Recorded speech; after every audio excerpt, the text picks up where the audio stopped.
Testing, 1, 2, testing.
Test, test, test, test, test, test.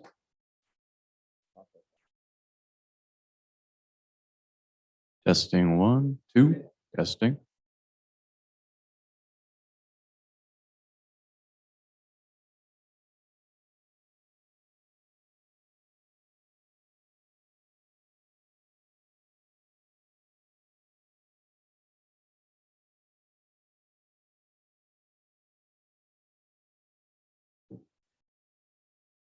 Test, test, test. 1, 2, 3, test.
Test, test, test. This is your 1 minute warning. Please take a seat.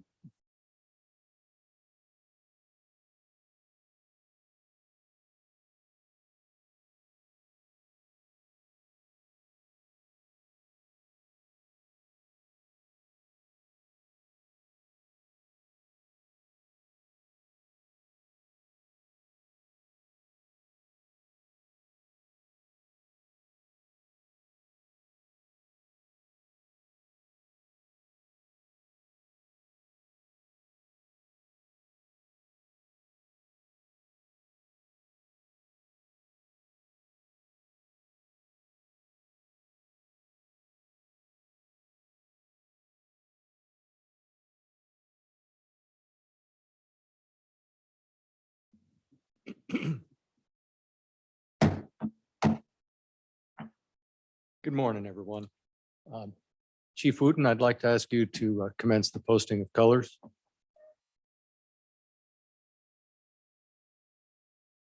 Thank you, Mr. Chairman, Commissioners. I have two members of the Idaho Department of Fish and Game Honor Guard here this morning to present the colors. We have District Conservation Officer Megan Roos representing the Magic Valley and District Conservation Officer Nathan Stahosky representing the Clearwater region. So, Honor Guard, please present the colors.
Top of the morning again. Name is Tim Murphy, Chair of the Idaho Department of Fish and Game Commission, and we'll have introductions from my left. I'd like to introduce Mary Boyer, Executive Assistant to the Director, and keeps everything floating and on time. And thank you, Mary. So we'll start with Commissioner from R1 introductions. Commissioner Bobbitt, Region 1. Good morning, Derek Atterbury, Commissioner from Region 6, Upper Snake. Morning again, Tim Murphy, Region 3, Southwest. Good morning, Don Ebert, Region 2, Clearwater Region. Good morning, Greg Cameron, Region 4, Magic Valley. Jordan Charette, Region 5, Southeast Region. Good morning, Ron Davies, Salmon Region, Region 7. And out of our normal process of introductions, most everybody in the room, if not all, knows, of course, Director Shriver. Director Shriver will be retiring on the 16th, is it? On the 16th. So last meeting, and my opening comments are focused with Ed's leadership, his relationship with the commission, the legislature, and sportsmen in Idaho. I was just a brand new commissioner coming on board, I think the very first session I ever sat down with fellow commissioners was to look at a roster of candidates to fill a vacancy. And that roster was very strong. It was pretty deep and strong. Director Shriver rose to the top of that roster unanimously among the commission across every criteria and competency. I can remember that real well. Kind of interesting that the room I got in at the hotel is the same room that we deliberated in. I don't know if Mary remembered that or not, but so it brought back a lot of good memories on that selection process.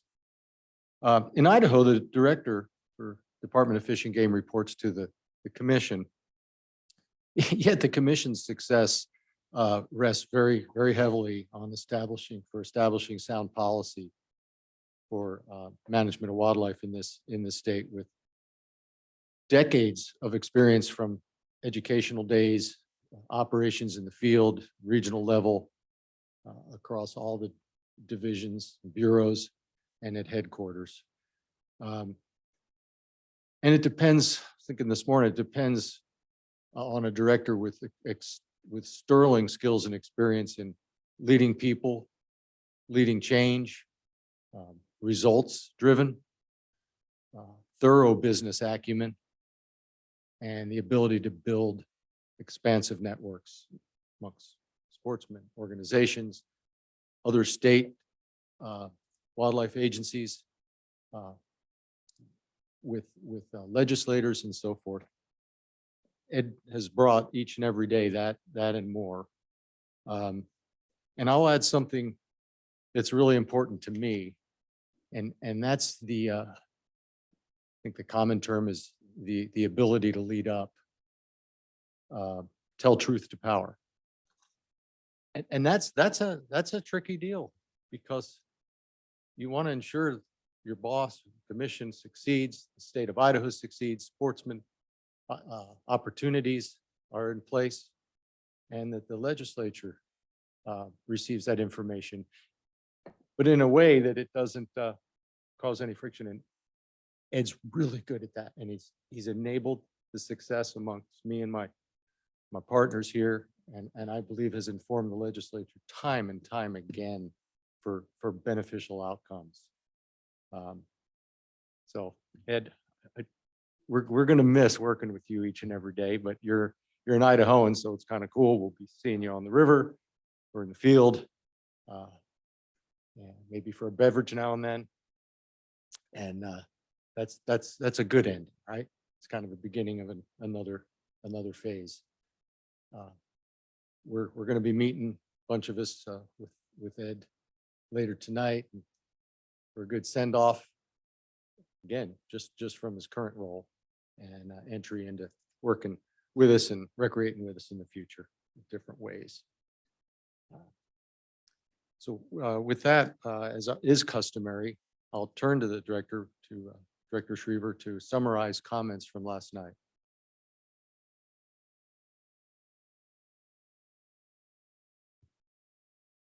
Thank you, Chairman. That was awkward.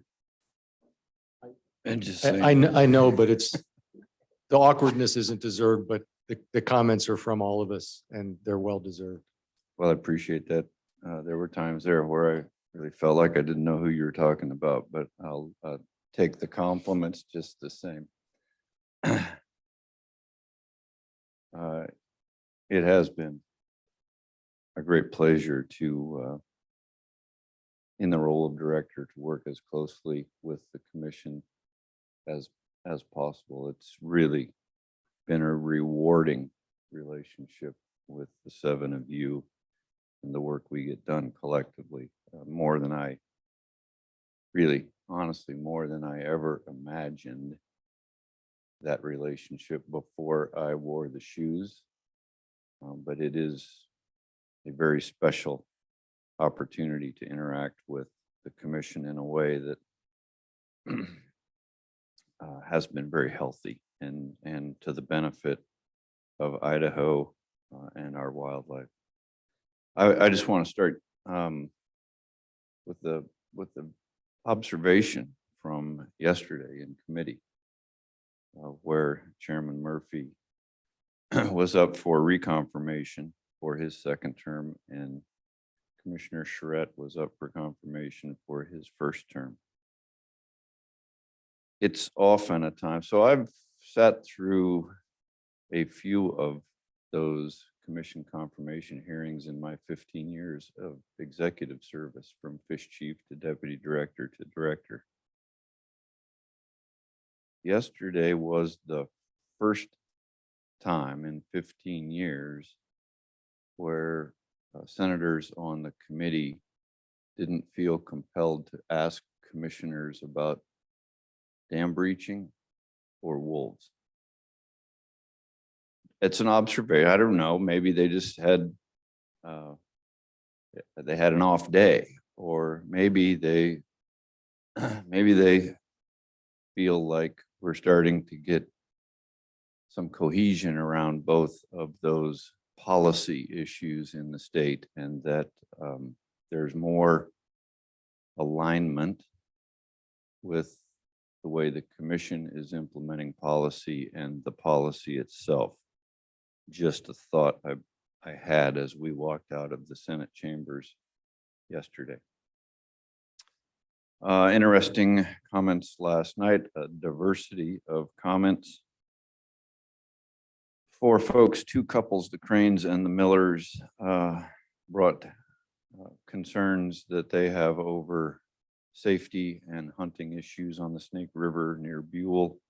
Not a brand new issue by any stretch of the imagination. I talked with Josh at some length last night about the history of this situation. It's ongoing. It is a concern. I appreciate, I think the commissioners appreciate the concerns of homeowners when they are receiving fallout of birdshot from some hunters. So I didn't have a chance to touch base with Craig White this morning, but I did notice he was in a meaningful conversation with those folks in the hall last night. They did make a formal request to meet with one of the directors. I'm not sure if they meant one of the commissioners or one of the directors, but Craig is the regional director, and I'll follow up with Craig to feel like if we need to have another meeting with those folks out of Buell or not. Comments from the Idaho Wild Sheep Foundation.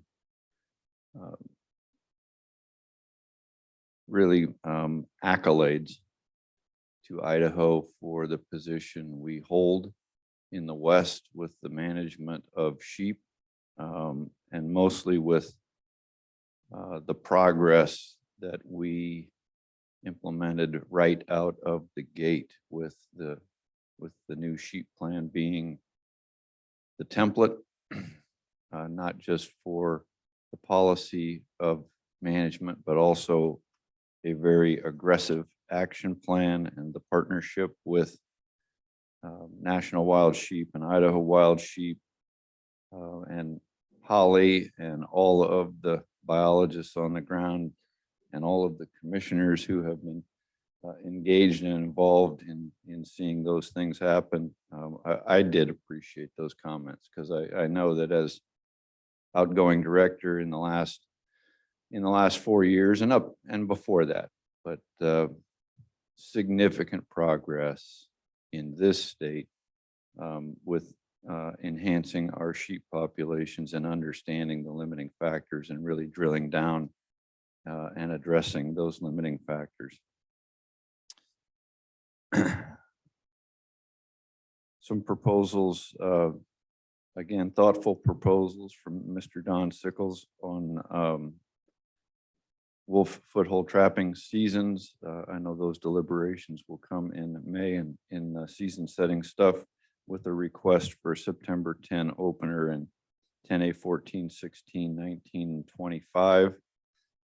Also recognition by Mr. Sickles of the gravity of the CWD issue, as he lives right there at ground zero. The commission's going to hear an updated report on the sampling. CWD surveillance sampling that has gone on through this year and what the status of those positives are.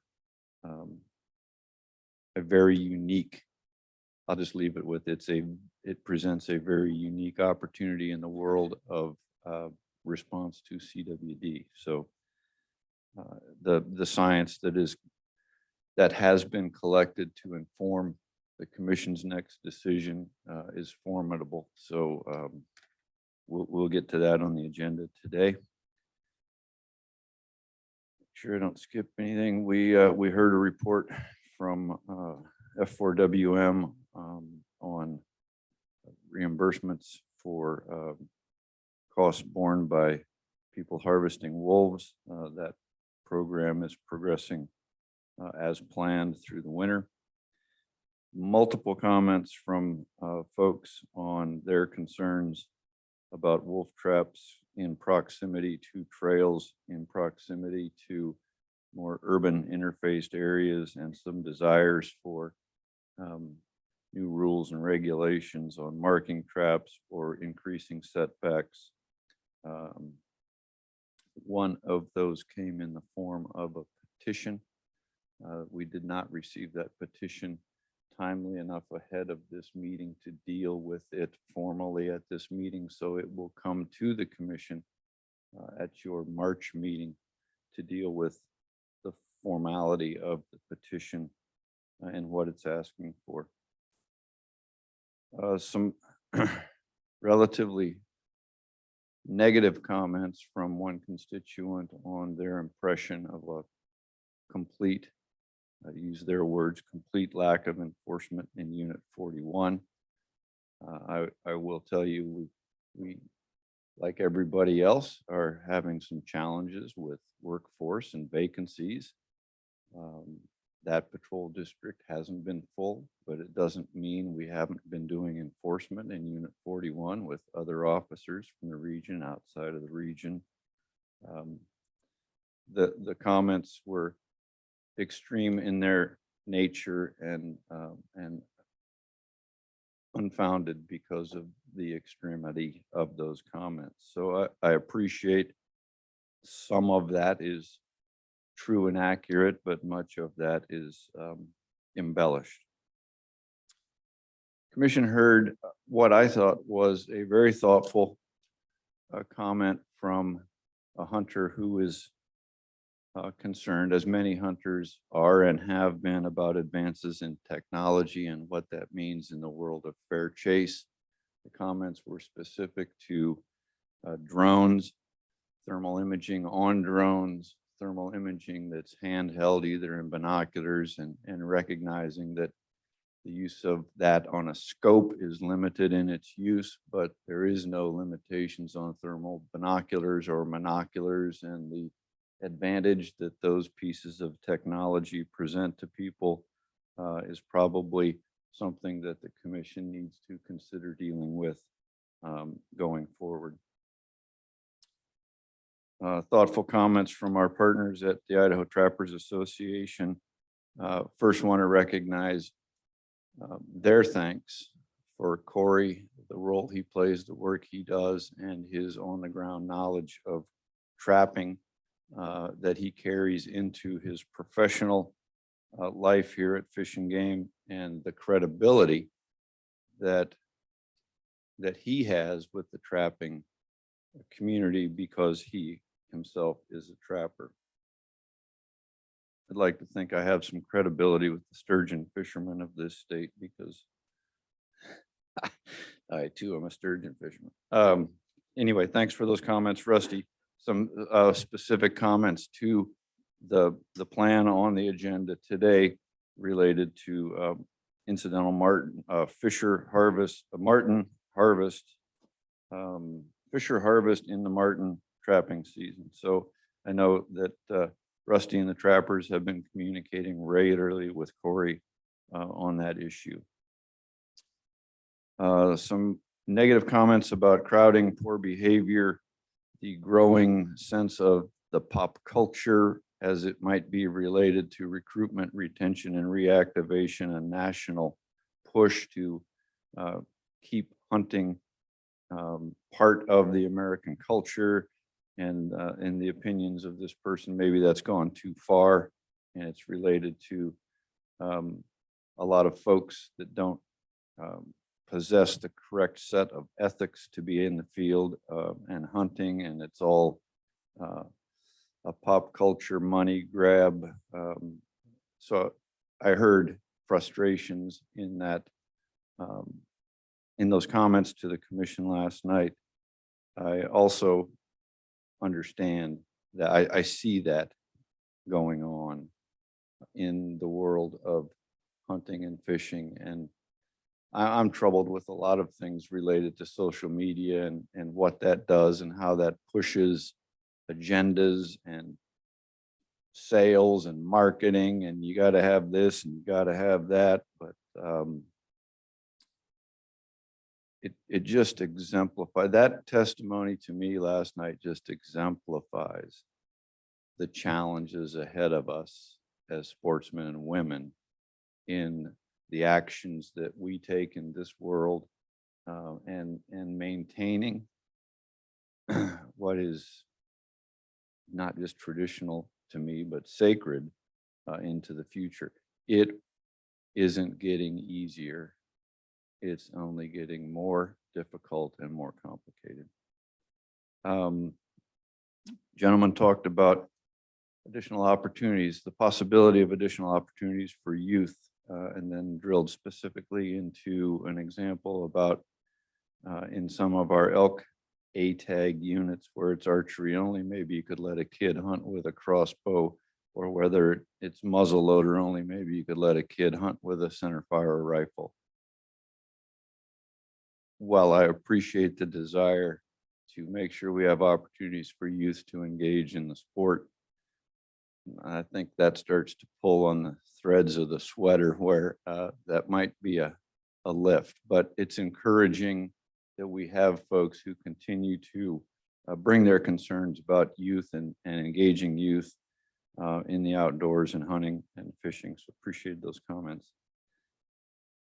And the last thing I would close on were some comments, negative comments toward this commission for your lack of attention to biodiversity in the state, and that it's moving backwards. And I think those comments were related to some things you might hear globally about biodiversity, and then implying that that's also a huge problem here in Idaho, and that you're to blame for that. And I think those comments were related to the fact that because we harvest wolves in this state, inherently, you're losing biodiversity. And I just couldn't disagree with that more than anything I heard last night. We're not losing biodiversity in Idaho, and certainly not because we have a harvest season on one of the animals in this state does that mean that biodiversity is going away. In fact, the ecosystem in the Northern Rockies DPS for wolves that has seen the largest decrease in wolves is Yellowstone National Park, heralded as the center for biodiversity. But not managing wolves in Yellowstone Park meant that the elk population was reduced enough such that it couldn't continue to support that same number of wolves. So the fact that we harvest wolves doesn't mean that they're going away. It just means they're being managed.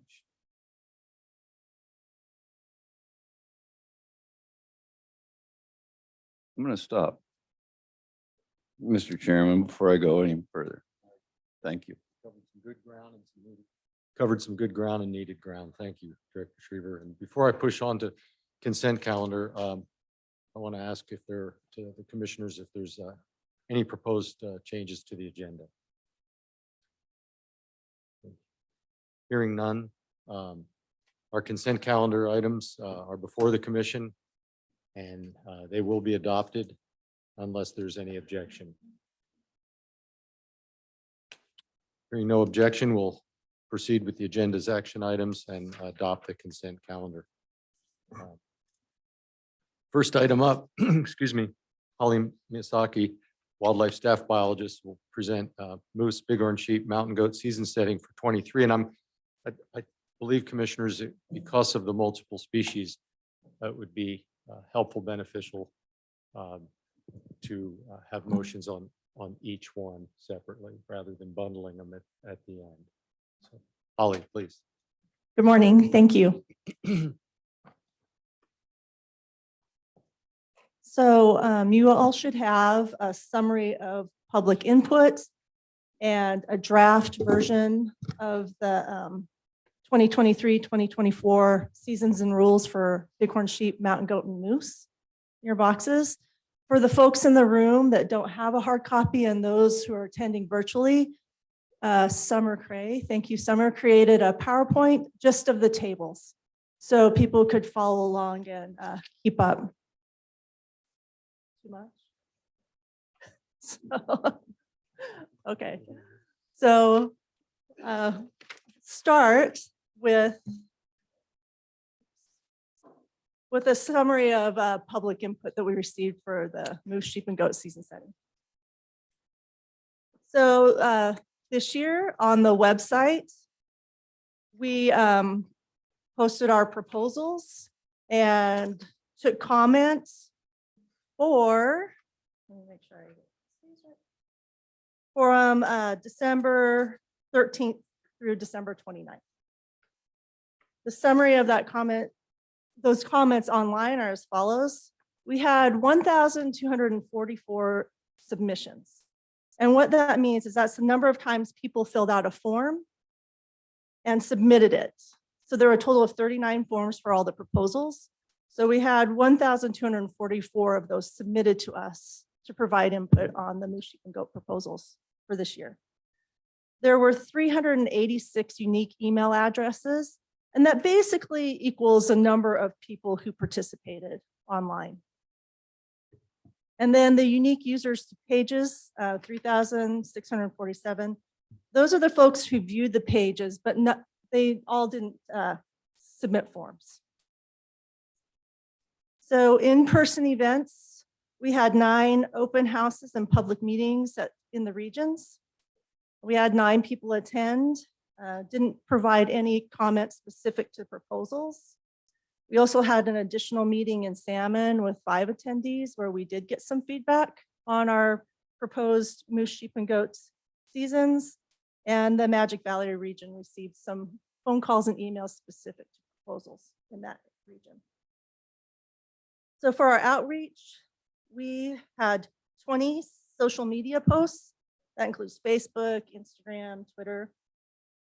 We also reached about 67,000 people via social media.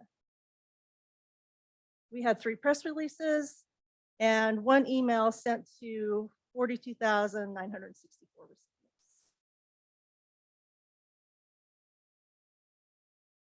So we used this feedback when we were creating our final set of proposals that we bring to you today. So if you turn to page 6 in your draft handbook, we'll start with moose. So I was going to go through these via kind of summarized by region. So in the Panhandle, we had 11 proposals in control hunt areas 1-1, 1-2, 1-3, and 2. It equals a total reduction of 23 tags. These proposals were based on information we gathered from harvest. So we had decreasing success rates, decreasing antler spread, and increasing average days hunted in these hunt areas. We also had information from biologists, officers, members of the public that provided us with concerns about fewer observations of moose, declining moose populations in the areas that they worked in. And in this case, we also had radio collar information in Game Management Unit 1 that suggested lower survival and recruitment in that unit versus other areas of the state. So using all this information, the region developed proposals for these tag reductions. We scoped these with the public. We had 199 people submit responses about whether or not they supported these proposals.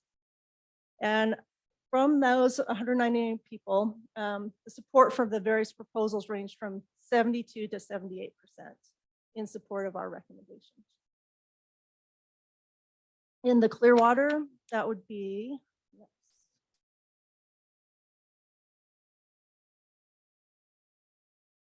the next group of proposals. So the Clearwater had 4 proposals in controlled hunt areas 10-3, 10-4, 12-2, and 16. It equaled a total reduction of 10 tags. This was also based on harvest data, declining success rates, declining antler spread, increased effort with increase in the hunter days, observational data from field staff and the public, hunters, reporting declining moose and seeing fewer moose on the landscape. So we had 87 people provide comments as far as supporting or not supporting these proposals. And public support ranged from 71 to 79% for these proposed changes in the Clearwater region.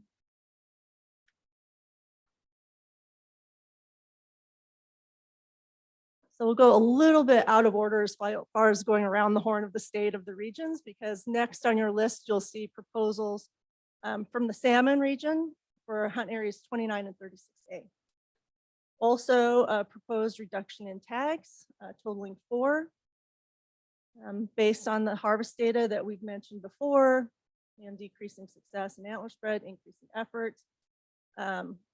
Field observations, reports from the public and hunters.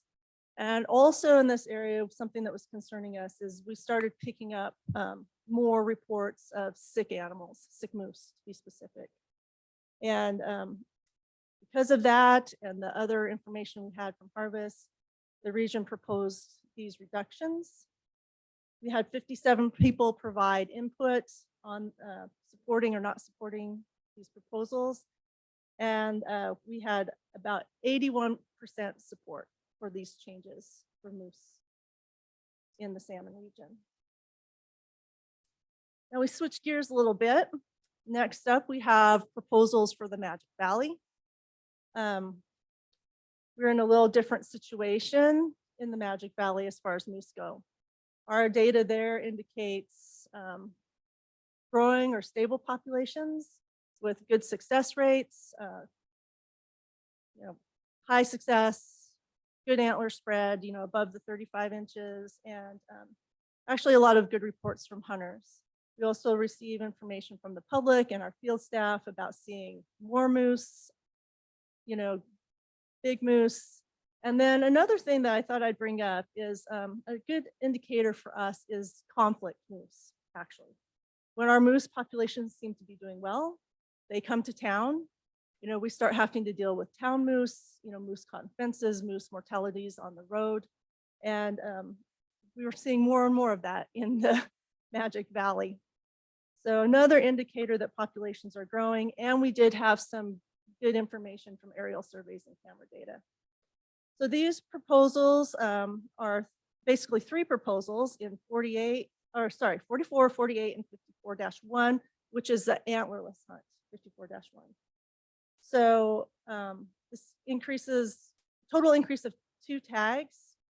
So the proposal is to divide the old hunt area 44 into 2 new hunt areas, 43 and 48. This is to take advantage of moose numbers and provide opportunity in areas where hunters weren't necessarily taking advantage of what we had there. So spread people out, provide some additional tags. And then the change proposed for 54-1 is just a hunt boundary change. It's going from a small portion of the unit that was focused on the fire to to the entire unit, basically, to just hunt area. It would now become hunt area 54. So public support for these proposals ranged from 79 to 90%, and we had 122 people provide comment along those lines. Then we move to the Upper Snake proposals. We had 3 there. They were for controlled hunt areas 60A, 63-1, and 65, with a total increase of 1 tag, and that would be in the new hunt. So this is based on harvest data, observation data, public input, including concerns. So the proposal for hunt area 60A is to increase the hunt area boundary from a small portion of that unit to the entire thing. We're hoping that gives hunters more opportunity. A larger portion of that moose population would be available to the hunters for harvest. Area 65, there's a increased amount of recreation and other activities along the Teton River. So we are proposing creating a portion of that hunt within half a mile of the river as short range weapons only. That's the change for that. No tag number changes, just short range weapons within half mile of the Teton River. And then 63-1 would be a new hunt in the Mud Lake area. We've had hunts there in the past. When we saw a decline in moose numbers, we took those hunts off the table for a few years, but now we feel like there's a population of moose that can support some harvest, antlered harvest in that area. We had public support from these proposals ranging from 72 to 86%, with 104 people providing that input. And then finally, the Southeast region. We'll cover a couple slides here, but we have 6 proposals in controlled hunt areas 70, 73, 73A, 77, and 68-1 and 2.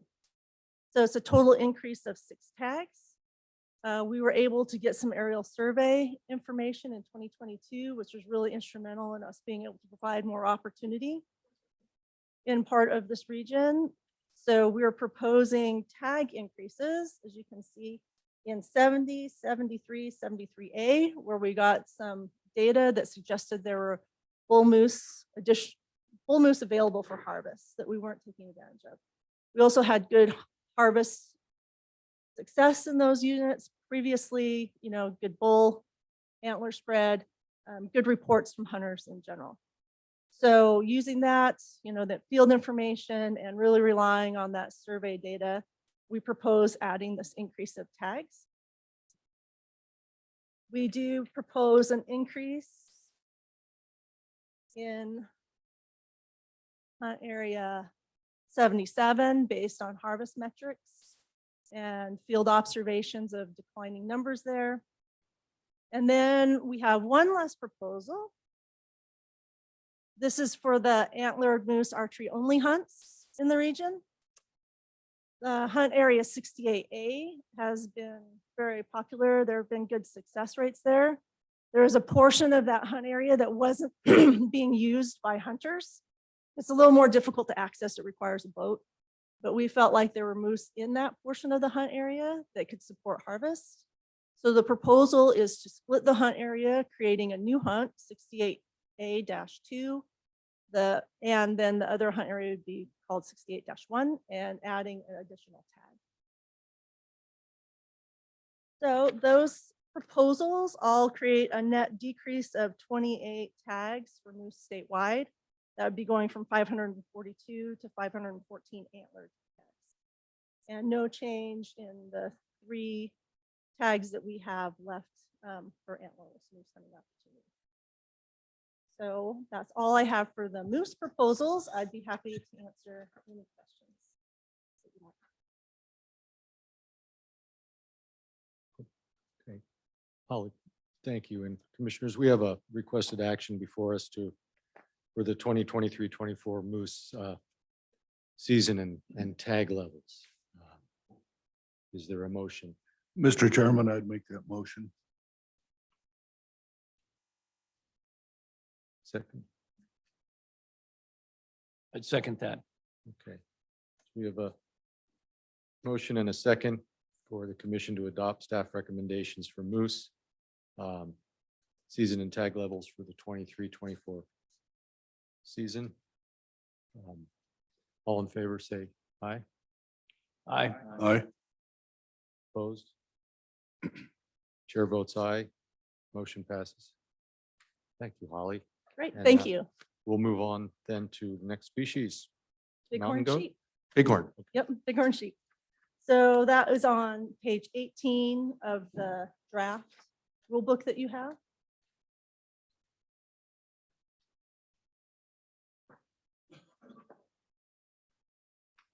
So I'll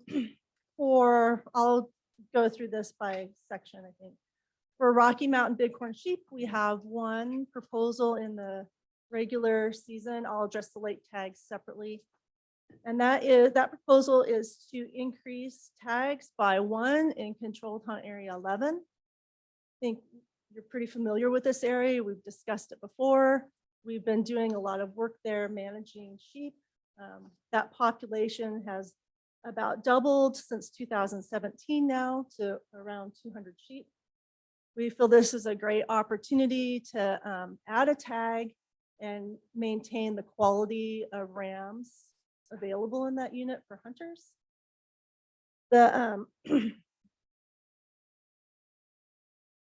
Also by adding 1 tag, so if the proposal passes, there would be 2 draw tags that would ensure a resident hunter there every year, which I think we received a lot of comments on, and folks are pretty excited about that. We had 47 people provide input about supporting or not supporting this proposal, and 87% of those supported this change to increase by 1 tag. We'll note that still would allow the auction and lottery tag on alternate years. So there would be 3 hunters total in this hunt area. Another set of proposals that were I do want to mention, we are continuing our research efforts there. So we did do some testing earlier this year, and that population is still Moby free as far as we're. So very excited about prospects for unit 11. We do have 2 proposals for new late hunts coming out of the salmon region. This is another area that, as discussed earlier, is part of our Bighorn sheep action plan. We did a survey last year and we radio collared about 80 sheep. That survey, that population estimate was 545, 76 class 3-4 rams available in those hunt areas. We felt like that we could provide additional opportunity, and that by putting those in the late hunts, we would address, concerns about hunter crowding during the earlier hunts in 28-1 and 21, and also a unique opportunity for the later season. So we received comments from 81 people on this, and 90% of those supported this proposal. Another area we continue to plan to work in with capture efforts planned there for March. There was 1 additional proposal for bighorn sheep that we scoped with the public. That proposal was to combine hunt areas 36 and 27-4 and reduce the total number of tags between those hunt areas from 4 to 3. We got a lot of public input on this proposal. We only had 53% support out of the 45 people that commented. We propose not moving forward with that proposal. That's why you don't see it on your marked out on your table in your draft. We want to gather more information about these populations and reevaluate what we think the best course of management would be there. And then finally, for bighorn sheep, we have our 2 proposals coming out of the Southwest region for California sheep. They involve hunt areas 41-1 and 41-2 and 42-1 and 2 as well. So the proposals are basically to combine hunt areas 41-1 and 41-2 and decrease tag numbers by one. We feel that there's a group of rams that moves around between these hunt areas now that we wanted to allow hunters to have the opportunity to hunt. I think somebody mentioned earlier that, you know, sometimes they don't really respect our boundaries very well. So we feel like this will give hunters more opportunity to hunt the entire population of sheep by combining these hunt areas. And the reduction of one tag would fall in line with our recommendation of less than or up to, I should say, 20% of class 3 rams observed in the survey. We are also working in this area as part of the action plan. We put out 38 collars in Jacks Creek and the Waikiki Front. We're hoping that information helps us better our survey methods and increases our knowledge of how rams and ewes are now using the landscape, I guess, in these days, compared to our last efforts there of radio collaring. The other proposal is to combine hunt areas 42-1 and 42-2, keeping the same number of tags. This would allow those 6 hunters a longer time period to try to find rams in the Waihee River. We had 51 people provide comment on this. We received 71 to 77% support for these proposals. So that ends up being all the proposals we have for sheep. It equates to an increase of 1 tag in the regular Rocky Mountains Bighorn sheep seasons, 4 tags in the late seasons for Rocky Mountains, and a 1 tag decrease for California sheep. I will make a mention that on your gold sheet, I had it down for a decrease of 15 to 14 tags. It's actually 14 to 13. So I want to make that note on the gold sheet. And that is all I have for Bighorn sheep proposals. Thank you, Holly. We've requested action for 23-24 Bighorn sheep seasons and tag levels. We have a motion. Mr. Chairman, Yes. if I could ask a question prior to a motion. Sure, absolutely. Holly, great report. I know that I believe all the commissioners received some questions or interest in units 13 and 18 and a potential ability for hunts for bighorn in those areas. Could you kind of explain the department's thoughts on that? Mr. Chairman, Commissioner Davies. Yes, I'd be happy to. So the department did not propose adding units 13 and 18 into Hunt Area 11 during this hunting season because that population did not meet recommendations for hunting and harvest that are outlined in the new Bighorn Sheep Management Plan that you approved in 2022. There is currently low numbers of sheep, low numbers of ewes, and we did not feel like hunting would be sustainable in those units because of that. So our management plan recommendation is 100 sheep as a minimum starting point for hunting, unless there are extenuating circumstances, like habitat would be prohibiting them from growing beyond their current population numbers. They're sick or they have a high risk of becoming sick because of where they're located. That doesn't really apply to the unit 13 and 18 sheep. They are MOVI free as of their last testing. There's a lot of habitat in that vicinity. So we're really hoping that we continue to see that population increase.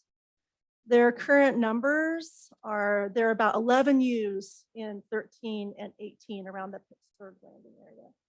The ewes don't really, they're kind of functioning as 2 separate groups in 13 and 18. We do have about 21 rams that move back and forth between the 2 groups. And of those, we think 10, our estimate is about 10 class 3 and 6 class 4 rams. So if we were to add them into the Hunt Area 11, then all 3 tag holders could, well, the 2 tag holders, if the proposal goes through, and the 1 auction or lottery tag holder could all hunt in that area. So because of the numbers and because of our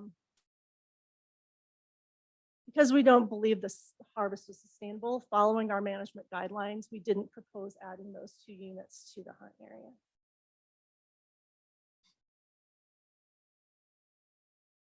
Mr. Chairman.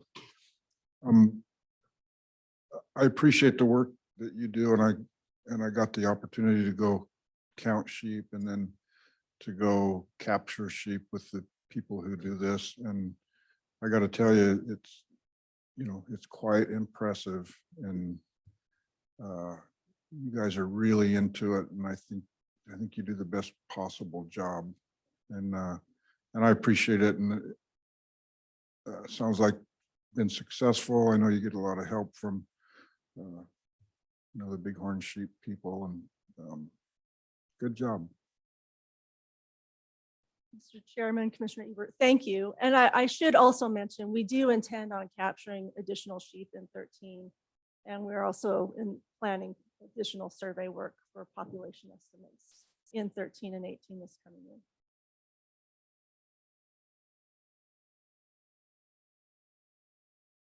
Thank you, Mr. Chairman. Holly, great presentation. First, I want to apologize to the commission for your screens not being active. It would have been very helpful with the information that Holly was putting up to have that on your screens. The staff is working on getting these screens functional as we speak. I had a couple questions and then a statement. Holly, the comments about 13 and 18, I go back and forth on this myself. I've had great conversations with the staff. I understand the recommendations. Can you talk to me briefly about the RAM-U ratio in 13 and 18 and where that stands and what that looks like related to RAM-U ratios in other places? Mr. Chairman, Director Schreiber, I can. So the RAM-U ratio is almost 1-to-1. And it's not necessarily uncommon in bighorn sheep populations to have a high RAM-to-U ratio. Rams have good survival rates. Even rams, you know, past the age of 7 have like a 70% survival rate. So when they're not hunted, it's not uncommon for there to be a high ram ratio in the population. And we see that there. There are definitely rams available. And we are hoping that there's more as we increase use and start seeing more and more ram production. We feel like we're really getting close. What follow-up, Mr. Chairman, what kind of a RAM ratio do you feel is necessary in a population of sheep to make sure that all of the ewes are bred every year? Mr. Chairman, Director Schreiber, I'd say technically the ratio doesn't have to be that high because younger rams are capable of breeding. Socially though, the older rams, there's a lot of social structure in sheep that you don't see in other ungulates. There is a paper out looking at paternity, DNA evidence, and these older rams are doing more than half of the breeding. So they're dominant in their social structure because of their size, their horn length, and their age. So these older rams are important to breeding. If you didn't have them, if you had a ram ratio, you know, we dropped that in half, maybe even lower, I think you could still breed the ewes. It's the younger rams are biologically capable of doing it. Yeah, so the ewes would get bred at a lower ratio. Thanks. And so as the commission contemplates your vote on this, and I apologize if this comes across as antagonistic, but I am trying to make a point. Moose, sheep, and goat are iconic species anywhere in the world, especially here in Idaho. I think the attention that staff pays to trends and ratios, quality of animals, we're routinely recognizing declines, increases, removing tags, adding tags. This is, there's a lot of information that goes into these recommendations.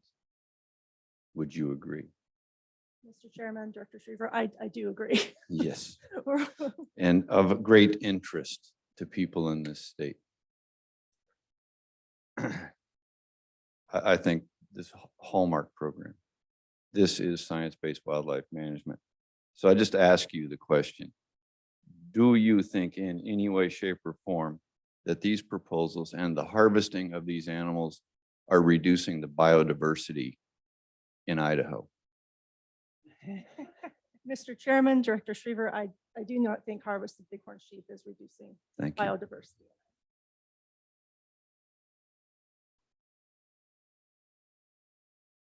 Do we have a motion? Mr. Chairman, I would make a motion that we adopt the proposals as presented by staff. I'll second that, Mr. Chairman. We have a motion, we have a second. Is there any discussion? Hearing no further discussion, we'll proceed with a vote on the motion. All in favor? Aye. Opposed? Aye. Chair votes aye. Motion passes. Thank you again, Holly. And next species. Thank you, Mountain Mr. goat. Chairman. Mountain goats.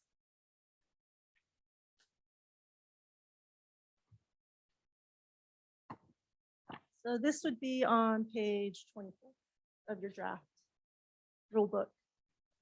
We have a couple proposals for mountain goats. Statewide, this does not equate to net change in tax. We'll start with the Clearwater. We have one proposal in controlled hunt area 10-1 to reduce the tag numbers there by 1. Our population estimate in that area is about 128. The problem has been nanny harvest. Over the last 6 years, we've averaged 50% nannies in that harvest. That's concerning to us as potential for declining populations. We would like to survey that again in the near future, but based on the percent nanny harvest and the population estimate that we did have, we proposed decreasing this by 1 tag. Public support for this was 91% of the 32 people that provided input. Next group of proposals, 27-5. If we go down through the table, that proposal is coming out of salmon. Similar situation. It's a proposed decrease of 1 tag in that hunt area. 5-year average is 44% nannies in the harvest. Also above our recommendations in the mountain goat management plan for sustaining populations. So the region is proposing that decrease. Public support for this proposal was 76% of the 29 people that provided input. Switch gears a little bit. We'll go into the proposals for hunt areas 43 and 50. 43 is in the Magic Valley region primarily. We propose an increase there of 1 tag. We surveyed that population in 2019 and found 242 animals. We, at that point, determined a slower increase in tags. We were concerned about harvest metrics with a big change. But during the last 2 seasons, in 2021 and 2022, we've had 80% success in that hunt area and only 13% nannies in the harvest. So we feel like we can increase that by 1 tag, go to our 3% of the total population.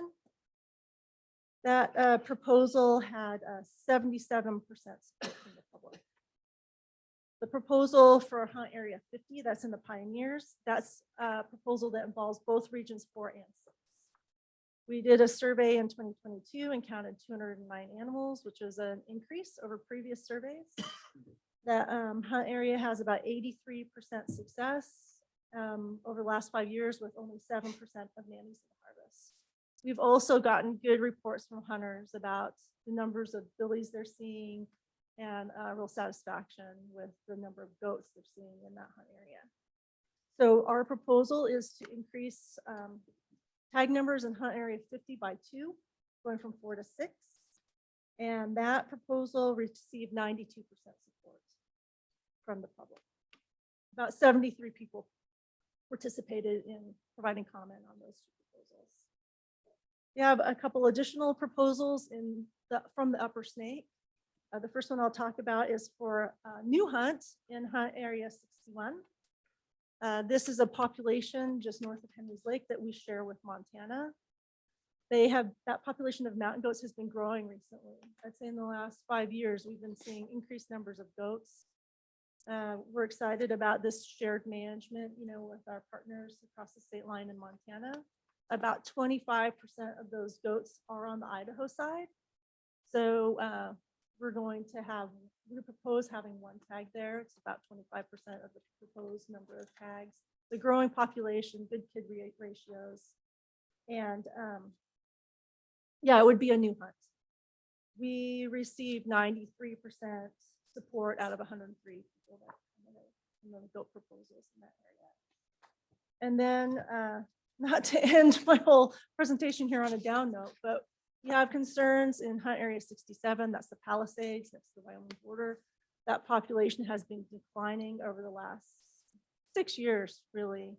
And our last survey in 2022 only counted 38 goats. So we propose closing that hunt. We are trying to figure out what's happening there. Wyoming is also seeing declines and proposing declines in tags on their side of that population. We share them on the state line. And yeah, we'd like to see them come back. So we have some ideas, trying to get some more information on that goat population. And we had 81% support that proposal to close that hunt area in 67. And that includes all the mountain goat proposals. Thank you. Questions? No? We have a requested action here for the 23-24 mountain goat season and tag levels. So, commissioners, is there a motion? Mr. Chairman, I'd provide that motion to accept staff recommendations on the mountain goat season. We have a motion, is there a second? Is there any discussion? Hearing no discussion, we'll proceed to a vote. All in favor? Aye. Opposed?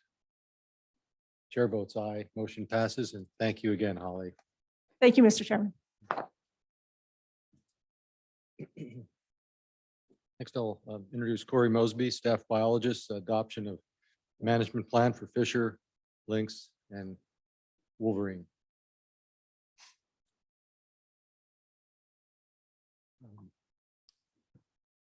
And Corey, before you proceed, just overall, do you feel that your presentation and request for action have all three species at one time, or do you want to segment those out as we did with the previous three species? I would like it to just be a single vote. for Very all. good.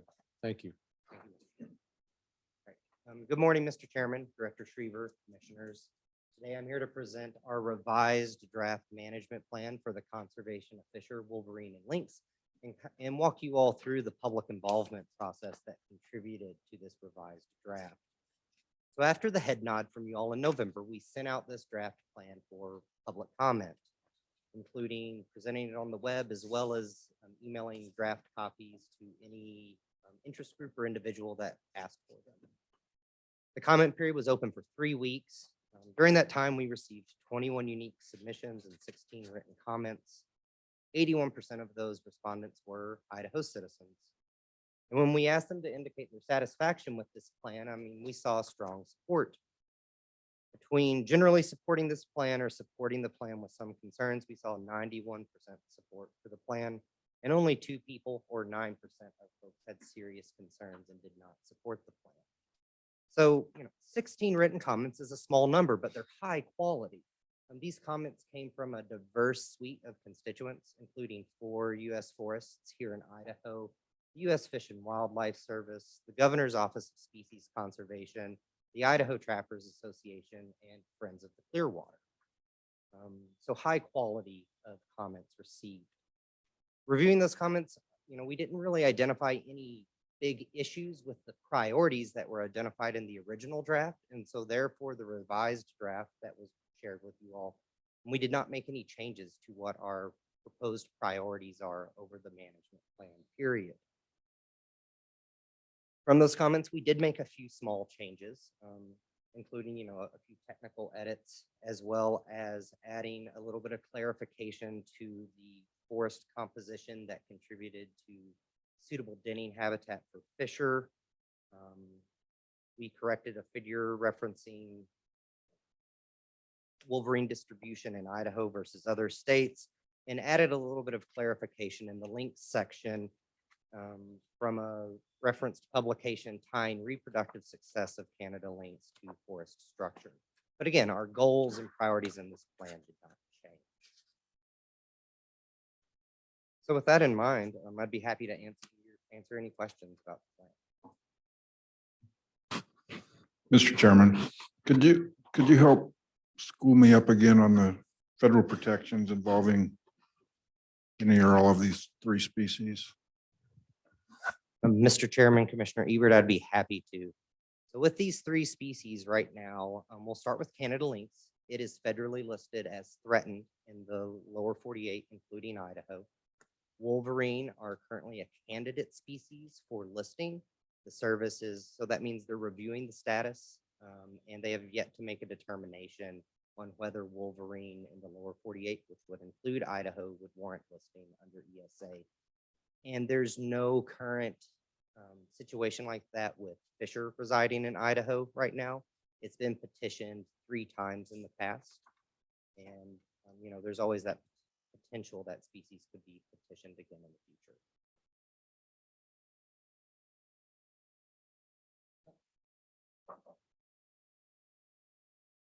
Try not to adjust the microphone. Kathleen Trevor and Mr. Chairman, Commissioner Ebert, just an additional information on Wolverine because that's been the subject of litigation and settlement. The Fish and Wildlife Service reinstated a formal proposed listing rule, and they are proceeding with updating a formal species status assessment. So just to build on what Corey said, there is a schedule and process for them to review whether they will move that formal proposed listing to a final listing or whether they will determine that is not warranted. And the department is involved in the process of updating the species status assessment. Mr. Mosby and others in the Wildlife Bureau are on top of that.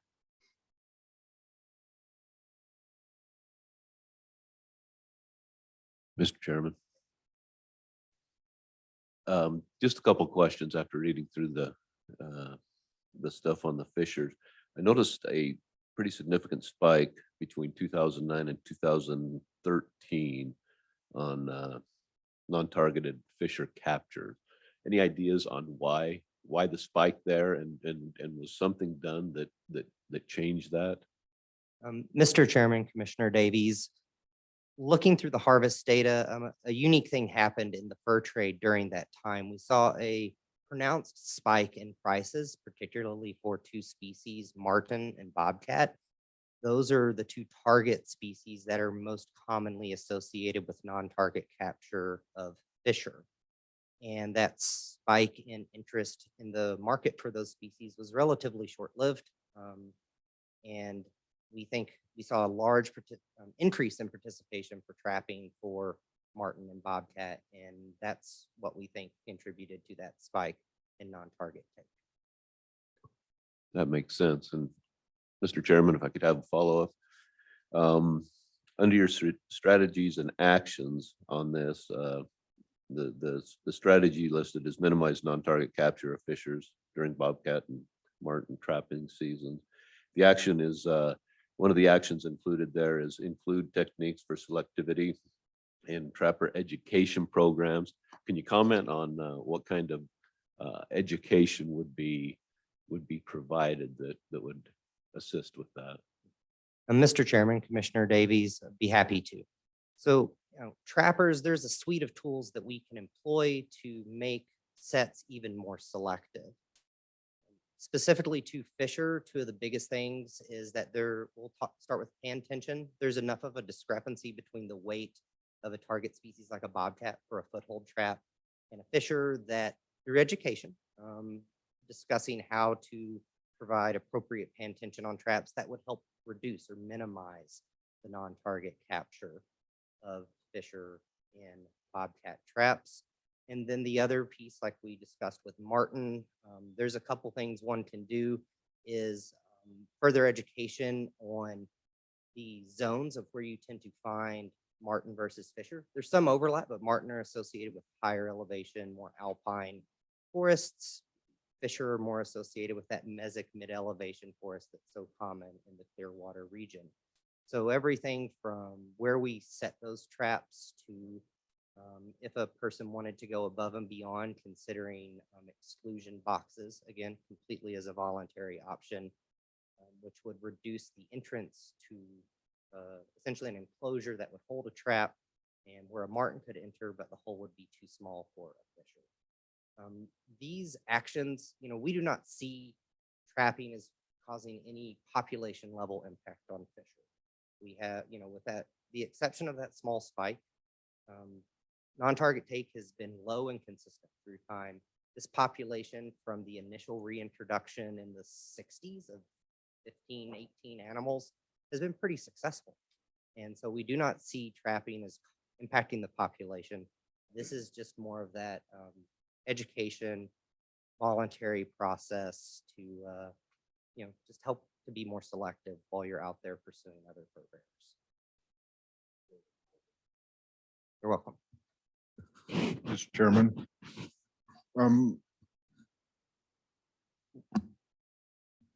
What would your outlook be on the potential of having a trapping season for Fishers?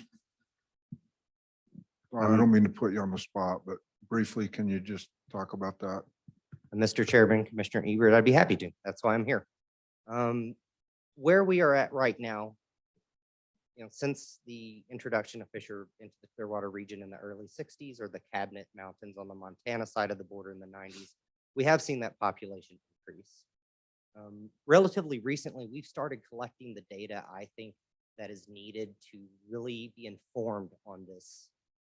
I think a relatively sensitive topic associated with the opening a limited harvest of Fisher through trapping.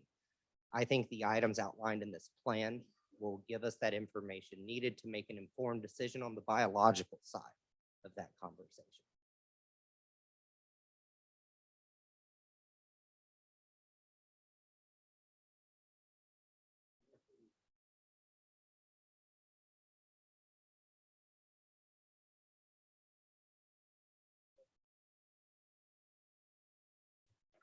Chairman, I'd make a motion to adopt the management plan for Fisher, Lynx, and Wolverine as presented. We have a I'd motion, second that. and we have a second. Is there any discussion on this? Hearing no discussion, we'll proceed to a vote. All in favor, aye. Aye. Opposed, nay. Chair votes aye. Motion passes, and thank you again. Thank you. Next, Amber Worthington, Deputy Director, will provide us an update on legislation and rulemaking. Deputy Director. Good morning, Chairman, Commissioners. I'm in front of you today for an update on legislation and rulemaking. First off, as a reminder, the department has no agency-sponsored legislation this year. Overall, the amount of bills, personal and otherwise, have been minimal that we've seen so far. There is one bill that had a print hearing and was routed for a bill number that has relevance to the department. The bill is for the Priest Lake Outlet Control Structure, which you briefly heard about in Senate Resources yesterday. We're not looking for guidance on that right now, though. We should have time to address this on our first legislative conference call starting next week. If you would like background information, Carson or Jim can step up for a moment and provide it.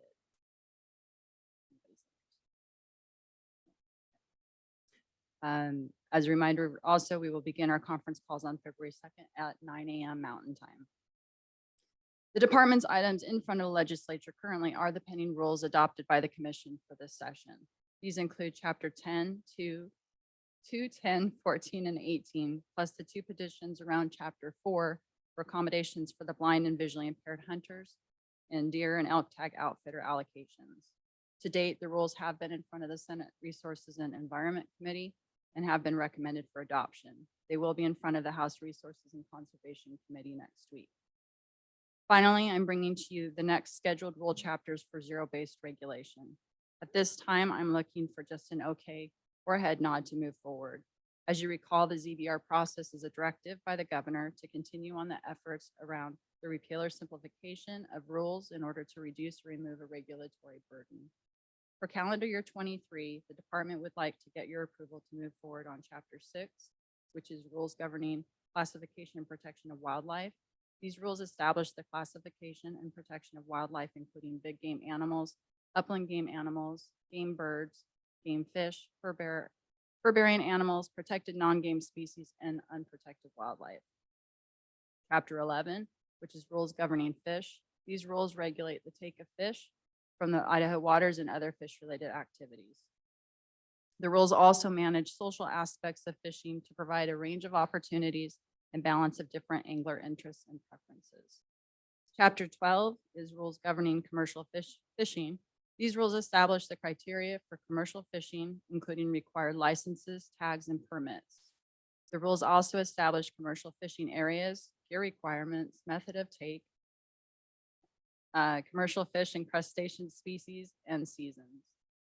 Chapter 15 is for rules governing the use of dogs. These govern the use of dogs and taking of wildlife. And also to begin the work on Chapter 8.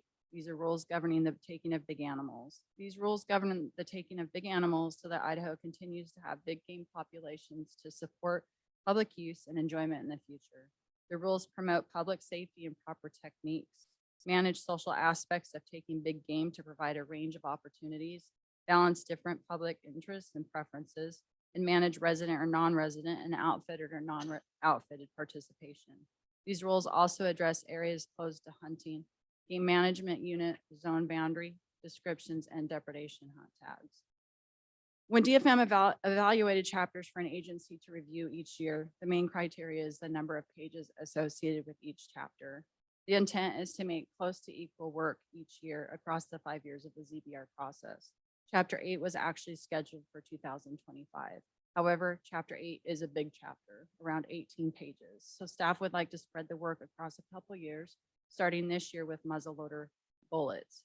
We've had inquiries, around modification in the requirements of muzzleloader bullets from commissioners and the public, and would like to make this the first step in addressing it. And if you don't have any questions, I'd like to turn it over to Toby Bedreau to address muzzleloader bullets specifically.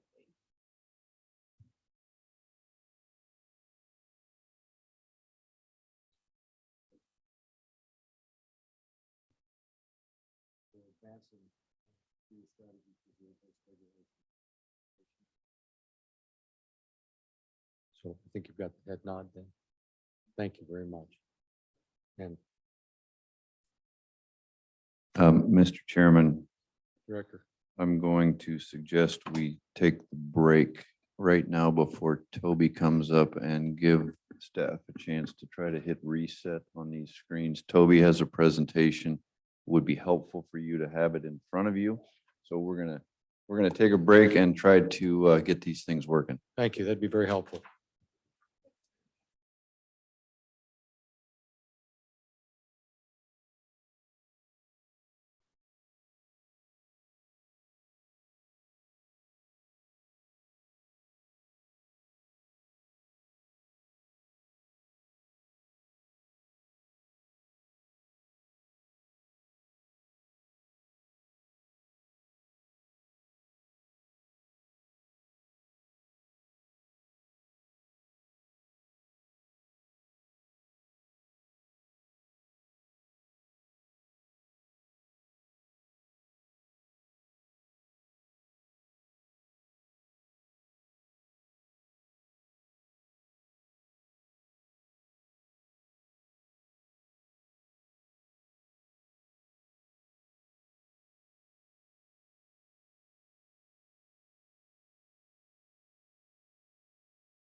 We'll be resuming our agenda in about 1 minute.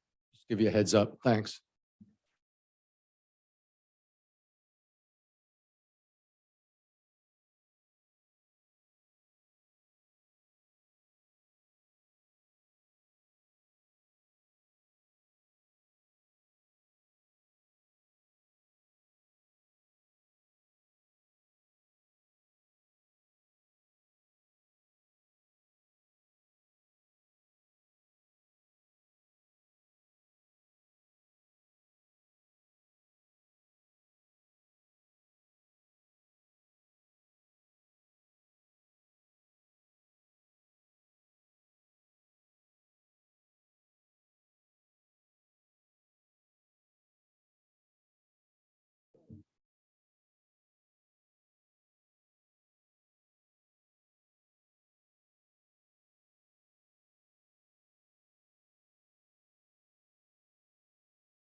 Dear now Coordinator Toby Boudreau, welcome back. And you can go ahead and proceed on the muzzleloader bullet technology update. Toby, thank you. Thank you, Mr. Chair, Commissioners. I put together an update on muzzleloader rules and sort of the common bullets that are available on the market currently. And I guess I'd like to start my presentation by talking about the rule changes that have happened over the past couple decades. In 2006, rules were changed to restrict traditional muzzleloaders and made unlawful the use of inline muzzleloaders, sabbated projectiles, non-lead bullets, and specified 209 primers as prohibited, and specified that pelletized powder was then prohibited. In 2007, rules were added to add, you could only use equipment with a pivoting hammer. And then in 2009, that rule was then removed. And since 2009, we've been in a static environment of muzzleloader rules, despite the fact, obviously, technology has changed. Next thing I wanted to talk about, or at least make you aware of, in 2006, from the minutes of the commission meeting, the commission stated its intent to restrict muzzleloaders hunts to traditional firearms. And as a matter of policy, encourage people to use modern muzzleloaders in general firearm seasons. And now, which is available, are short range weapon hunts, which also allow people to use those modern technologies found in some muzzleloaders currently.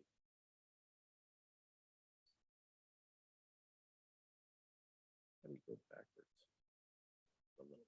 All right. Also wanted to go over what is a current legal Idaho muzzleloader, and that's to be used in a muzzleloader hunt only, not a short range weapon. And that is at least 45 caliber for deer, pronghorn, or wolf, and at least 50 caliber for elk, moose, bighorn sheep, mountain goat, or black bear.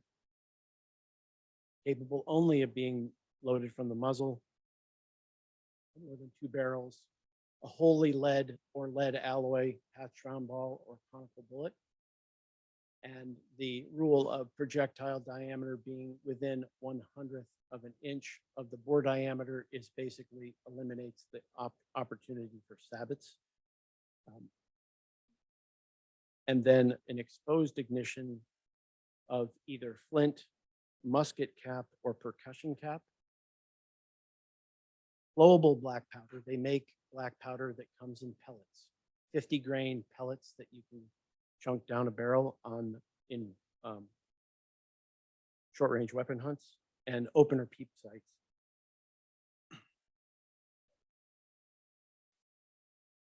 And I think it's important to point out that all muzzleloader technologies are currently legal in Idaho in short range weapon hunts, which also allow pistols with straight wall cartridges, shotguns with slugs or double aught buck, archery equipment, or crossbows, and now pre-charged pneumatic air guns. So those technologies are currently available, but not for our specific muzzleloader related hunts. think it's also an interesting fact that I went through the rules from 2022, and Idaho actually has 59 different muzzleloader opportunities on the books and 23 different short-range weapon opportunities.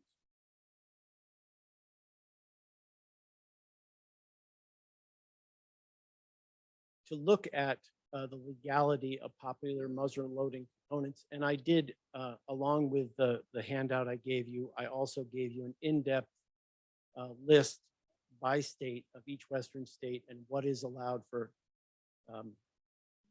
modern muzzleloaders or in muzzleloaders in their states.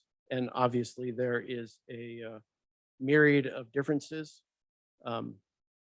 And you will see from the table that I have on the screen right now that obviously Idaho is on the side of being restrictive, but I think that meets the policy statement that was made in 2006.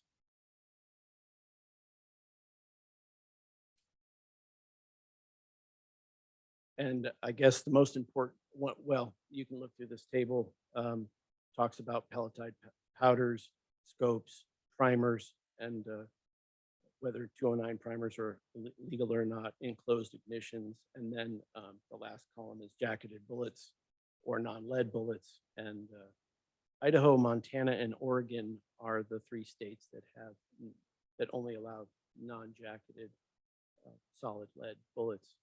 In Montana actually started a season this past year that they call the Heritage Hunt that is back to basic muzzleloaders, just like Idaho. And it's an extra opportunity for late season elk in Montana. As far as going through what is currently available, and I know that I've heard many of the same things that you have from muzzleloader hunters, that some items are difficult to find. And I think that the pandemic didn't make it any easier, both supply chain issues and an increased interest in hunting, and in all hunting opportunities sort of led to shortages in some places. But there definitely are current legal projectiles in Idaho that are available. Obviously, lead round balls, guns. One of the interesting things about muzzleloading guns is if you're going to shoot round balls, you need a different twist in your barrel than if you're going to shoot conicals. They do make something that's sort of in between, that tries to optimize, but you know, a 1 in 66 twist is really what you want if you're going to shoot round balls, and a conical gun would have something like a 1 in 24 twist. So much different guns. So if people buy a muzzleloader, they really need to know how that twist fits in with the bullets that they're going to plan on using to be most effective and efficient. There's a company called No Excuses out of Pleasant View, Utah. They make a wide variety of lead conical bullets in many different sizes. They actually, you can specify the exact diameter depending on your bore, since the consistency isn't always the same. As far as moving on to bullets that are not, and then the Power Belt, which is a company here in Caldwell, makes the pure lead series. And despite the fact it has a plastic end cap, it is still viewed as legal in Idaho for use in muzzleloaders. Then Parker bullets, which make a variety of bullets, but they also make traditional solid lead alloy bullets all the way up through 54 caliber. And then just a few projectiles that are not currently legal in Idaho muzzleloader hunts, and that would be the copper jacketed bullets. Here's an example from Power Belt.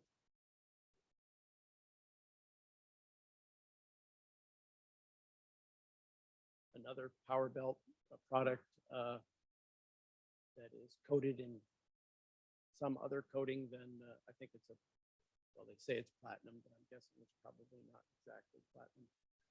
But it is another projectile that is allowed. or that is not currently allowed, but allowed in short-range weapon hunts, the Aerolite, which is an even lighter bullet. Same sort of design, plastic cap at the end, hollow point with a polymer tip in it. And then we move into some of the more high-tech bullets that have been developed lately. This is the extended long-range bullet by Power Belt. One of the interesting things is if you look at this bullet, it is definitely a bore riding bullet. You do not need a sabot with it, but one of the interesting things is they use a specific 209 propellant, and quite a bit of it actually in the 50 caliber bullet. I think they're recommended it's like 170 grains by volume. So that's quite a bit if you're a muzzleloader hunter. But anyways, they find that these bullets do perform very well at range.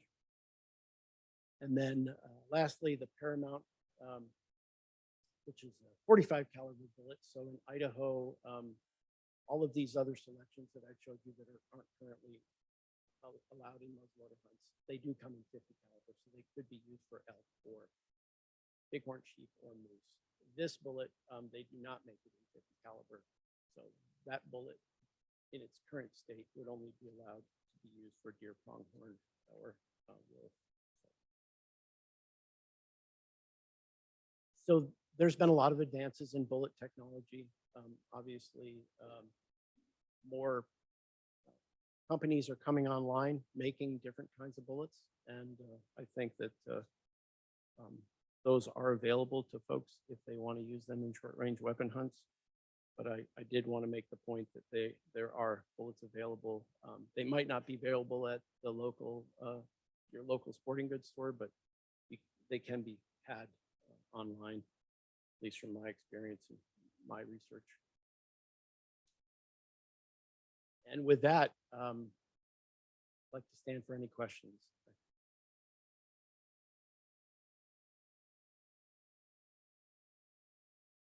Mr. Chairman, Toby, thank you for the enlightenment. I'm not a muzzleloader hunter, and drilling down to the basics like this helps a knuckle dragger like me. What kind of harvest statistics do we see in Idaho compared with some of these other states that use the more modern technologies? Mr. Chairman, Commissioner Davies, I can talk about Idaho's harvest success rates for muzzleloader hunts, and some of our muzzleloader hunts actually approach over 20% success rates, which is pretty good for using what is sort of more of a basic muzzleloader. Some people would call it more primitive, more traditional. But yeah, our success rates, come up to at least 20% in a lot of muzzleloader rifle hunts. Can't speak to what success rates are in other places, but I can tell that there's a whole variety of what other states allow for muzzleloaders. Some states you can use a scope. I mean, obviously, if you're allowed to only use open or peep sights in Idaho, it's really the quality of your eyes and the finest ability to put a peep sight on or whatever. That's about as far as you can shoot, realistically. So I think another important component of muzzleloader hunting in other states is that a lot of states have gone to pick your weapon. So they've already apportioned out and allocated harvest by weapon type. So I think that's different from Idaho, whereas most muzzleloader hunts, even those 59 muzzleloader hunts that I talked about, are usually additional opportunities or opportunities that people can take advantage of. Of course, some of those 59, at least 17 of them are controlled hunts for deer. But a bunch of those are added opportunities on our general elk tags. So it isn't about pick your weapon so much as it is an extra opportunity on top of an A tag, on top of an archery opportunity, or an extra opportunity on type of any weapon B tag would be with a muzzleloader. So Idaho manages muzzleloader hunting a little bit different than a lot of other Western states because we don't have a pick your weapon in advance sort of framework.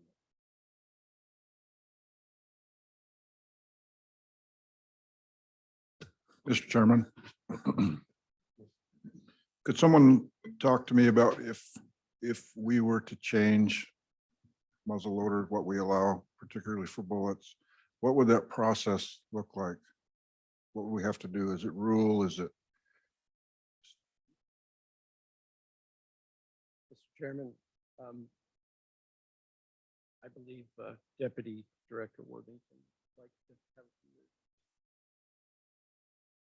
Chairman, Commissioner, that would go through the rulemaking process. And if you directed us to do so specifically in any particular area of that IDAPA code, we would be going through that rulemaking process contingent upon the agreement of the governor's office and Division of Financial Management. So yes, it would require rulemaking, which, as you recall from that, the flow chart I provided in July, it is a year-long process that, if you so wished, direct us to do that, and we would begin that process. Mr. Chairman, Commissioner Ebert. And with the start of the process, there is not a guaranteed outcome from that process. It is the initiation of a process to engage the public in the conversation about that topic. It does not necessitate an outcome. It necessitates a process. And so that's when the dialogue starts in earnest. So Amber, in her previous presentation about chapters up for ZBR, chapter 8, which muzzleloader methods of take is included, is on the ZBR schedule for 25. We would be asking to review this section of chapter 8 out of sequence. And so that's the communication with DFM and the governor's office to get concurrence that it would be appropriate. We're not going to do all of chapter 8 out of sequence, but the timeliness of this issue, we would want to bring this piece of chapter 8 forward for negotiated rulemaking and begin the process and engage the public in the upside and the downside, the in and the out. And we have had discussions on how appropriately to frame that. And I believe we currently sit with a review of the muzzle loader piece of section 8, not just the bullet piece. Just the bullet. We've gone back and forth. So just the bullet piece, not everything that constitutes a legal muzzle loader in muzzle loader only hunting. The majority of, I think, the input that you have been receiving, the majority of input I have been hearing and other folks on staff is about the projectile. It is, as Toby talked to, it's about the availability of projectile. Myself, I'm a muzzle loader hunter. I still am a knuckle dragger as well. So I'm not sure they're mutually exclusive. I shoot a particular, it's required. You have to use a lead bullet, full diameter within 1/1000th of the inch of the, right? So ever since I got my muzzle loader, I have been shooting a particular bullet. And it is very accurate in my gun, and I am very used to it, and they don't make it anymore. Thank God Matt Piron brought me, I'm down to 11, and Matt brought me another box, so I'm hanging on. But many of us muzzle loaders have had to change from what we've been shooting to something else that's now available. And you got to like start all over with your loads, and maybe your barrel won't support, all of this.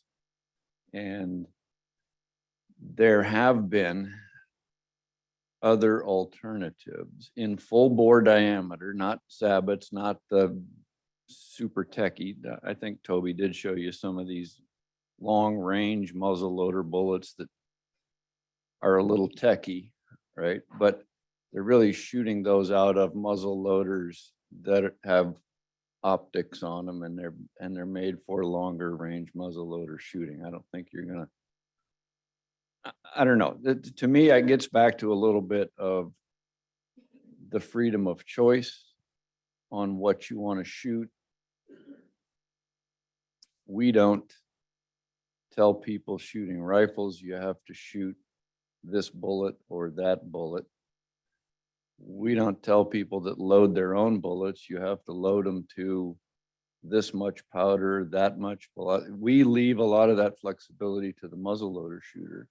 I will tell you, my muzzleloader friends, a lead bullet is not a lead bullet is not a lead bullet. The alloys aren't the same. Some of them don't have good characteristics when they hit the animal.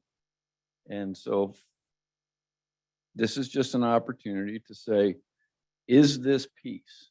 I have not been hearing a bunch.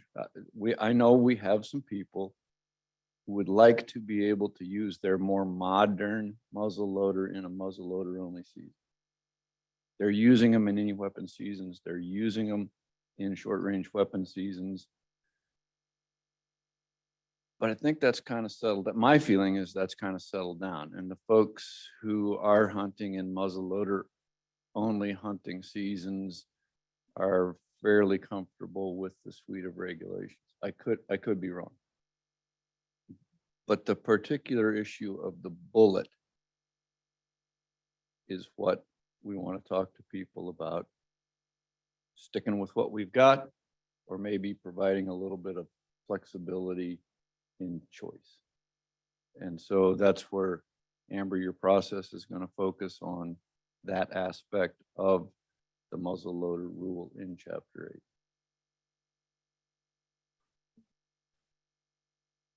8. Mr. Chairman, I have heard from constituents on this issue, and I think the item of range is addressed by the sights we use. With an open sight, you can only shoot so far, or at least with my eyesight, you can only shoot so far. But there is a lot of people interested because of the availability. And maybe that's just a temporary thing, but there's a perception. And you talk about harvest data, how many elk we actually kill and how many run off and die, but we don't harvest. And that's the perception that I'm hearing from some of the constituents I've talked to. And they would like the option to at least have a full bore bullet. And there's new technologies out there. The other thing I've heard is people complaining about putting lead into the environment.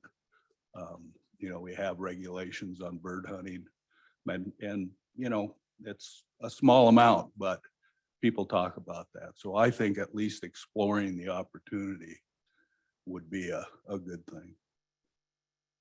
And with that, I'd make a motion to go to rulemaking on the bullet portion. So I think this is just a head nod. Yeah. Just a head nod.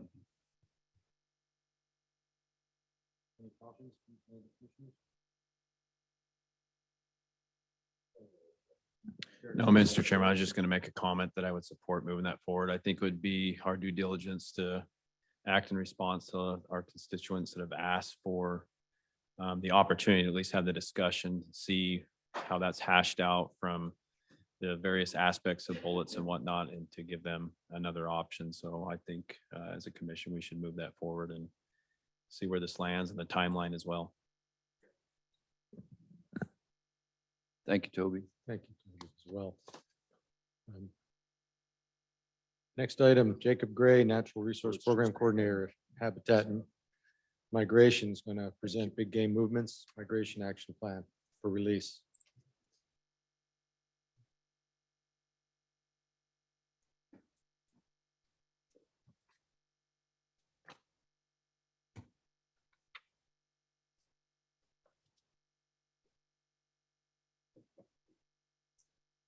Thank you, Mr. Chairman.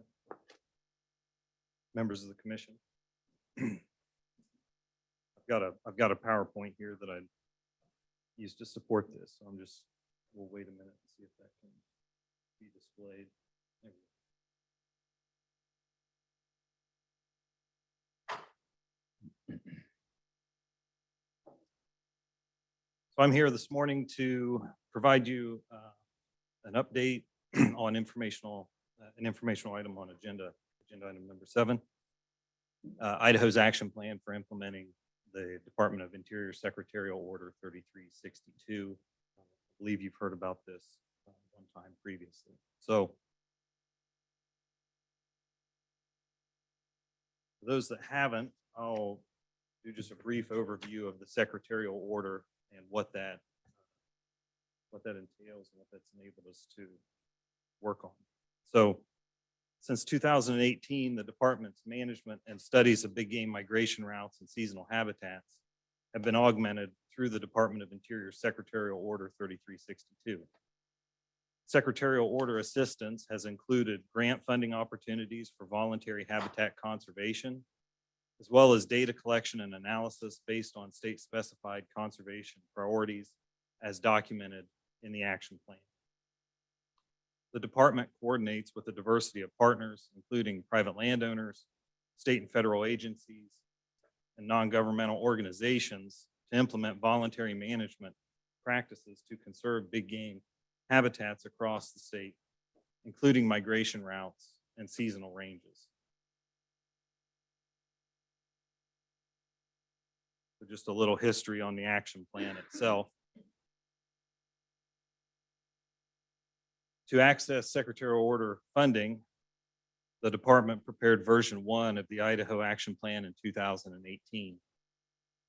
Subsequent revisions to the plan have occurred. We're on version 4 currently. Those are listed on the slide, which I'm hoping you're seeing in front of you.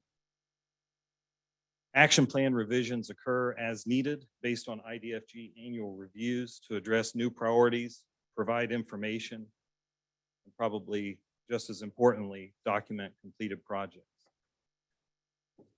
Idaho's action plan established a framework for conserving priority big game migration routes and winter ranges within 5 priority areas. These priority areas are informed by information contained in commission-approved species management plans.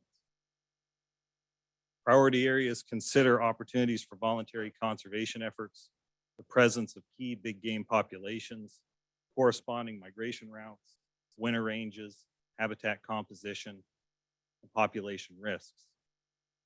And you can see on the slide there, the 5 priority areas currently in the draft that you received are shown there. You're only seeing 4 on the map. There is a smaller priority area there, the Rocky Point in the southeast portion of the state.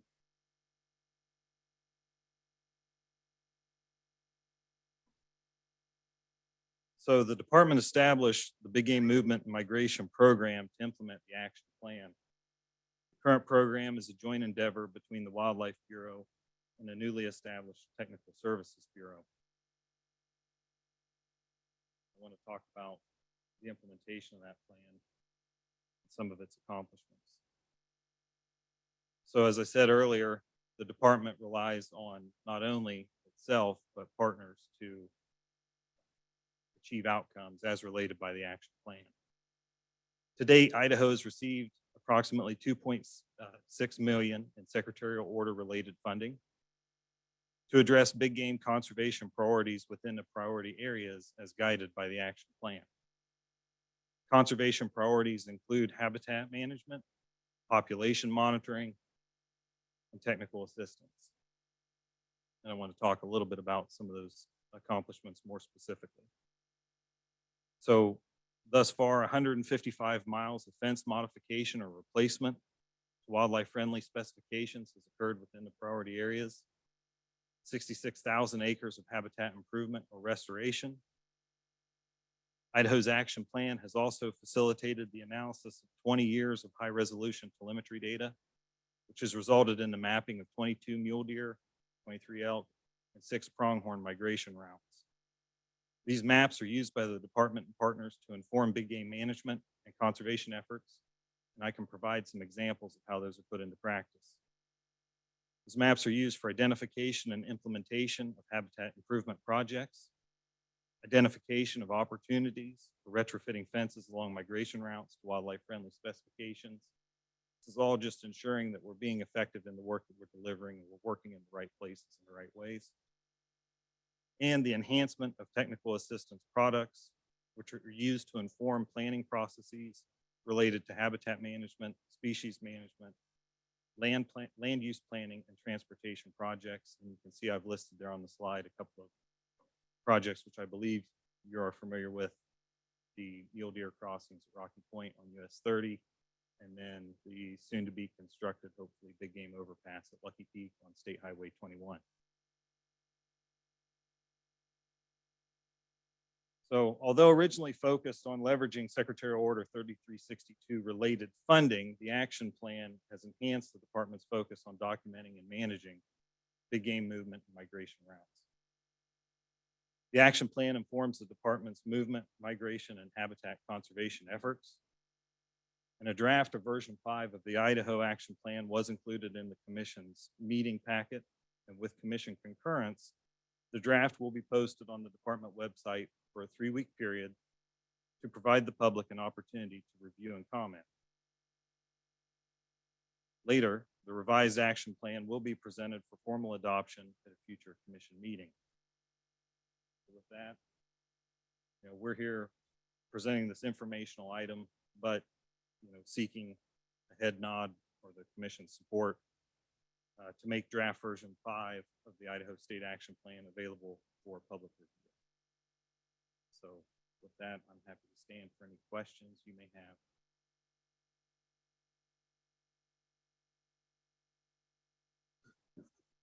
Mr. Chairman, I've been excited for this this proposal. This is awesome. I think one of the questions we'll get is there more opportunity to protect the wintering habitat and the migration plans? So this is a, this document will continually evolve. One of the things that is important to remember is we can only have 5 priority areas within these plans at any given time. We also are very cognizant to work where there's opportunity and social support. And so, the 5 conservation priority areas we have identified now, there's some good opportunities there, but we continue to work to better understand where there might be future opportunities. And during this process of revision, that'll be heavily considered. Mr. Chairman, just a comment. Thank you, Jacob. I have the opportunity to work with Jacob off and on through Region 6, and we've had the opportunity to be in meetings with constituents over this subject. And so I'm grateful for the work we're doing. It will continue to be challenging as we're documenting these movements. Jacob, I'll put you on the spot for a minute. With this plan and moving forward, if we give you the head nod, which we likely will, what do you see as maybe the biggest challenge with this opportunity?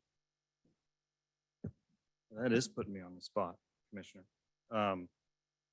So there's not just one challenge. These are. Do you want to phone a friend, Jacob? Yeah, I can phone a friend. Frank, you want to answer that? You're fine. I'm fine. You're fine. Okay. All right. Well, if you don't mind, I'll stab at it then. I thought that was Ed politely, he's got the gaze with the intensity of the August sun up there. And then he's like, hey, you want to call somebody? So my mistake there. But Commissioner, there's a lot of challenges when you talk about not just with movement migration, but conservation of large ungulates at the landscape scale, this is a key component. And so I think the thing moving forward is to just continue to be good listeners and identify those opportunities where we're going to be able to get work implemented and on the ground, and then move on to the next one. So I think it'll be an iterative process, and but the department will be committed to that moving forward. Thank you. That was the answer I was expecting to hear. And I think that's the importance of listening. Obviously, in some areas where we feel that the projects could be implemented would do a lot of good, those constituents want nothing to do with it. And we've experienced that, and we've adjusted and found courses or these other areas to make, inroads. So thank you. Appreciate that. You didn't need to phone a friend. So don't run away, Frank, Mr. Chairman, if I might. And I really appreciate Commissioner Atterbury's question and segue. Because this is important work. I think when Secretary Zinke started this order, he recognized the opportunity and the need across the West to recognize the landscapes that these critters rely on, and fragmenting those habitats just affect these populations, these herds at a level that's hard to comprehend. These are literally tens, in some cases, tens of thousands of animals who rely on the ability to move between critical summer and critical winter range. And there are changes occurring on the landscapes that are not well understood that could have very significant impacts at scale for some of these. At the same time, when the government starts looking at these landscapes and the things that have been traditional uses on those landscapes and things that are coming in the form of new uses, newer, whether that's oil and gas exploration in Wyoming or in Idaho or solar, there is this inherent suspicion and skepticism that this is nefarious, and this is an attempt to take away from people the opportunity to utilize the landscape that in ways that they have been, or to stifle progress. And I appreciate that. And with Frank's careful attention and mentoring of our staff, and I would just say, like most of the things we do, you're seeing the tip of the iceberg when you look at the plan. The body of work that goes on behind this, from the telemetry collars that inform the movement and migration models and all of these things, there's a tremendous amount of science that is informing all of these priorities and actions. But this is an issue my opinion, you cannot force down the throats of people in Idaho. And that was tried and that failed. And we've taken a different approach to finding folks who have maybe a more open stance on this. And we're demonstrating that this is voluntary. This isn't a hostile takeover, that this can occur concurrently with traditional land use. It's as much about protecting the traditional land use as it is protecting the migration corridors in most all of the instances. So you did great. It's about social tolerance. It's about, I call it moving at the speed of Idaho. And sometimes if you get out in front of that, your efforts are counterproductive. We can help advance the speed of Idaho with careful consideration and partnership building. One of the things we're paying very close attention to right now, with the success in the Department of Interior with Secretarial Order 3362. The BLM is kind of following on the coattails, and we've been working very closely with the Bureau of Land Management, who is in the throes of creating an instructional memorandum on this very issue. And our concern when they created that instructional memorandum was it was going to be overly prescriptive, and it had the opportunity to alienate folks who we have worked so hard to convince that this is not in against their interest.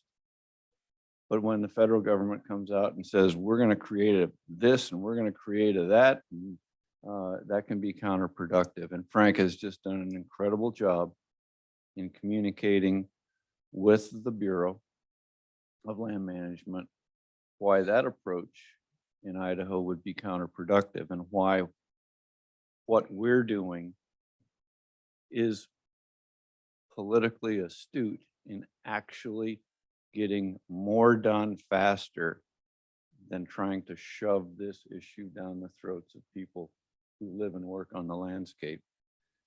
And I wanted Frank to come up, and I wanted to recognize all of the work that has gone on here in the Wildlife Bureau with our science folks on the ground, Frank's work as the chief of our Technology Bureau, the blending of these two disciplines within the agency, and the very, very good work that's on the landscape. And this is just the start. We are demonstrating success in places with people who are willing partners, and that will speak louder to the rest of Idaho than anything else we can do. So I really do appreciate it. Thank you.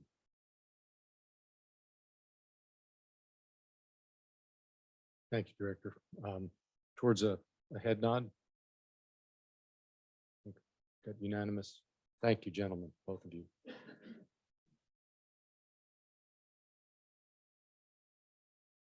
Your health status update and big game season preview. We could go do an update later. State level.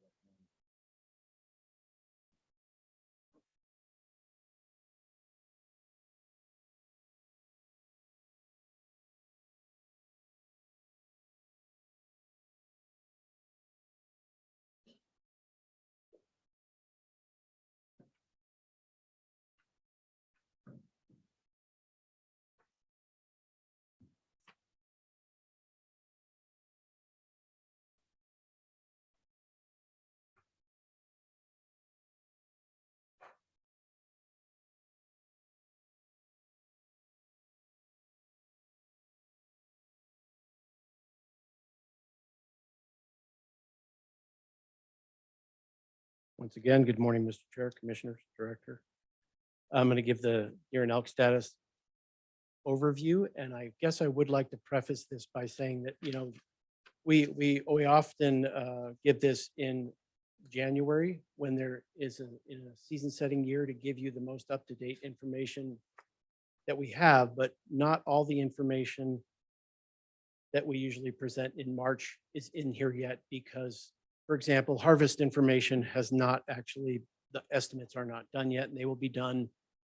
I'm promised by the first week in February. So you will be getting an update by email with the new numbers from some of the things that I'll point out in this. But I just wanted to preface this, and my presentation will also be tag teamed by Rick Ward once I'm done.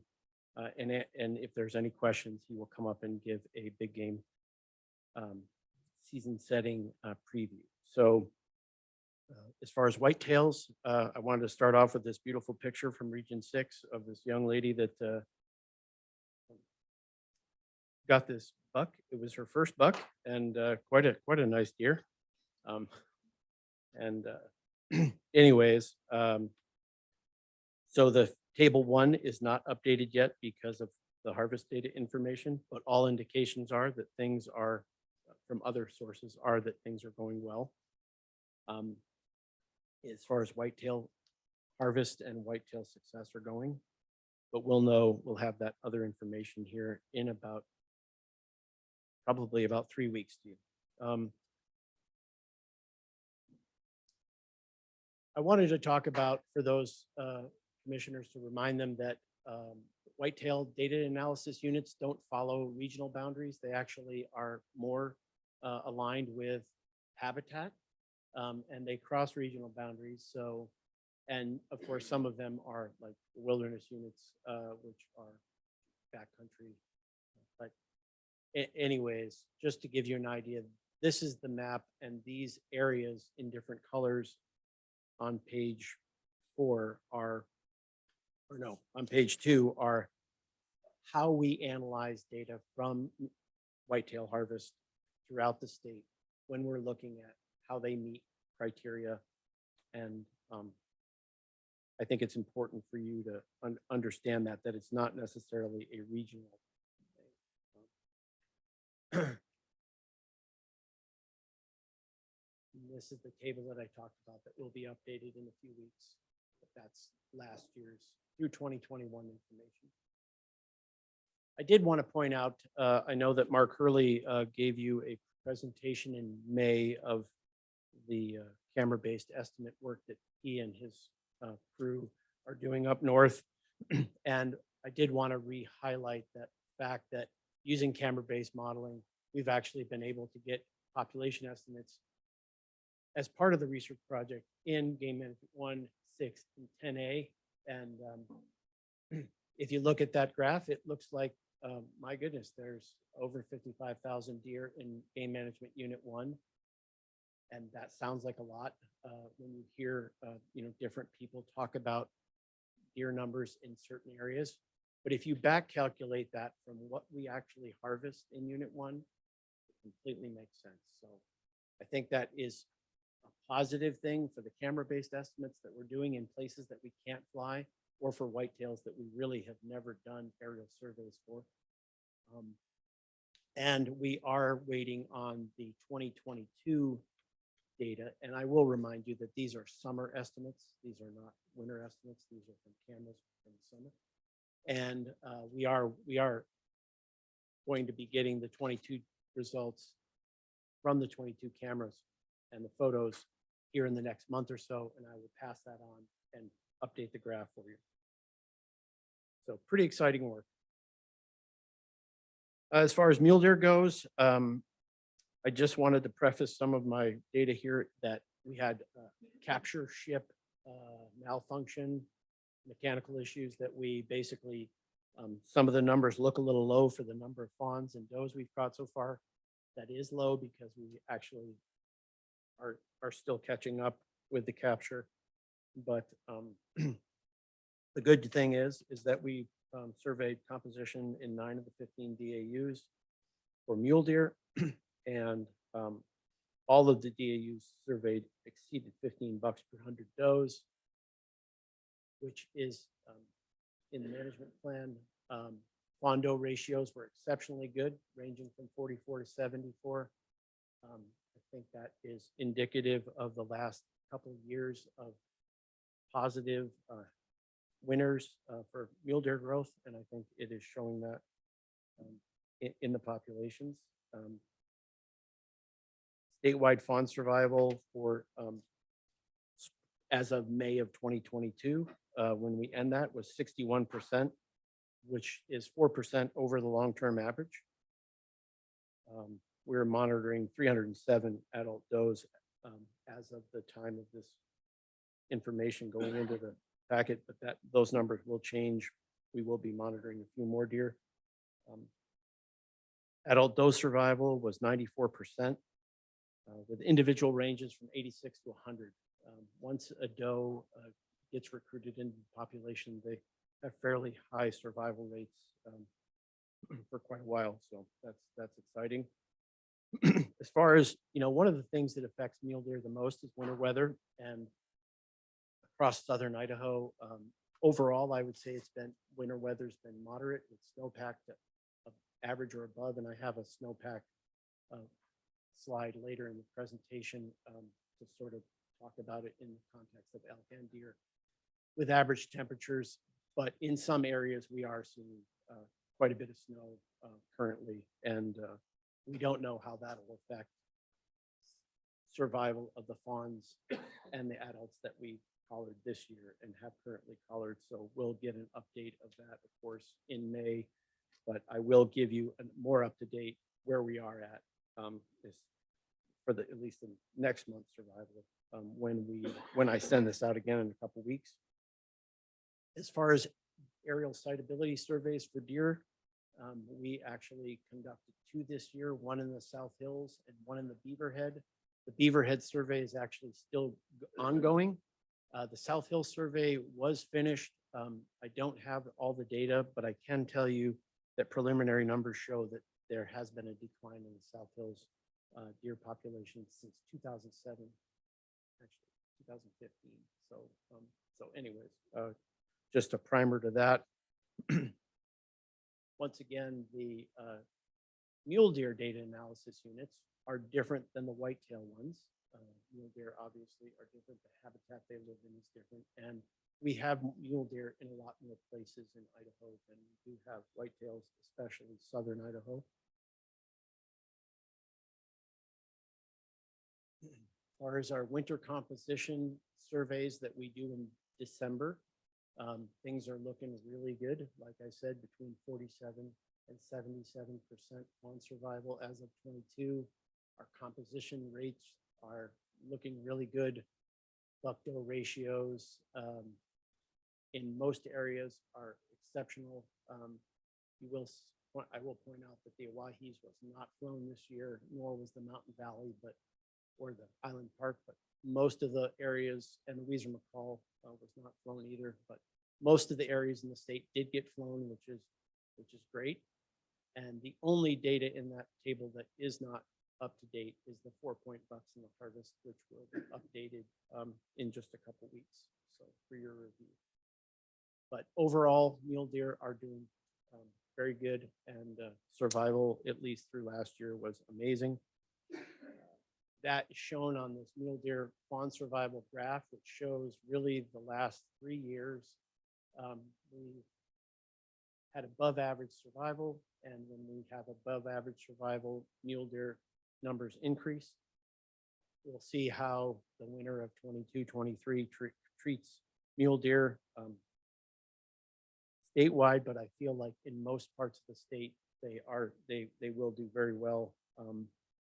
We might have some issues in some places where snow is getting deeper. We'll see what this is a great deer that was taken in the southeast region last year. Statewide annual mule deer doe survival, like I talked about earlier, survival is fairly high once they're recruited into the population, and we're seeing survival rates well over 90%, which all indicates to good conditions for deer in the state. Moving on to elk. There again, we have some more elk capture probably going on, but so far we have 230 elk calves that we monitored in 8 zones. Calf survival last winter was 87% and ranged from 44% to 100%. So that's really good. We are doing a lot of aerial surveys this year, and you can see from the table that currently still flying the salmon zone. The sawtooth zone won't be done until the end of next week. Bear River zone just got done, and the data hasn't been compiled yet. And Tex Creek, Diamond Creek zones were added because the Palouse zone survey was unable to be conducted because of conditions had deteriorated. They actually started getting green up in parts of the Palouse zone, so that's been deferred to next year. We're also doing the Beaverhead zone and like I said, the Tex Creek, Diamond Creek zone. So look forward to that data. We should have that done and all things, all in, all counted and calculated by the time I send out the next update. But for the most part, things are looking good based on the initial information from people flying the surveys. We also do herd composition in the Sawtooth, and they are currently doing that right now. And in the Silver Valley, we did get 4 days of flying in Unit 4 and found 31 calves per 100 cows, which is coincidentally, it was 31 calves per 100 cows the last time we flew almost a decade ago. So things are at least between those 2 points steady. It's always difficult to fly in the Panhandle just because of weather and fog and snow conditions, but we did get the conditions and we're able to take advantage of that this year.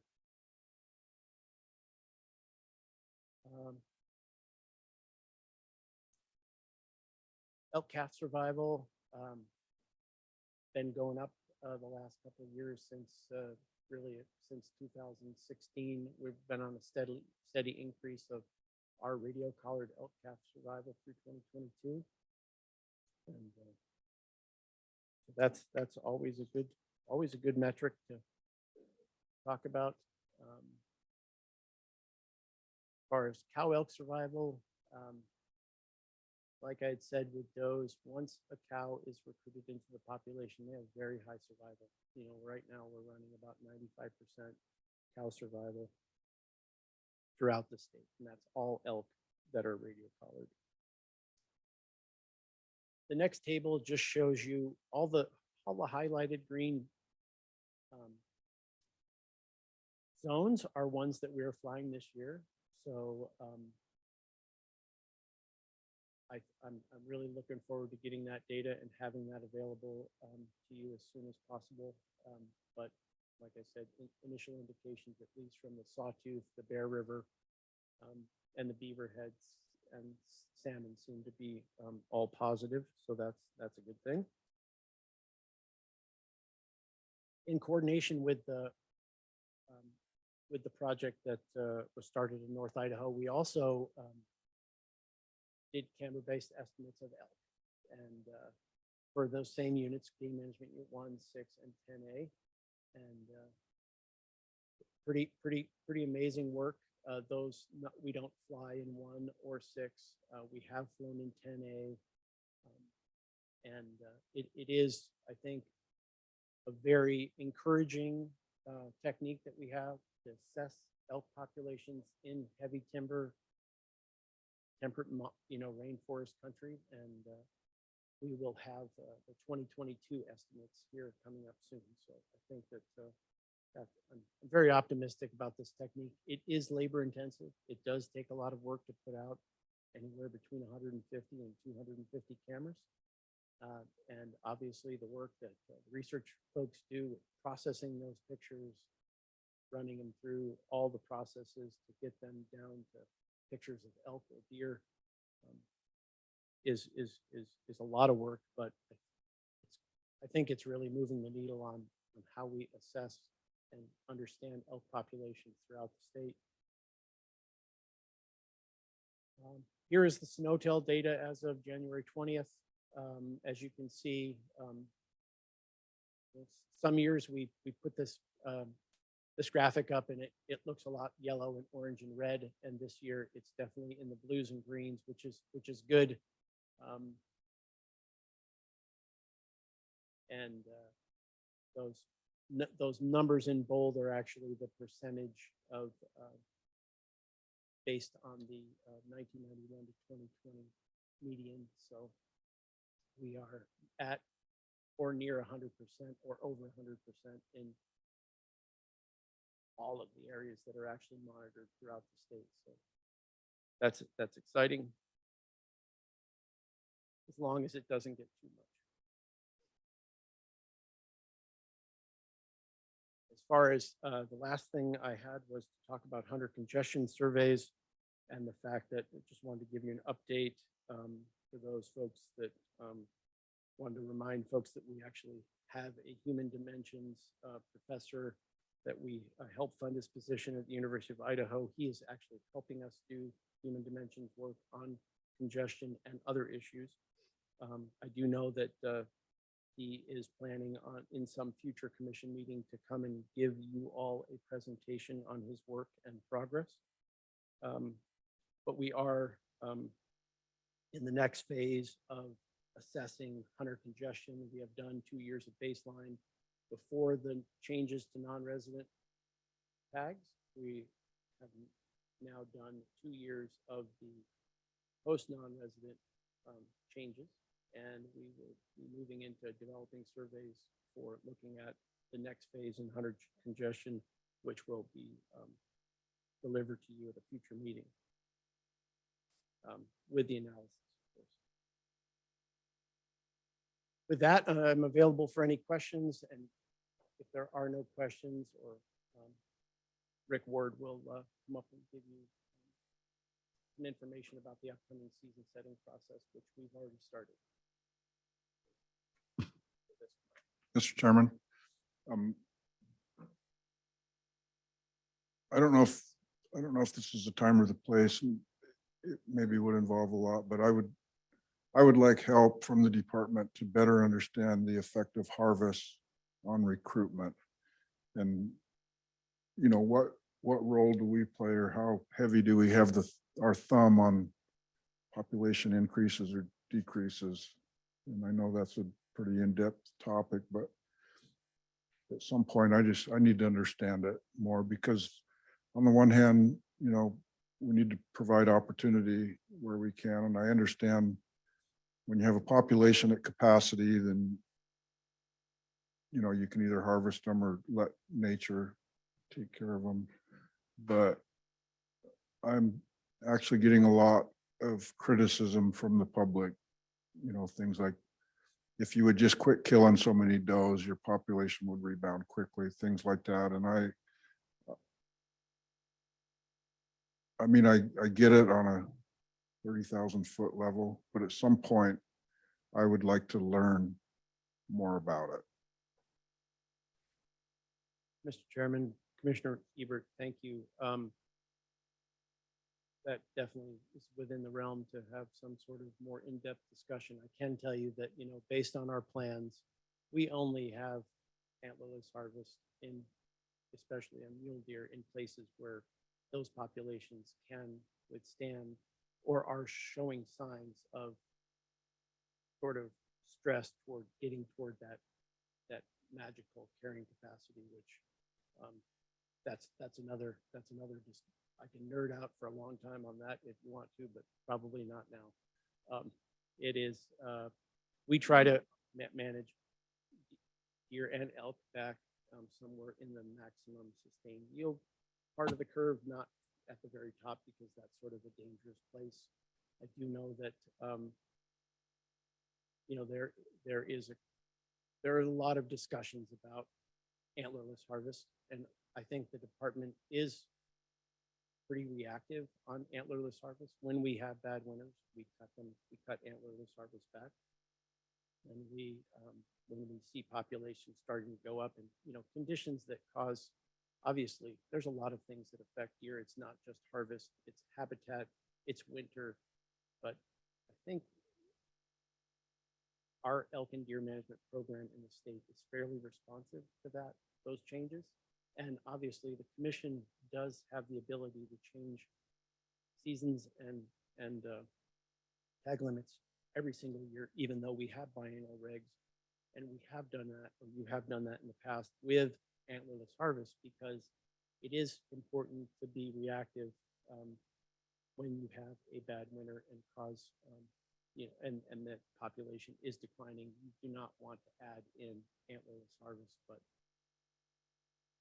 there are a lot of places where antlerless harvest can be a positive thing on the population, and there are different conditions that sort of warrant antlerless harvest, and how much of it, you know, whether it's a youth only general tag antlerless opportunity, or if it's a controlled hunt or antlerless opportunity that anybody can apply for and get.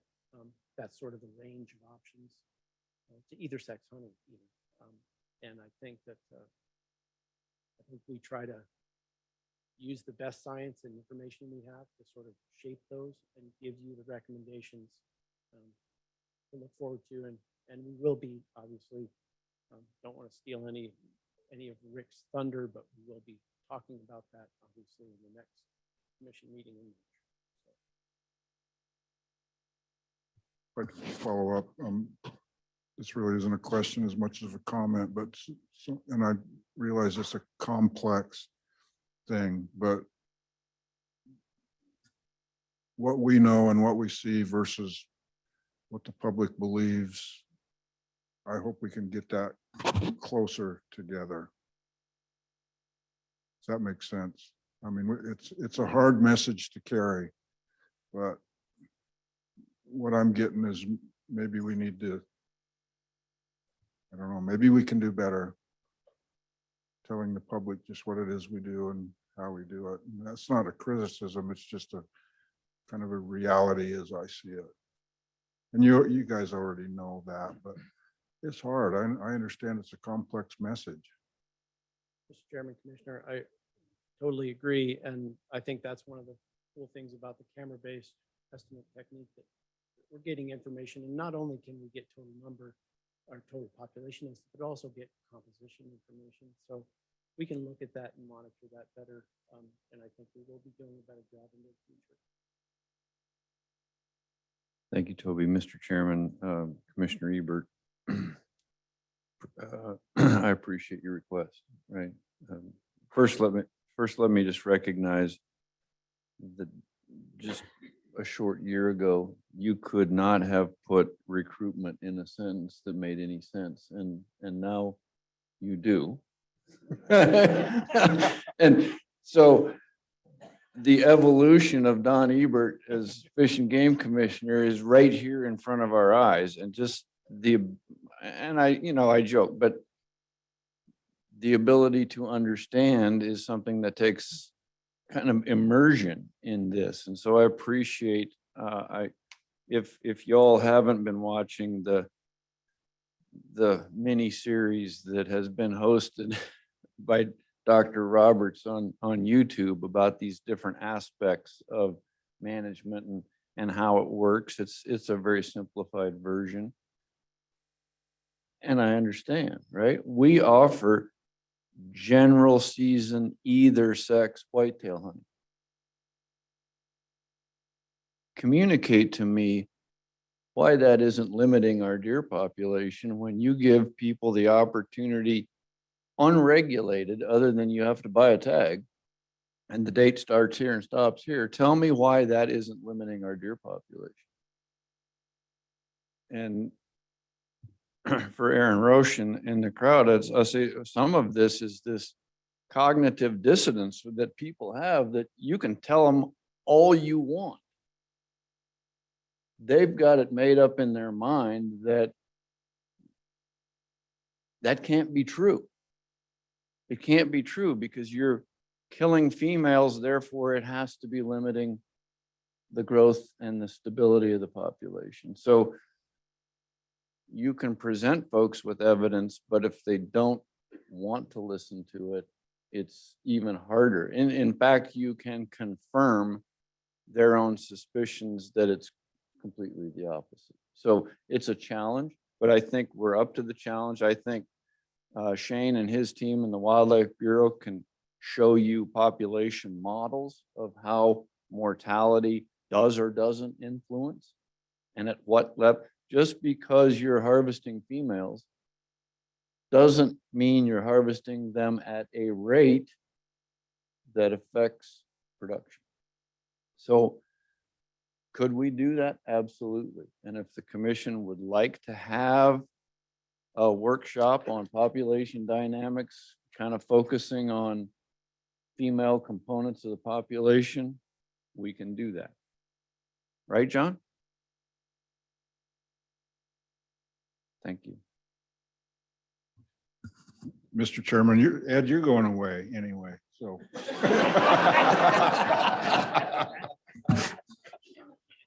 No, I appreciate all of this and, the complexities of understanding this. And I apologize to particularly JJ, because sometimes I ask the same questions over and over and over again, but my current term, I think you have like a year and a half left to educate me, and like, oh man, what, I love this stuff. I really do, but my hat's off to what you people know, but educate me. You got a year and a half, hopefully 4 more years after that.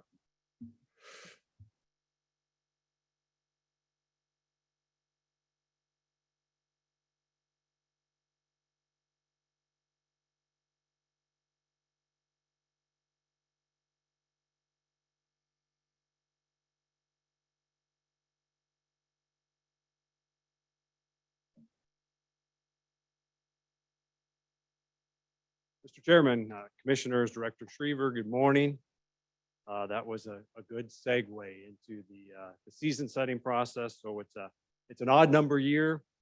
So we are beginning our big game season setting process to include white-tailed deer, mule deer, elk, pronghorn, black bears, mountain lions, and wolves. This is one of the it's a process. It's a big deal. Involves obviously the commission a lot of staff, and the public. What you have up there on that slide is kind of a quick, brief rundown of some dates. We are currently in the first stage of that, where we are working with the regions to develop proposals that we will be working with the director's office in next week in preparation of those proposals to go out for public scoping. And that scoping period is identified February 8th to February 22nd.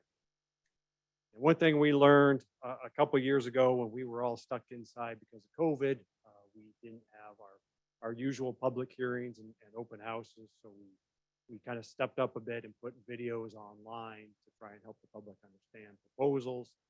That was well received. We did that again for moose, sheep, and goat this go around. We will also be doing that for big game. We'll also be going back to our standard in-person open houses and public meetings. Once we receive all that public scoping, we take all that input and work through that, apply that to our draft proposals, and work with the director's office to come up with and with the commission to come up with final proposals during the end of March, the end of February and early March. And then, of course, the commission will deliberate on those seasons on March 16th at that commission. Real brief, I just want to touch on a couple things. We are really in the idea stage at this point, not even really to the proposal stage. And one thing I should preface this with, usually in our big game season setting, the vast majority of proposals that you will see will be for deer and elk. This year looks to be no exception to that. You heard a little bit about harvest strategies and management priorities from Toby and the discussion therein. That applies here. We're looking at the idea of addressing EHD related decline in white-tailed deer in the Clearwater region, and in other places provide additional opportunity on white-tailed deer where mule deer is priority. For mule deer, looking at reducing mule deer doe harvest where populations are stagnating and where recently completed surveys have shown a population decline. And in other places where populations are rebounding, adding back in a limited youth only antlerless opportunity. As Toby showed, there are parts of the state that have had really robust fawn production this year. We will continue, of course, to keep an eye on weather and overwinter survival, which could shape things before that March commission meeting. And for elk, we are looking at potential reduction in harvest rates in zones where population reduction efforts and depredation goals have been met over the last few years, namely Weezer River, Smoky Bennett, South Hills, and Pioneer zones where we put some additional opportunity in place to try and put those populations back into our management. And in the Boise River zone where populations have been growing consistently, we are actually above objective and are looking at extending the season by moving the opening date earlier on that general bull only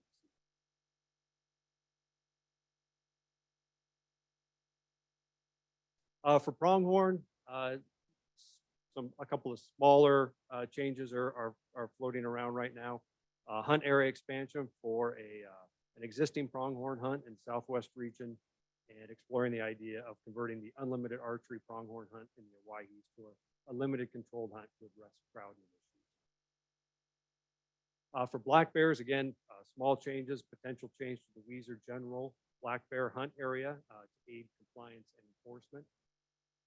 For mountain lions, looking at exploring the use of a second mountain lion tag for use in the Owyhees, where predation is suspected of impacting mule deer and sheep populations, and expanding the use of electronic calls in part of the salmon region for consistency across units. And for wolves, looking at hunting and trapping season adjustments for consistency across adjacent units, and consistent application of expanded methods of take in response to changes in livestock depredations and population. That is all I have on the season setting process. Are there any questions?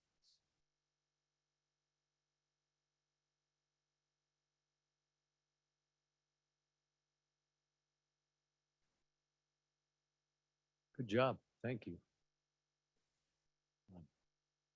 No questions? Okay. Do you want to move on then to the chronic wasting disease? If that is what the chair decides. Yes, I'm happy to do that. let's go ahead and do that.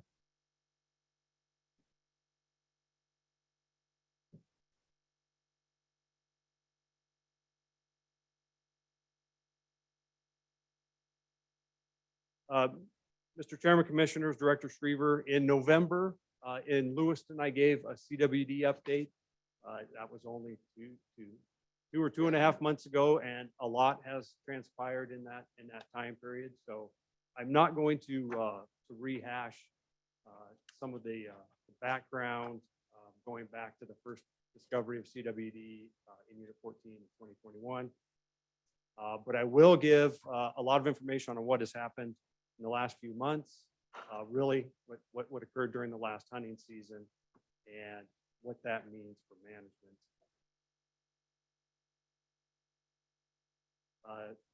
This is the map of our annual sampling for the 2022 sampling year.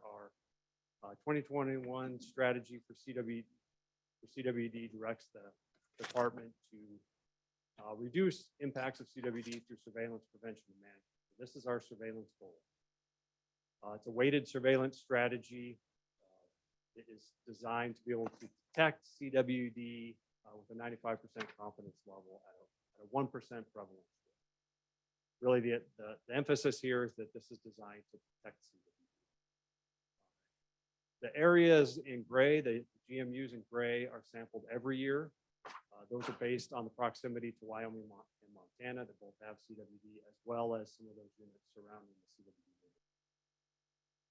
unit. The yellow units at the south part of the state are part of that 3-year rotation. So the yellow area and the white areas are on that 3-year rotation based on deer populations. The yellow is what the survey is being surveyed for 2022.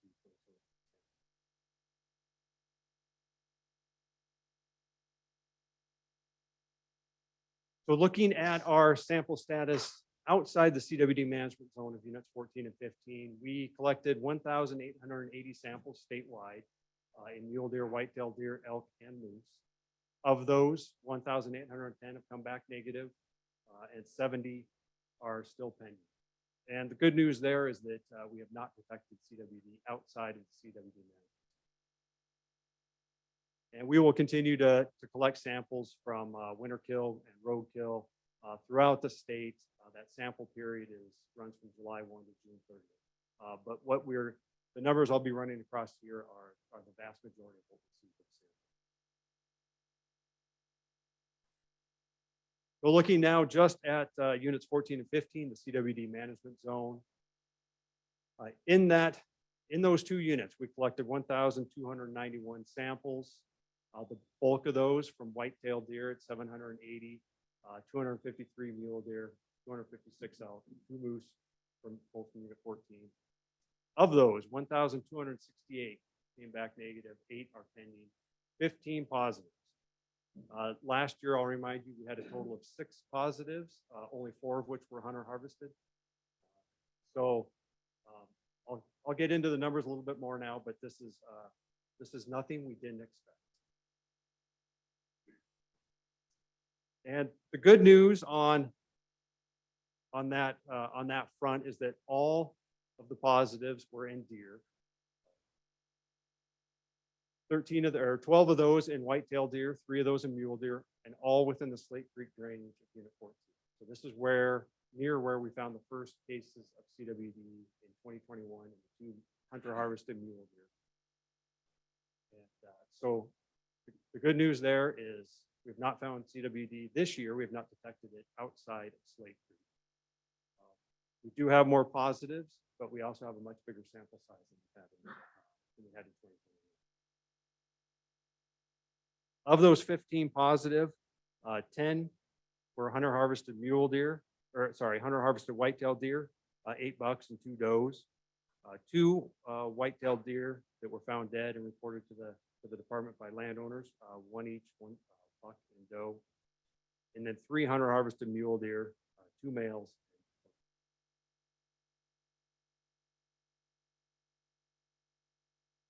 Zooming in a little bit on Slate Creek there. As I said, all the positives collected this year came from the Slate Creek drainage. And I think it is worth noting that this is nothing that we didn't expect. After 2021, seeing the sample sizes we had with the 6 positives, this is exactly what we thought we would see. I think if anything is unexpected is that we didn't see CWD anywhere outside the Slate Creek drainage. Last year we had the CWD positive whitetail deer in John Day Creek, which is just south of Slate Creek, and then most notably the cow elk that was up north in White Creek. We did not detect CWD in either of those locations.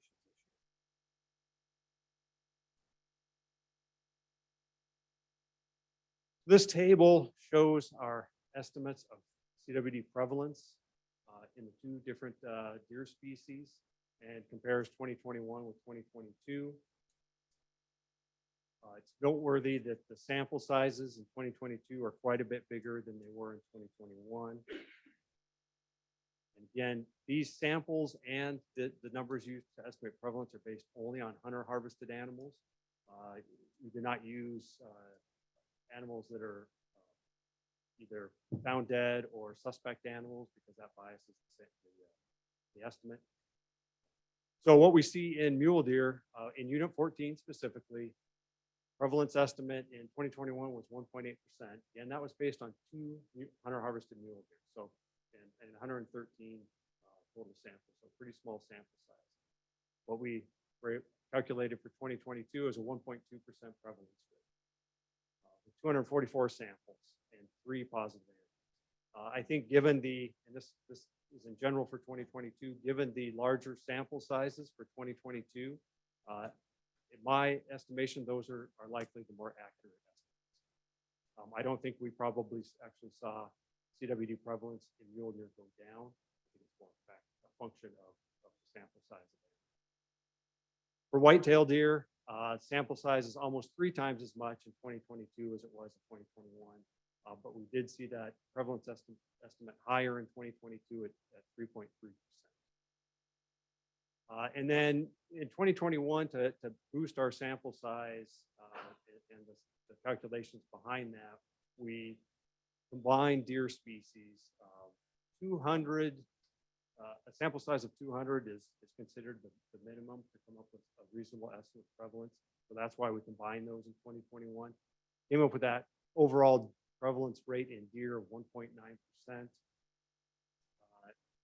And wanting to compare apples to apples, we did that again for both deer species in 2022. That came out at 2.4%. Again, that sample size is not quite 3 times as big in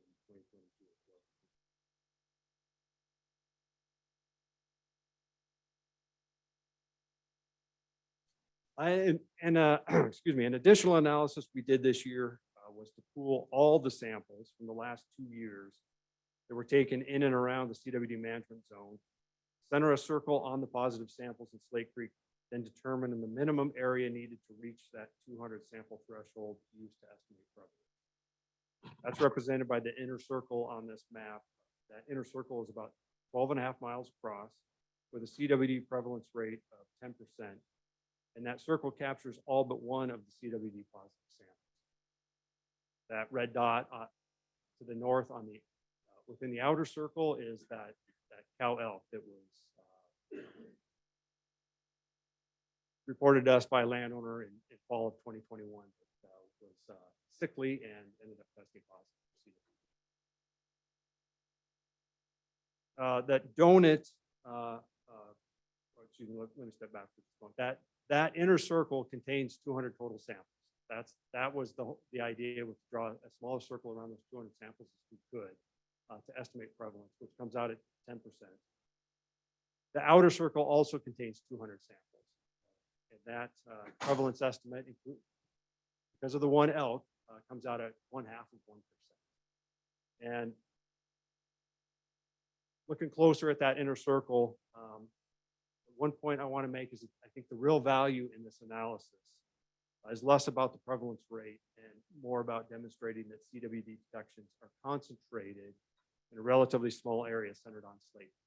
So this map shows all of the CWD positive samples, including 2021, except for the elk, which would be off the north end of this map. Another thing this tells us is that, or suggests, is that we've found the CWD focal point in Slate. And that's pretty noteworthy because as far as we know, no other state that has been able to determine that CWD focal point when they first detect CWD. They start looking around, thinking they have it, and they find a focal point somewhere else, or it's more widespread than they think. Given our sample sizes that we have from this year, I guess I would say we feel pretty good about where we're at. And as the director mentioned earlier, this puts us in a unique position. We have an opportunity to address CWD at a fairly fine scale. And that brings me to my next point. There on the text up there talks to our 2021 strategy, which identifies 3 actions to reduce the spread of CWD. Draw your attention to the third bullet there, hotspot management. And hotspot management is essentially going in and treating a relatively small area, treating being pulling animals. It's the proper way to put that. The region has been working with landowners in and around the Slate Creek drainage to gauge support for additional treatments this winter. And we may be coming to you soon to discuss hotspot treatment for deer in the Polk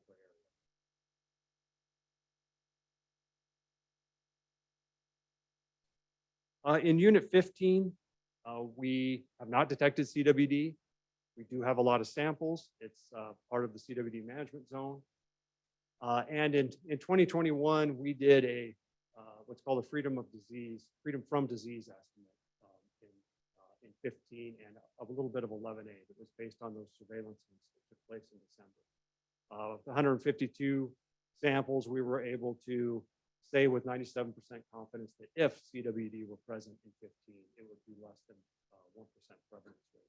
Well, we ran the same thing again in 2022, Unit 15 only, a lot more samples in Unit 15. What we can say is with 99% confidence, if CWD is present, that it's less than a 1% prevalence rate. In fact, the numbers are tight enough. We can say that if it is present, it's less than 0.5% prevalence. So this suggests very strongly that CWD has not found its way in.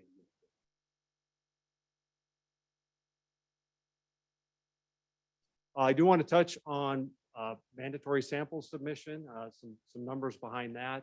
As you recall, the commission put into place a mandatory sample submission for hunter harvested deer, elk, and moose in units 14 and 15 for the 2022 season. And as Toby mentioned, harvest estimates are still preliminary. We'll have those final estimates in another week or two. I was able to use those preliminary harvest estimates though and come up with some numbers for compliance. So this actually came out higher than I expected based on our initial experiences with check stations and talking to hunters in the field. I expected this to actually be less than 50%. Based on the numbers we have, we actually have a 65% compliance rate of hunters having their deer, elk, and moose tested for CWD. The highest in that compliance was mule deer hunters in unit 14 at an 88% compliance rate. And the lowest was elk hunters in unit 15 at 51%. I think this is actually pretty good, especially given that this was the first year of us reaching out and trying to educate hunters on some new rules. We expect that compliance will go up over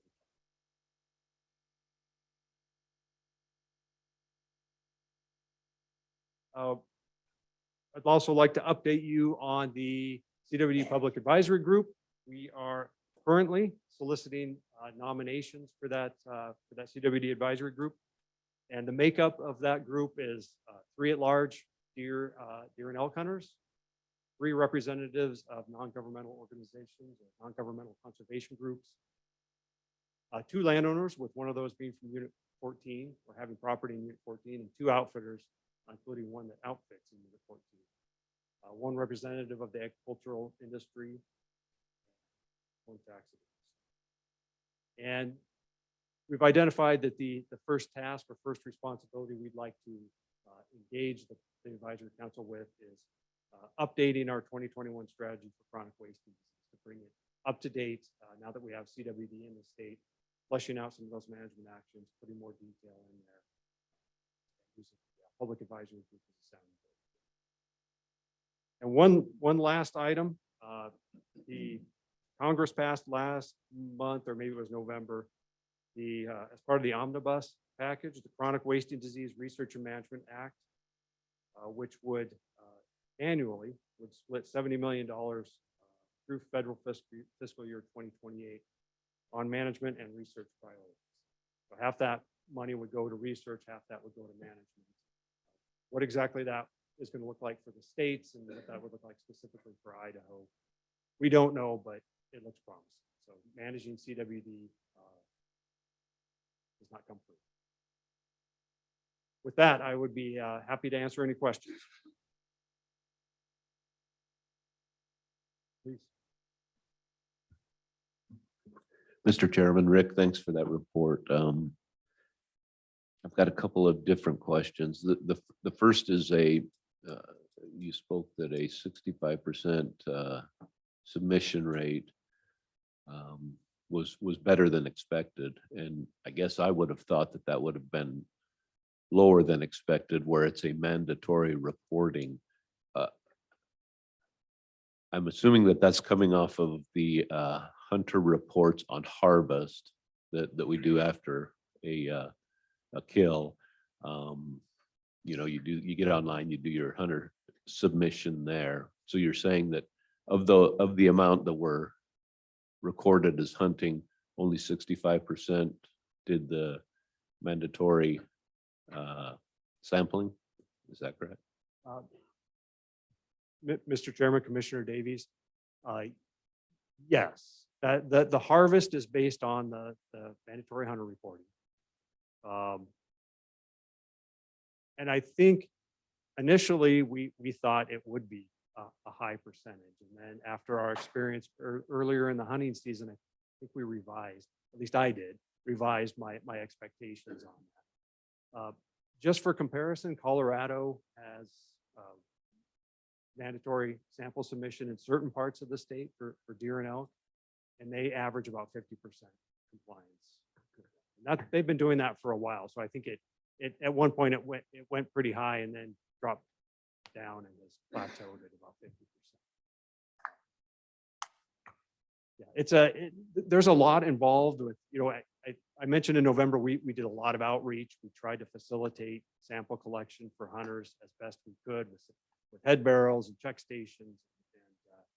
And I think it is somewhat telling that the lower compliance was in unit 15, just harder to get in front of people and make those opportunities available. But it never ceases to amaze me how we feel like we're saturating people with information, and then you actually talk to hunters in the field and find out that they don't know this is going on.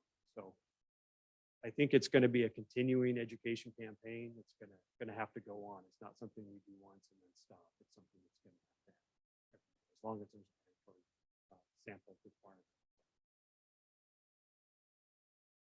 Okay, thank you. And a quick follow-up, you talked about hotspot management and the culling of these hot spot areas. And I don't know if you guys have worked through the details of that yet or not, but are we talking hunter opportunity type management or the systematic removal of animals by our people? Mr. Chairman, Commissioner Davies, what's defined in the CWD management plan as hotspot management or targeted culling would be the latter. It would be staff going and culling deer. That doesn't mean that's the only option. Ideally, we would use hunters to target deer. The landowner component makes that a little more difficult. We absolutely need landowner cooperation to have any effect in there. So that's what it's really going to hinge on. As far as hunter opportunity to help manage CWD, we came to you last March with some expanded opportunity in Unit 14 to address CWD. We may be doing some similar things again this March. As far as treatment this winter, it's hard for me to imagine how that would work with hunters. But that's still being discussed. And Mr. Chairman, if I could just follow up with one last question. So yeah, I that makes sense to me, what you said, which is are people taking care of this problem or potentially trying to take care of the problem? When would you foresee implementing something like that? Mr. Chairman, Commissioner Davies, soon. Part the unique opportunity is partly seasonal. We have winter deer or whitetail deer don't migrate very much in that country. Mule deer do somewhat, and they're all down low right now on winter range, primarily on private ground. We would want to take advantage of that.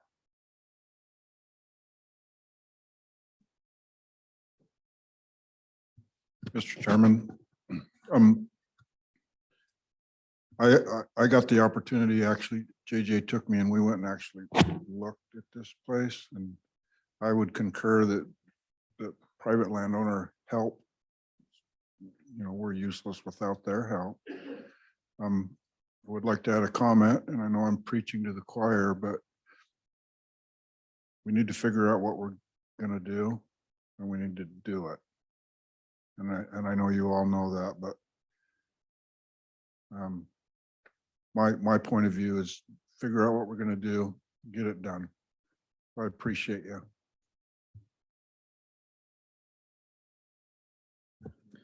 Mr. Chairman, I was just going to make similar comments to what Commissioner Ebert said. Obviously, we've got results from our previous actions. We kind of know where we stand with this, and to get in front of it, additional action is going to need to be taken.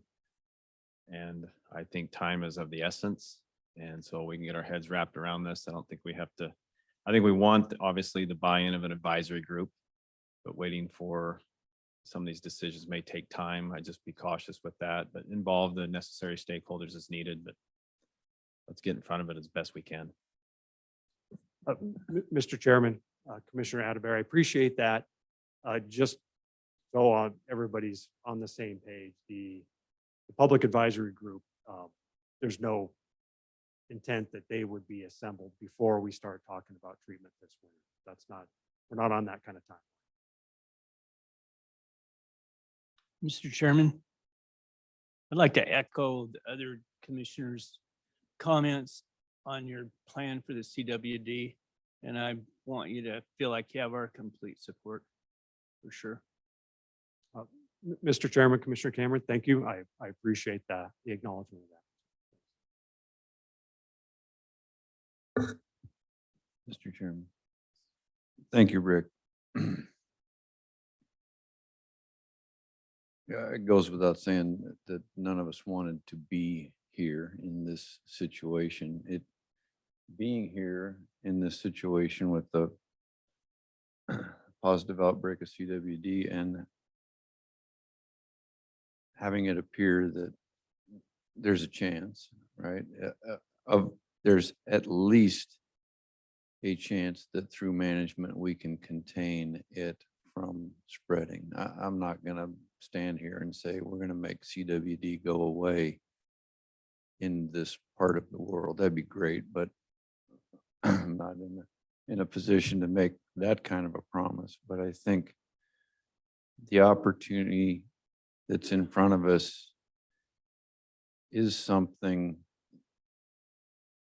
The bullseye picture speaks 1,000 words to everybody that looks at it, and to everybody who shares the concern that CWD not spread beyond where we found it,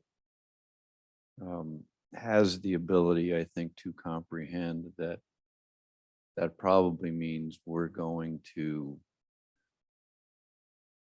be pretty hard on deer in a small area of Idaho, as much as we wouldn't want to do that. Comments from Mr. Sickles last night as a landowner. We understand that some folks are going to be more supportive of this than are others. I think that not having unanimous support is not a reason to take action. There will be folks who sit by the sideline and not participate in allowing access to their property to allow these actions to take place. But I am on my way out. In my opinion, I don't think that we can rely solely on the actions of department employees to implement this. I think that will play a part, and I think strategically in places that will play a part. But we have a constitutional amendment that tells us that hunting, fishing, and trapping is our primary method, is our preferred primary method for managing our game populations. And to the extent it can be used, it needs to be used.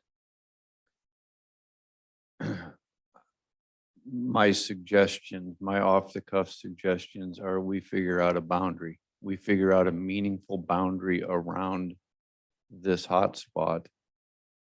And there is no season anymore on deer. It's 365 days a year.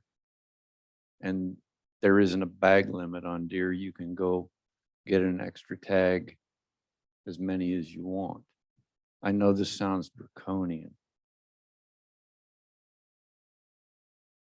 And those landowners who will allow access to people will allow access to people. And those landowners who will work with us to do agency action, whether that includes the use of bait.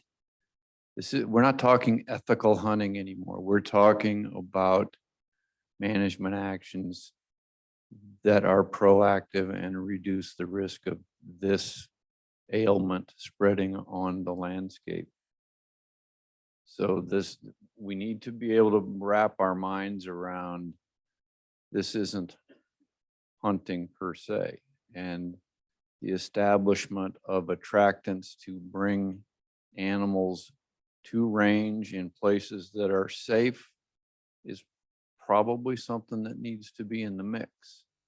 Whether or not those are available to the public or those are limited to department actions, I think we need to keep an open mind. We need to work closely with folks. But I'm in agreement with the commission that we just need to get on with this. And Mr. Chairman, I might suggest that you name a panel of 3 commissioners to work actively with department staff to line out what getting on with this looks like and on what timetable. That would be my suggestion on my way out, is we work very closely with this that is never been done before in this state, but I think the circumstances require it. Thank you. I don't find your comments or suggested direction draconian in any way. I find by not doing that totally unacceptable an outcome. I've got to believe that if we had colleagues from other states, Colorado, upper Midwest in the room right now, and we asked them for advice, they would say what we've just spoken about as the way forward in the last 20 minutes, that they wish they had done that in a more timely, decisive, and proactive way. You know, these are like fast-moving wildfires potentially. You get initial attack, contain it, and work with it at that point. So I think we're all in agreement with that, fast-moving containment. And I will get some commissioners together and we'll work with you, Rick. And just, it goes without saying, but if the result of this year's surveillance and monitoring would have been a scatter of positive detections widespread in 15 and 11A, and we would be talking about something completely different. But it isn't. And so I think time is of the essence. Any other comments? We're good. Go Mr. ahead. Chairman, I have one question. If culling the herd is the answer, is that, it's obviously not guaranteed to get CWD out of the state, but it's probably highly to reduce it? Or is it like a 99% chance that it'll be gone? Like, is it going to fix the issue, I guess is what I'm asking. Mr. Chairman, Commissioner Charette, the whole premise of reducing deer density is to mitigate the spread of CWD. So we're not going to get rid of it. It's not going to go away. And reducing a deer herd in like Slate Creek would be a long-term prospect. So if there's contamination issues with soil, like you don't get rid of CWD, it's still there. You can keep the deer density low. If you let it rise up again or grow again, then there's a likelihood that it will, CWD will the prevalence will increase with the deer population. Can I ask a follow-up? So is this something that we'll have to reduce the number of deer in that Slate Creek drainage from here on out to reduce like something that have to be monitored, and the deer herd numbers are going to be lower in that Slate Creek drainage from here on out? Mr. Chairman, Commissioner Charette, yes, that is. And that is been the initial approach to Unit 14 in general, with some additional harvest opportunities, X tags, some antlerless opportunities. And that is, looking around at all the other states and provinces that have CWD, that is the method that has worked to slow spread, is to keep deer densities low and in combination with reducing the age buck class to a lower, younger age class. Okay, thank you. And I'd echo what's been said up here. I think it's something that we need to move on as soon as possible. Sounds like we have a like-minded way forward with the efforts of the department, willing landowners, sportsmen and sportswomen. We can put a corral around this. There's high potential anyway that we can. And at the same time, there's federal money moving forward to help with research That's another reason to have swift containment while we get more science in on this. Thank you. Okay, thank you. We check a time here. John, will you have time up through short of noon for your presentation? Okay. That's well known. That's well known. And so let's move forward. John Rochelle, Chief Wildlife Draft Wolf Management Plan.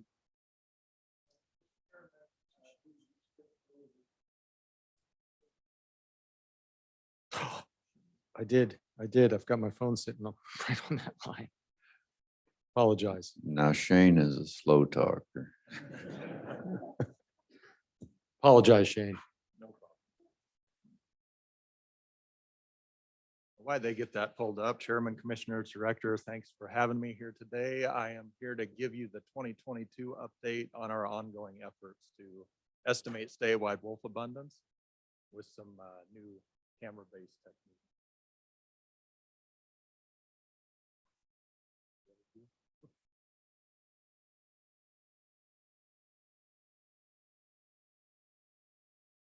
This will be a repeat a little for some of you that have seen this before, but I know not everybody's seen this. So I'll start off with a little bit of methodology and then we'll get into the 2022 update.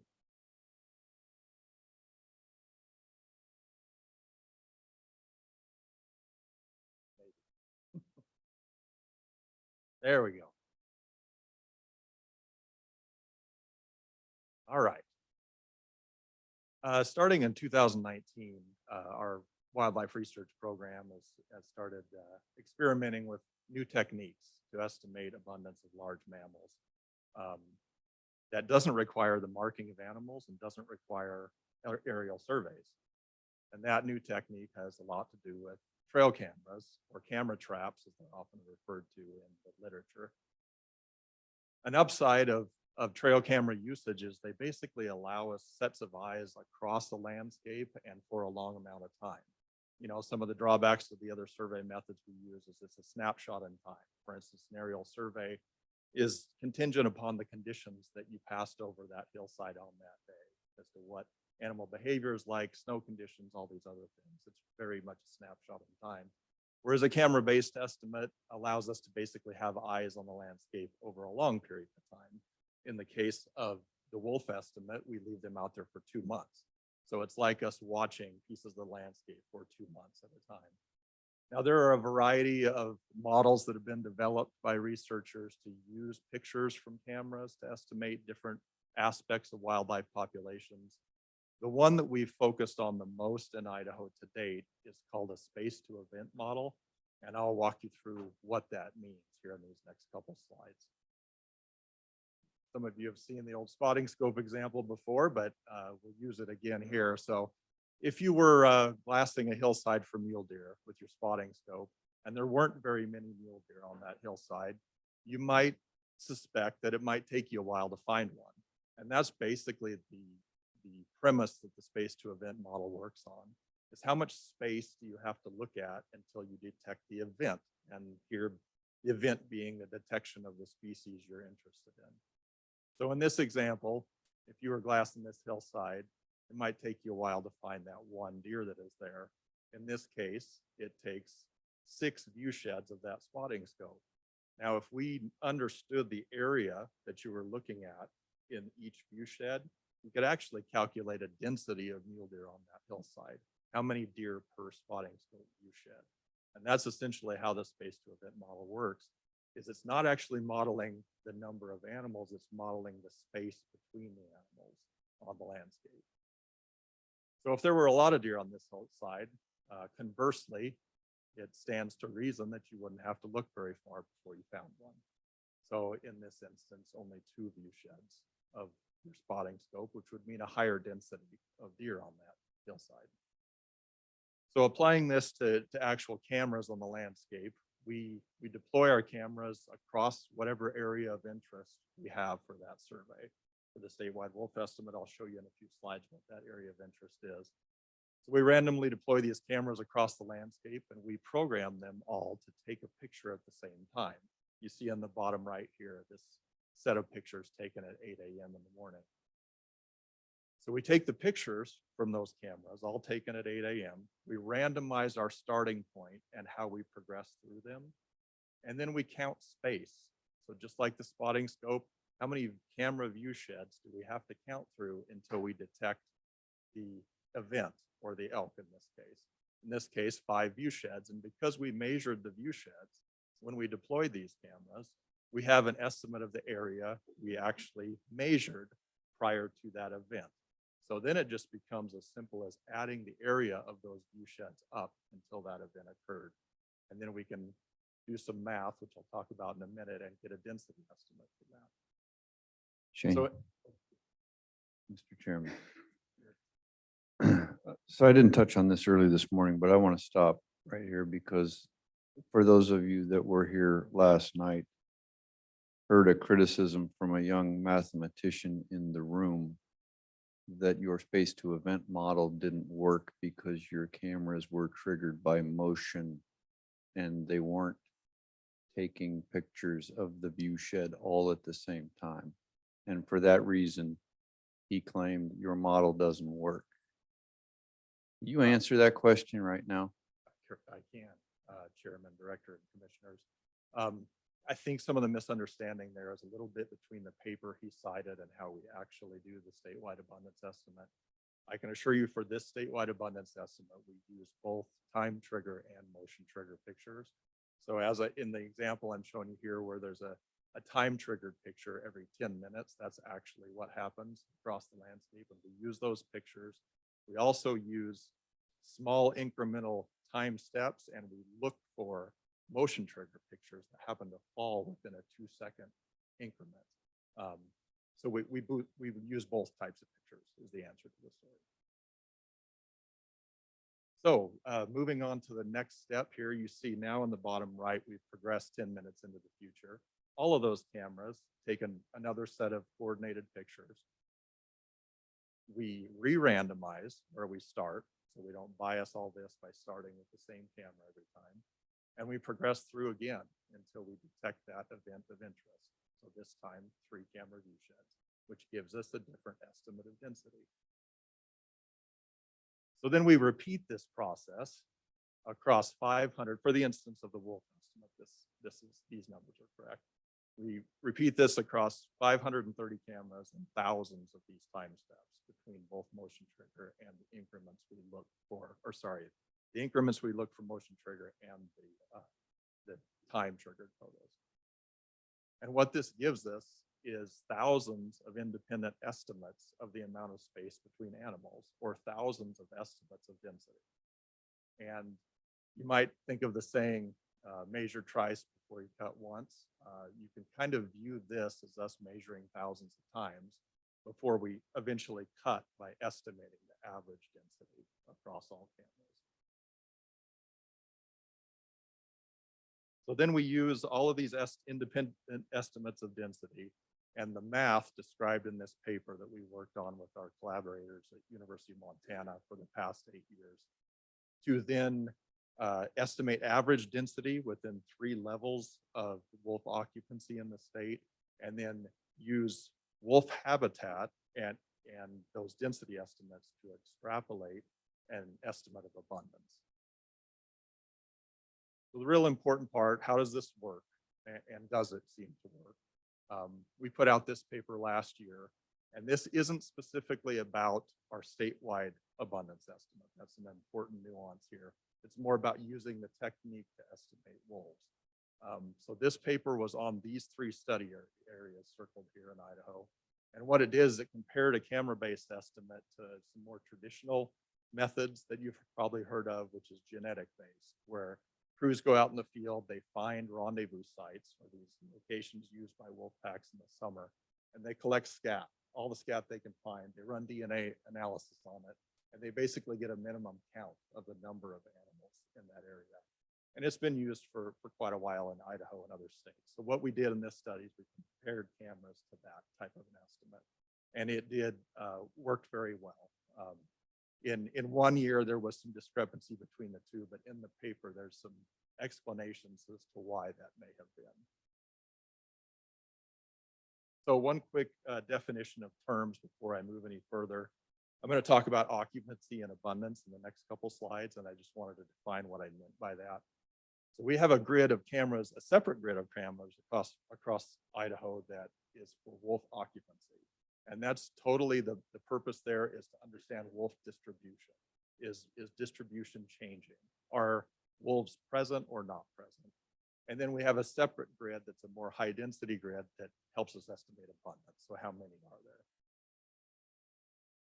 So we've been doing our occupancy work for longer. Since 2016, we've had this grid of about 209 cameras across the state.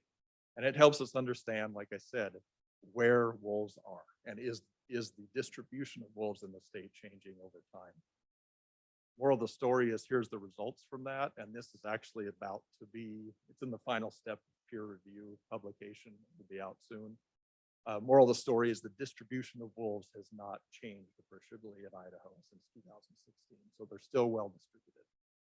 But what it helps us do for then the abundance estimate is it helps us understand the portions of the state that are regularly occupied here in the dark orange and areas that are rarely or never occupied in the yellow.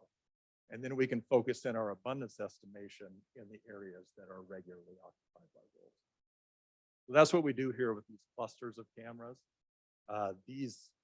Each of these cells for occupancy, which you see here as the big cells, were randomly selected and then subdivided into 16 smaller cells. And then a point was randomly placed in each of those 16 smaller cells. And then the camera deployer goes to that point and then finds a trail to aim the camera at, is basically how these abundance estimates work. And that's because wolves travel, when they travel, if there's a trail there, they're almost exclusively using those trails. So on average, the last few years, we've used about 530 cameras to estimate abundance. Those cameras take about 10 million photos. We use some artificial intelligence software that's pretty neat stuff to help us weed out the pictures that don't have animals in them. And in 2022, 123 of those cameras actually detected wolves.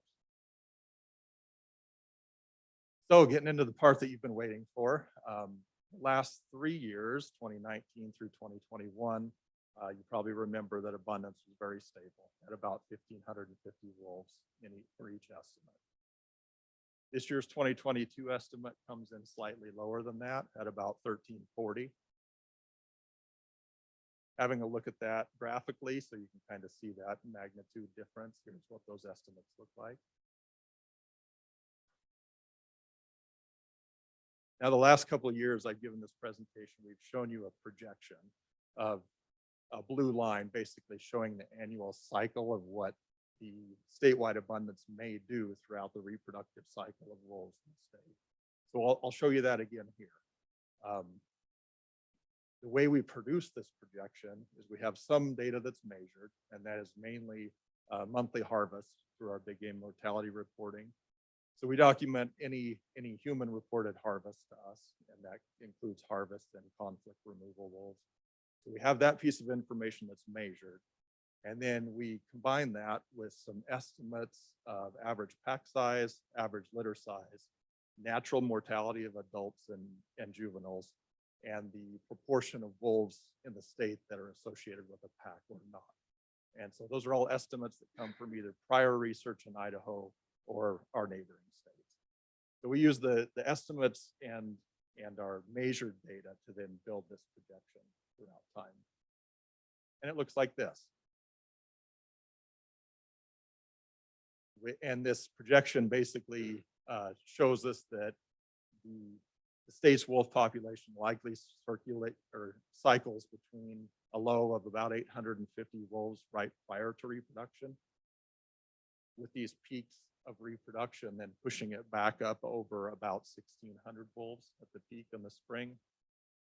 If we drop our ensuing estimates on there, you can see that that projection line goes through the confidence intervals of each one of those estimates, giving us some assurance that the information we build the projection line agrees pretty well with the estimates themselves.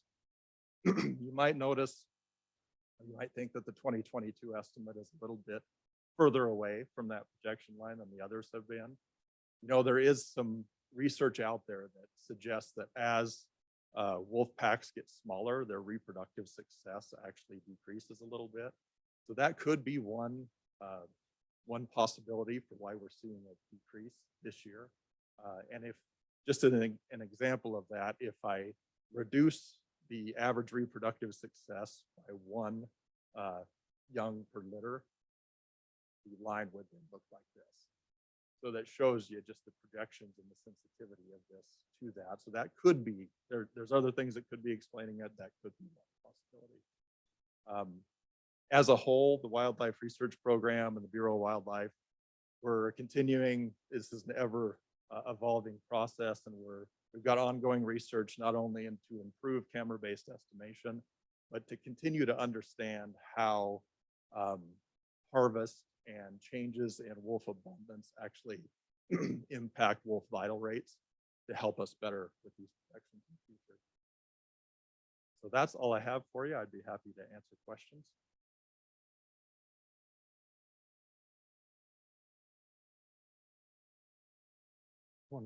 Shane, thank you for a understandable description of a real complex program. It's very helpful. Is this PowerPoint? You had some slides that blend and so forth.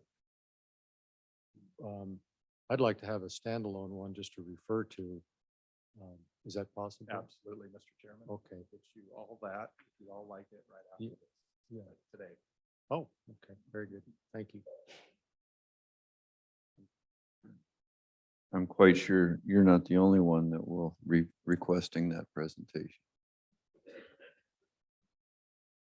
I think over time, and you've presented this to us several times, and each iteration becomes more clear. I'll admit that I take repeat input to understand something, but this is very, very good and well done for a layman like myself. Thank you, Shane. Okay, and we'll go John Rochelle, Chief of Wildlife Bureau, Draft Wolf Management Plan.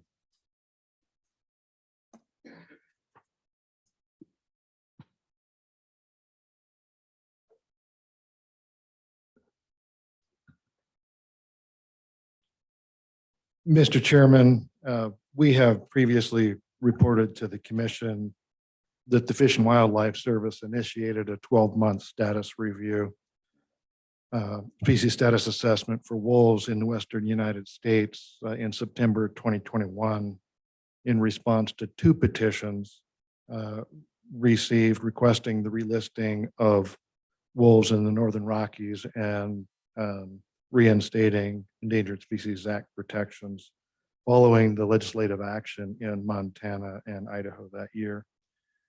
We expected a final species status assessment to be presented by the end of September 2022.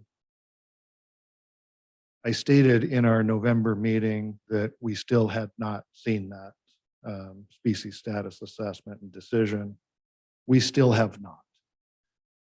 Given that and the information that Dr. Roberts just presented on a wolf abundance estimate that is lower than what we had seen in the previous 3 years, we thought it would be an appropriate time to release a draft wolf management plan to frame future direction of management. And so that's what I'm here to lay out for you today. Like our other wildlife species management plan, the intention of this draft would be to direct wolf management for the next 6-year period.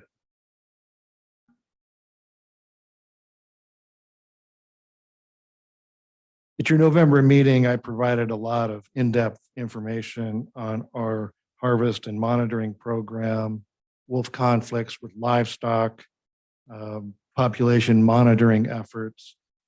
I'm not going to recap all of that here today, but I will say that all of that information I presented with updates through January, all of that is included in the draft wolf management plan that you have just received. Also included with that is a lot of other information we have gained through monitoring wolves and research conducted in Idaho and the surrounding states in the Northern Rocky Mountains since wolves were released 28 years ago. So I'll get into the plan. First, primary tenets of the plan here are grounded in the direction with the intent that we maintain a viable, self-sustaining wolf population, well distributed in suitable habitat throughout the state at a level that minimizes conflict with livestock and conflict with ungulate populations. It is our intention that we continue to maintain wolf populations connected to those in Montana, Wyoming, Oregon, Washington, and in Canada. Our management activities will be monitored and regulated to maintain annual abundance and reproduction that stays well above the Fish and Wildlife Service's 2009 recovery and listing criteria, which was greater than 150 wolves in each of the states, maintaining greater than 15 breeding pairs that have greater than 2 pups that survive through year end. I'll recap what Dr. Roberts just presented, a late summer wolf estimate in Idaho alone of 1,337 wolves. I will also remind you that in November, I presented some litter analysis we did based on harvested wolves and genetics that indicated in the last year we had completed, we had documentation that a minimum of 97 litters had been produced that year. So way above those standards for delisting in 2009. Okay, our plan is constructed to include 4 primary management goals, directions. The first of which is to maintain a stable, well-distributed, self-sustaining wolf population in suitable habitat that fluctuates around 500 animals annually by the end of this 6-year planning cycle. Second, to monitor the wolf population annually, assess the mortality, our abundance estimates, and our reproduction, continue to improve our wolf monitoring techniques. Very importantly, we will continue to do all we can to reduce conflicts with wolves on livestock. And the fourth primary goal is that we reduce wolf predation on ungulate populations where they are not meeting objectives. I will talk briefly about each one of these, starting with the first one.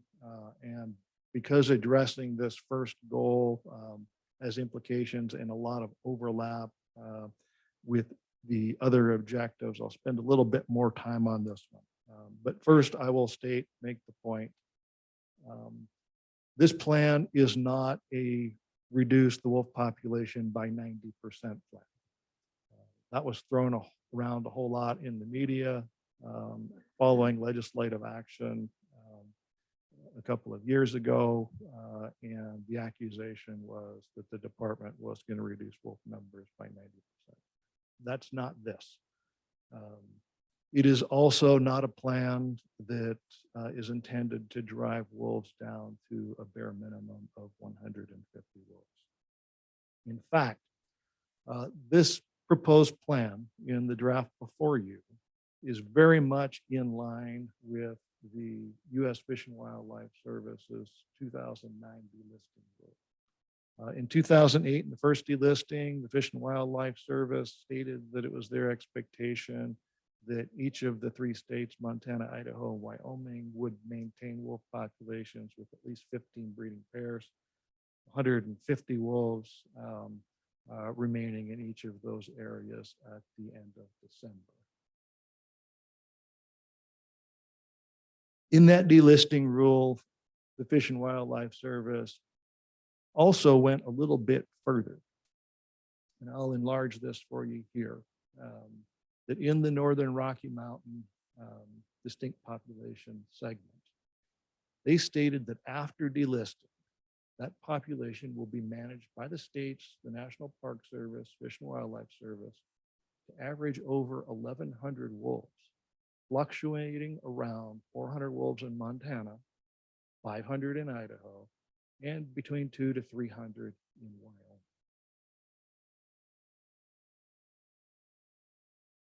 The Fish and Wildlife Service scientists at that time in their role went on to say a little bit more that's often lost, and I think very, very important here to emphasize, that within the Northern Rocky Mountain distinct population segment, most of the suitable habitat for pack persistence is already occupied and likely at or above the long-term carrying capacity.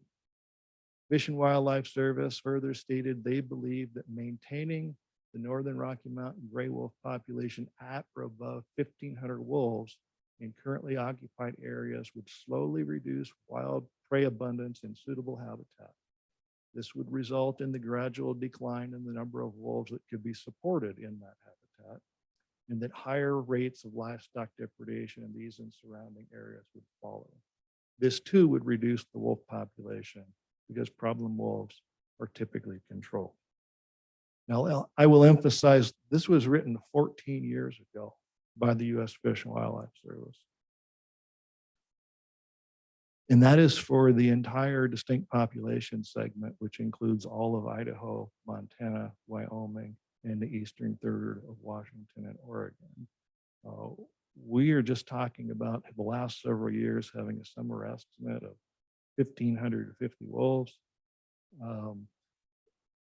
And when we look at that through the annual cycle that Dr. Roberts had discussed, we're looking at fluctuating around about 1,270 wolves in the prior 3 years, topping out at about 1,600 wolves following the reproductive pulse, following natural mortality, harvest mortality through the year. We would project a bottom just prior to the next reproductive pulse of about 850 wolves. If we look at those prior 3 years, where we were fluctuating around 1,270 wolves in the state, we can draw the conclusion with that level of harvest, the population was resilient and remaining stable. Shane just presented some information here. We had a lower population this year. And just to provide you the perspective, the quick look back through what I presented in November, if we look at the documented human caused mortality from 2019 through the 2021-2022 season, that's an average of about 515 wolves dying of human-related causes per year. That equates to about 33% of the population being reduced because of human-caused mortality. So we take this, Shane showed the projection from the last couple of years and explained what went into that. But for our planned goal to manage the wolf population down to a lower level so that it fluctuates around 500, which is that dashed blue line at the bottom, in comparison to where it has been the last several years at fluctuating around 1,270, we can calculate that we would need to have a human-caused annual mortality of about 37%. So about 4% than what we had been seeing.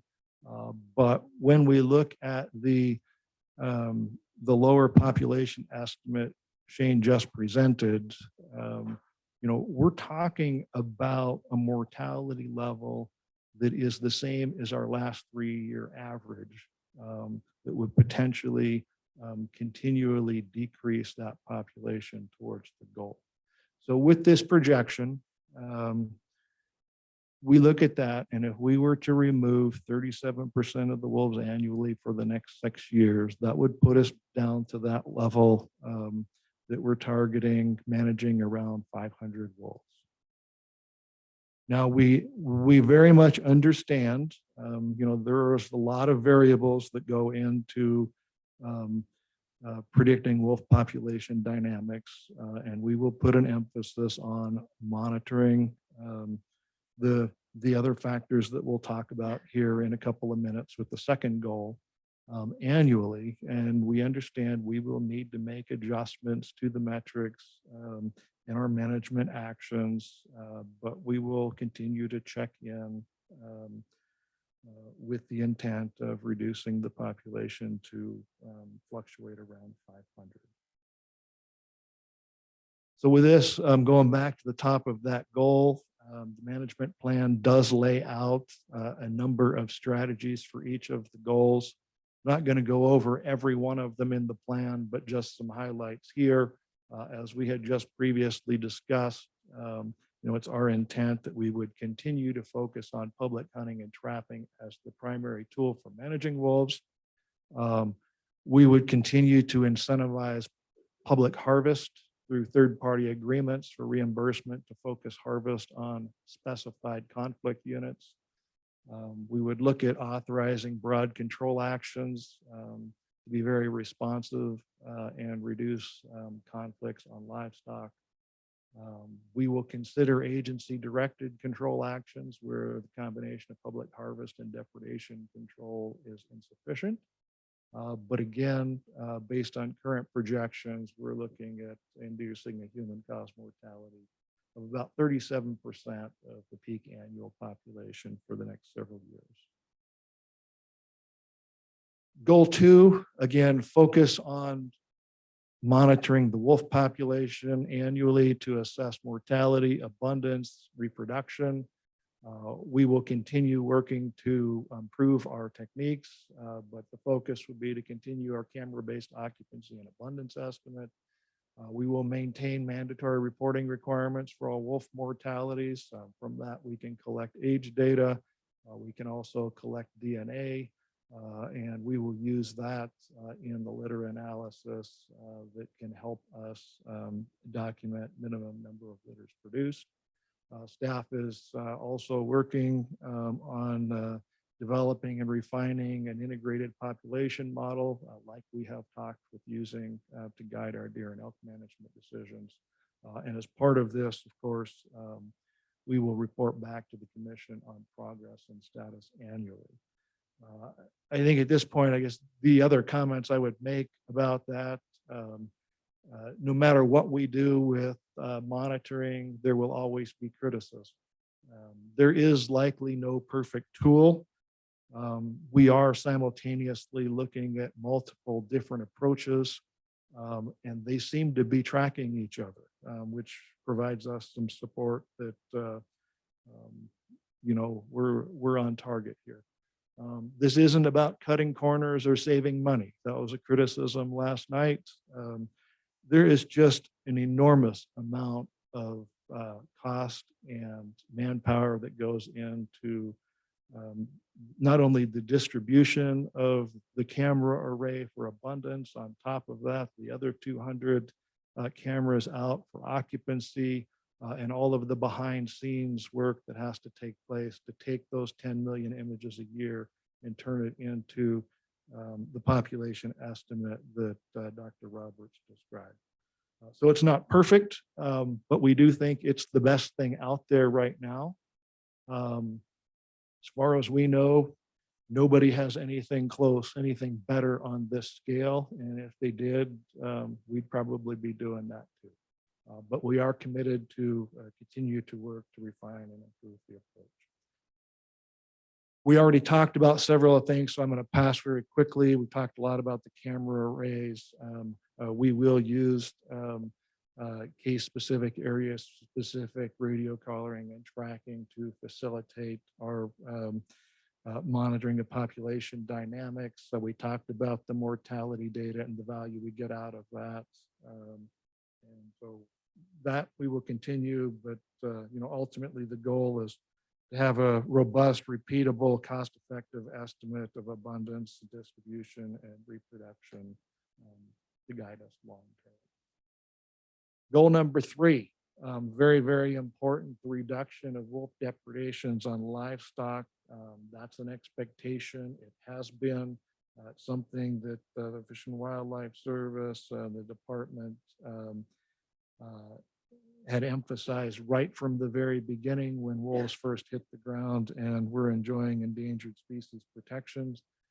But again, we will emphasize the reporting of suspected losses to the authorities so there can be a prompt investigation to confirm and document wolf depredation so we can continue to track that level of conflict.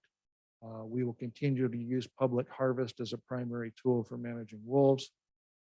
We propose to continue to incentivize public harvest through third-party agreements to focus harvest on specified conflict areas. And we will continue to support the radio collaring of wolves to facilitate resolution of losses in chronic depredation areas. This is a project that is continued to be underway. And in fact, we've been working the last couple of weeks with USDA Wildlife Services on a radio collaring operation in areas that we have collectively identified as chronic livestock depredation areas. The final leg here of our 4 management goals is to continue to focus on reducing wolf predation on ungulate populations where those populations are not meeting objectives. And we believe that a leading cause of that is related to predation by wolves and other predators. And the emphasis here, of course, as we have seen before through the course of the plan, to maintain liberal harvest, public harvest opportunity, continue to incentivize that harvest in specified units through third-party reimbursement. And then also keep in mind where the public harvest is insufficient to reduce the conflicts, to implement area-specific predation management plans and agency-directed control actions, giving consideration to likely effectiveness and cost efficiency. So that, in a nutshell, is the quick 11.5-minute overview of the plan. Where we stand right now, Mr. Chairman, Commissioners, if it is the pleasure of the commission, we will proceed and release this plan to the public. We are planning, we would put it on the website and make it available for public comment for a 30-day period. And if the commission is ready to give the go-ahead on that, I anticipate we can have that up and open by the end of next week. Mr. Chairman, that's what I have for you today. I would be happy to respond to questions. Thank you. John, questions? I do have a question. Thank you, Mr. Chairman. John, regarding the Frank Church Middle Fork area, I received a lot of comments about the ungulate population decreases in that area. Does the management plan have any specific strategies or actions for that area? Mr. Chairman, Commissioner Davies, the plan itself is not that specific to get into particular areas. I will remind you that we do season setting for big game on a 2-year cycle, but can revisit that annually, and we are up for review. So we have pretty liberalized harvest opportunities throughout the Frank Church right now. But obviously, because of the nature of designated wilderness, there is not much in the way of road access, and hunter density as well is quite light. Working in the wilderness continues to be a challenge for us as far as the efforts that we can conduct, but we continue to be working with the Forest Service in trying to pursue options to aid in our ability to improve monitoring of wolves within that wilderness. But yeah, there are continued discussions we would need to have prior to taking additional actions to liberalize the current opportunity.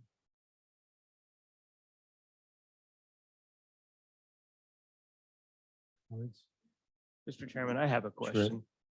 Going, is it the NRW that you cited previously?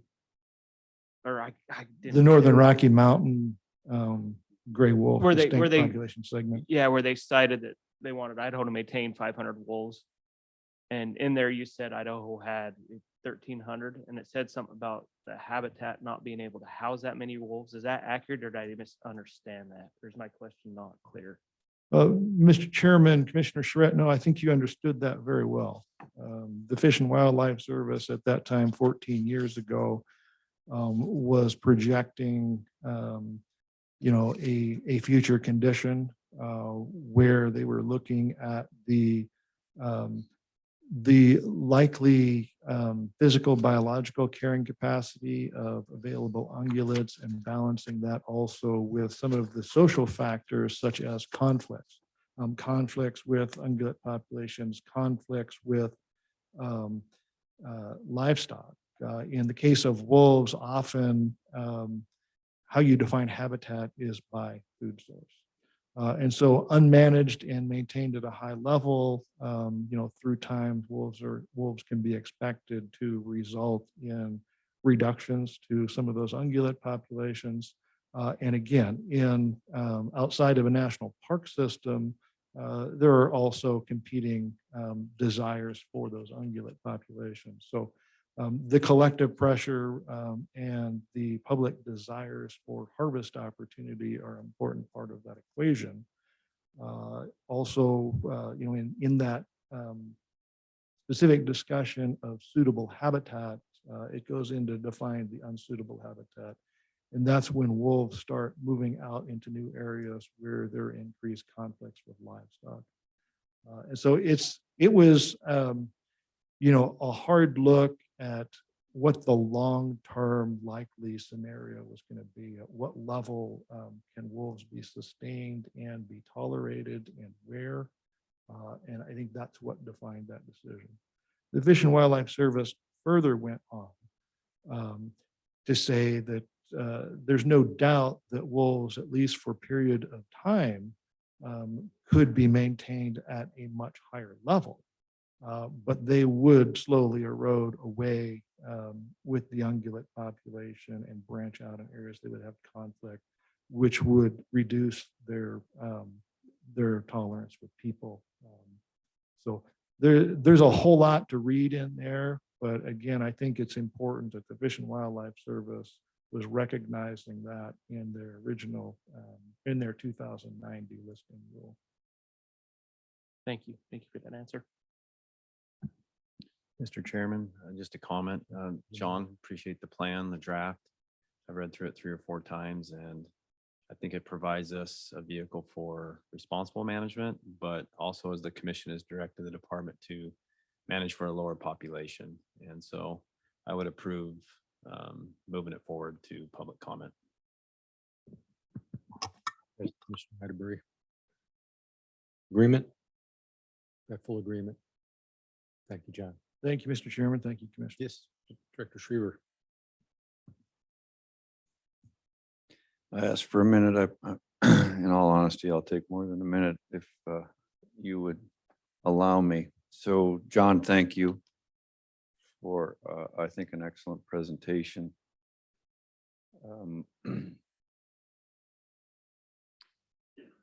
As John said, I think it's important at this juncture that for the first time since we have been monitoring the population statewide with the accuracy that we are with the, I understand it's an estimate. We don't count everything. We don't own a livestock herd where we put them in a squeeze chute and count every one of them to know how many we have. All of our work is based on estimates. But it's a pretty solid estimate. And the fact that for the first time in 4 years, that estimate shows a number that is smaller than the previous estimates And as John alluded to, the narrative being hijacked after the passage of Senate Bill 1211, that Idaho's intent was to reduce the state's wolf population by 90%. That was a hijacked narrative. That was a narrative made up, not by this agency or this state. I think it's very important that the commission be in a position to describe to the world the intent of our management. And that intent is not to manage the wolf population to the bare minimum recovery threshold. It is to manage that wolf population very consistently with the federal delisting rule written under the Obama administration for what will work on an occupied landscape where the public has other values with wildlife. And to Commissioner Charette's question about carrying capacity, I've learned a few things about wolves, and largely the carrying capacity of them is dependent on prey availability. You'll have more or you'll have less depending on how much and what they have to eat. It's not about the trees and the brush, and it's about what they have to eat.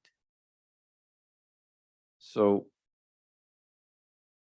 if you just considered for a moment Idaho without a livestock industry, which I'm not suggesting, but if for a moment, and you simply said, we're just going to let wolves do what wolves do in Idaho, and we're not going to manage them, you would probably eventually end up with about 500 wolves in this state, 30 or 40 or 50 years from now. They would suppress the prey base to a point where their carrying capacity would be significantly lower than it is today with the prey abundance that we have. You would end up with a number, I don't know what it is, if it's 400, if it's 500, but it would be significantly lower than it is today because they would suppress just like it played out in the Yellowstone. The wolf abundance would reduce in response to fewer prey on the landscape. So to get there 30 years from now would mean that their primary prey base would be a fraction of what it currently is, and it would not support any of the benefits to people that it currently does in the form of hunting and providing sustenance and food for people who participate in that hunting, or the livelihoods of people associated with that hunting. That is a loss the state is simply not willing to take, nor would it work, because after the suppression of those natural prey, the conflict, exactly as the Fish and Wildlife Service wrote in the delisting rule, the conflict to livestock would be elevated, and that would result in fewer wolves. So the fact that Idaho wants to manage on the front side of that and not on the back side of that, to manage a population that can be consistent with maintaining ungulate prey base that serves more than just the need of the prey species for wolves, but also the other things that people enjoy and depend on in Idaho, and also managing conflict rates with livestock. And we have been reducing conflict rates with livestock. And I think we will be able to get there. I think Idaho is a place where we're ready to communicate our intentions. I've talked with many sportsmen. I've talked with many livestock producers. I've talked to many outfitters. I've talked to many legislators. I haven't got any disagreement yet about it's time to communicate our intent, and this is a reasonable place to be. And it's a reasonable time frame in which to get there. And I guess the commission is ready to see what the public thinks about that. So as I'm on my way out, I will share. I'm happy to be able to be in a place where we're ready to describe our intent in this state and let people know unequivocally where we stand on this issue and what our goals are and why we have them. Appreciate your work, John. Appreciate the team and the thinking that went into the plan. Thank you, Director. Big step going from a qualitative description of population size to a quantitative number and a strategy to get there. Thank you, John.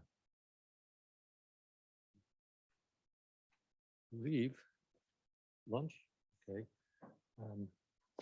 Check my agenda. What kind of time frame do we have for lunch here? 12 to. Okay. Let's get back here at 1 o'clock straight up. Ed, on We're adjourned till 1 o'clock. Ed, let's see. Okay, so and thank you. This is fantastic. So when we get into the blue line,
I'm not gonna complain because I'm usually.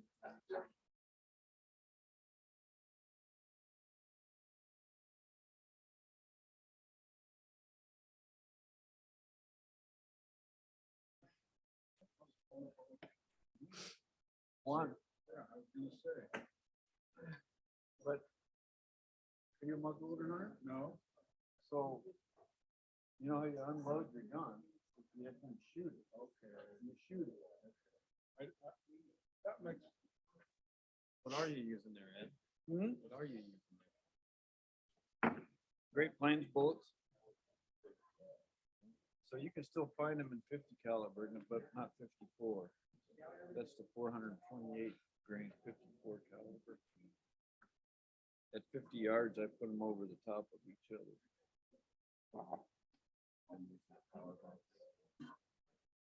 Okay, we're gonna go live here. Not get those to fly straight out of my gun. All over the map.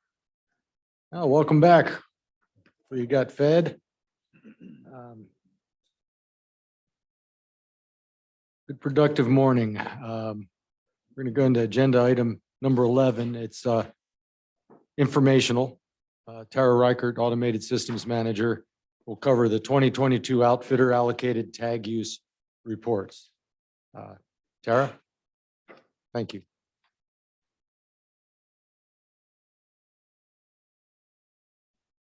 It's now on. Happy to be here this afternoon. Always happy to be after lunch, especially when they're turning the heat on the room. So I can almost guarantee we'll all be a little more comatose in about 20 minutes. But thanks for having me this afternoon. I'll just be providing a very quick update on 2022 outfitter allocated tag use. We'll talk really briefly about the actual allocation process, just how outfitters get their tags each year, and then just a summary of how those tags were used throughout the last year. Hey, so I'll just be giving a very high level 50,000 foot view summary of these 2022 allocated tags. The methodology of how these are determined or allocation is really determined, and then the different ways you can report on these tags across cap zones and the various ways an outfitter can use tags throughout the year gets pretty messy pretty quickly. So I'm gonna try to keep it high level and just kind of show a really rolled up summary of how tags were used throughout the year. However, I do have some backup documentation that I'm happy to share with anyone after this that's unit and zone and cap zone specific to see various use in your region if you're interested in. But to jump in, just a quick reminder on how initial allocation is determined. So Title 36, so statute states that up to 25% of non-resident deer and non-resident elk tags will be set aside for outfitter allocation. And was established to ensure that outfitting industry continue to maintain access to opportunities for their primary customer base, which is traditionally non-resident hunters. Specifically true after the commission implemented additional non-resident limits back in 2020. So the outfitter set aside can then be allocated each year in general season hunts, within cap zones, and in controlled hunts. So keeping in mind, this is all within the bounds of our current non-resident framework where we have statewide quotas, limits, and caps. The way that these tags are then allocated across these different hunt types are a little bit different across each type. But generally speaking, the calculations to determine allocation are best aligned with historic non-resident participation in the area, as well as traditional outfitter use in those areas as well. So on the non-resident limited general season hunts, those are generally allocated up to 10 to 15% of the latest 5-year average of non-resident participation for both deer and elk. There are some exceptions to that rule. For example, backcountry units tend to have a slightly higher percentage of allocation because outfitters traditionally have been a lot more active in those areas. Cap zones are actually distributed proportionally based on a 5-year participation of residents, non-residents, and prior outfitter allocation that was determined when we capped those zones. And any changes we make over time to those caps will change those groups proportionally. So residents, non-residents, and outfitters will change proportionally over time if those caps change. Again, there's some small exceptions there, but that's pretty generally speaking. And then controlled hunts are allocated in a boatload of ways. There are actually 5 different ways we could allocate controlled hunts. One of them is set in statute, while the 4 others are set in rule. And they're everything from using a 5-year average to using the best of the last 2 years of use, or simply not allocating tags to the area. Okay. Beginning of some numbers here. So after the commission allocates tags each year, the Outfitters and Guides Licensing Board then takes that allocation and designates those tags amongst licensed outfitters.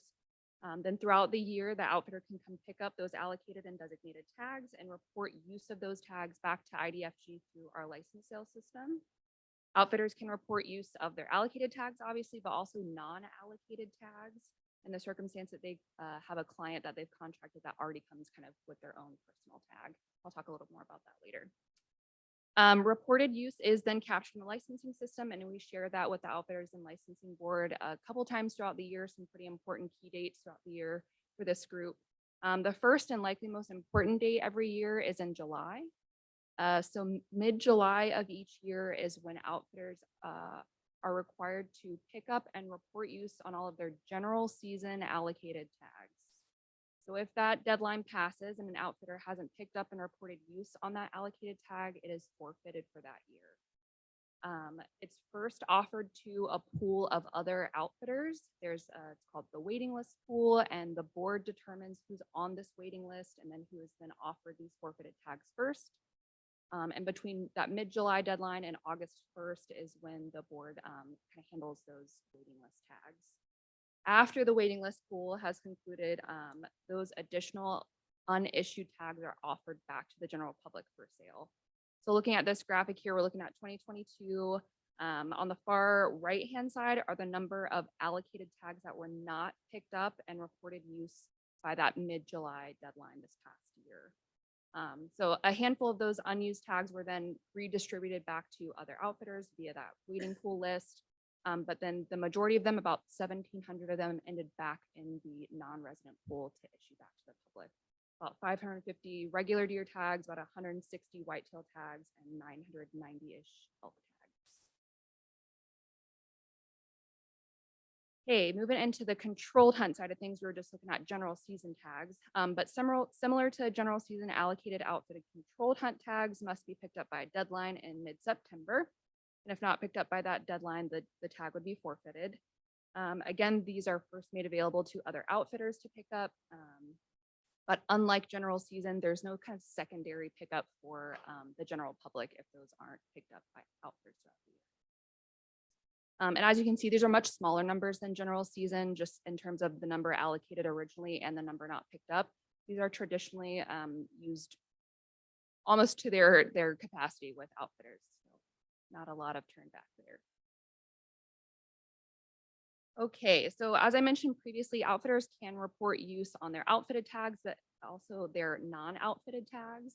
And continuing to report on those non-allocated tags can happen after those reporting deadlines in July and September. So the additional reported use can actually allow an outfitter to basically boost their business in the future and potentially change the number of designated tags that they're getting throughout the year by showing additional use in specific units and zones, saying I'm going kind of above and beyond what I've been allocated previously.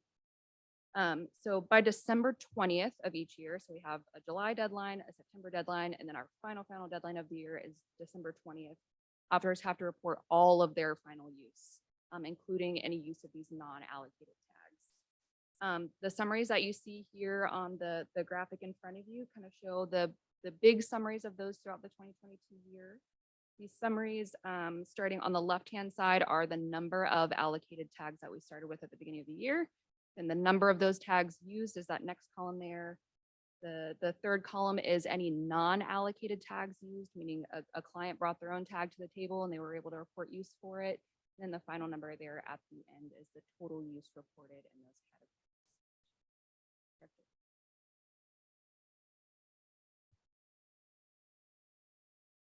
Thanks, Tara. I apologize for interrupting. So this is at a very high roll up, right? So this is a roll up across all general season deer tags.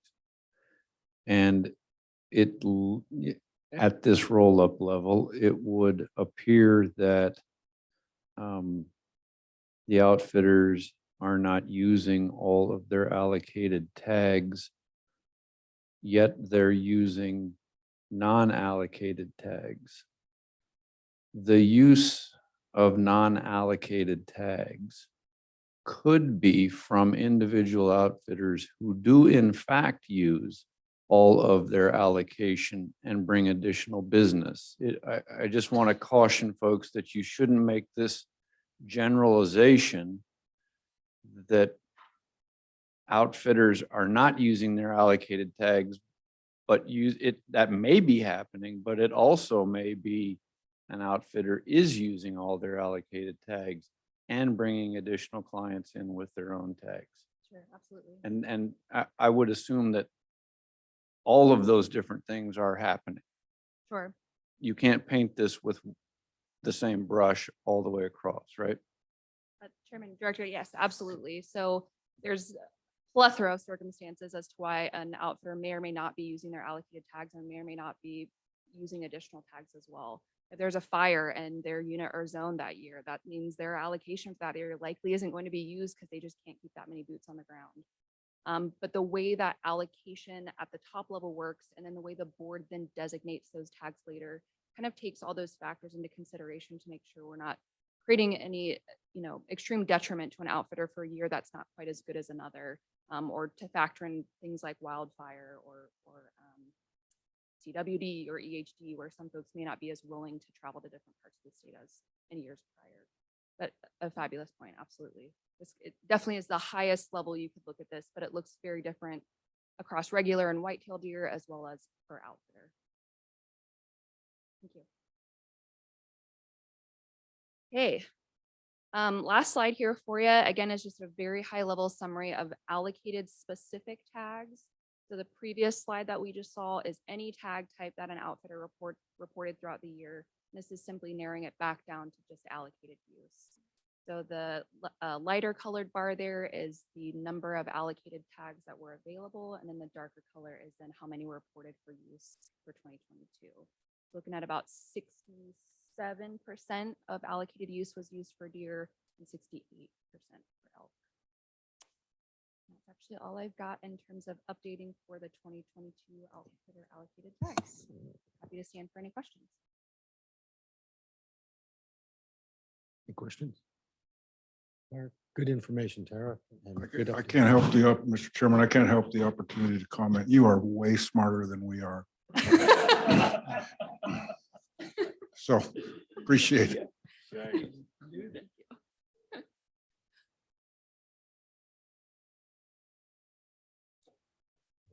Excuse me. Michael Pearson, Chief Administration, December 1 tag sale. Thank you, Michael. Afternoon, Mr. Chairman. I'll pause for a second while we bring up the PowerPoint presentation.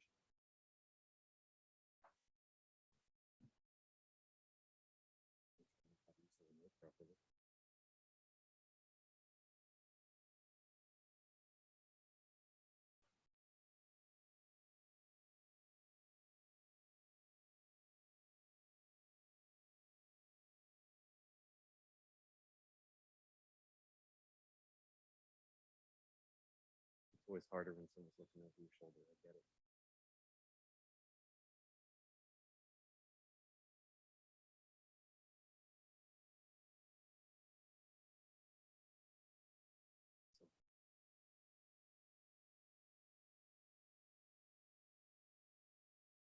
Great, thank you.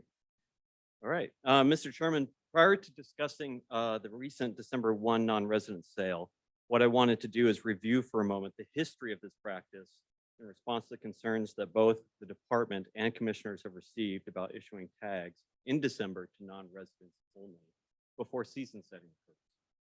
So over-the-counter non-resident deer and elk tags have been made available for sale on December 1st since at least 2002, according to our earliest available records, and probably before that. But the sales of these tags bore absolutely no resemblance to the experience of the past 3 years, but instead gradually sold starting on December 1 and not selling out until September's in really good years, or not at all from 2009 to 2015 for deer and up to 2009 to 2016 for elk. For example, non-resident sawtooth tags, which are really popular, took 8 months to sell out in 2014. with the last one issued in July of 14. The 2015 season, the next year, was the start of sawtooth tags issuing even more quickly when it took 18 calendar days to issue the A tags to non-residents and still 6 months to issue all of the sawtooth non-resident B tags. Similarly, over-the-counter deer tags didn't start selling out in recent years until 2016, and each year after then, they sold out a month earlier. Idaho became more and more popular. Our license section, however, would receive emails and phone calls from angry customers who have always relied on buying these tags upon arrival in Idaho, and sometimes in November as their last purchase on their hunting trips. Those days have obviously ended. The 2020 season is the last year where tags were available for non-residents up to the middle of June for both deer and elk. And that is the graph I put up on the display there, where you can see the trend as Idaho became more popular and non-resident tags began selling out earlier and earlier and earlier in the year. Obviously, for 2021, that was the first year that we sold them all on one day, and I couldn't make it a shorter graph, so apologies for that. Moving on, in terms of other feedback that the commission and the director's office has heard about, is about the implications of the timing of us selling non-resident tags on December 1st before you, the commission, set seasons. I apologize for this being a wordy slide, but it lists out those implications of this timing. So it's only a question every other year because we do 2-year season setting. So therefore, it only affects zones capped for elk. Last September, this commission set non-resident limits for deer and uncapped elk zones in September of 22 based on the average number of resident hunters in the previous 5 years. Now realize back in this upcoming March, the commission can adjust the season length or alter antler restrictions after the non-residents have purchased tags. And if that happens, the non-resident may request a refund or an exchange.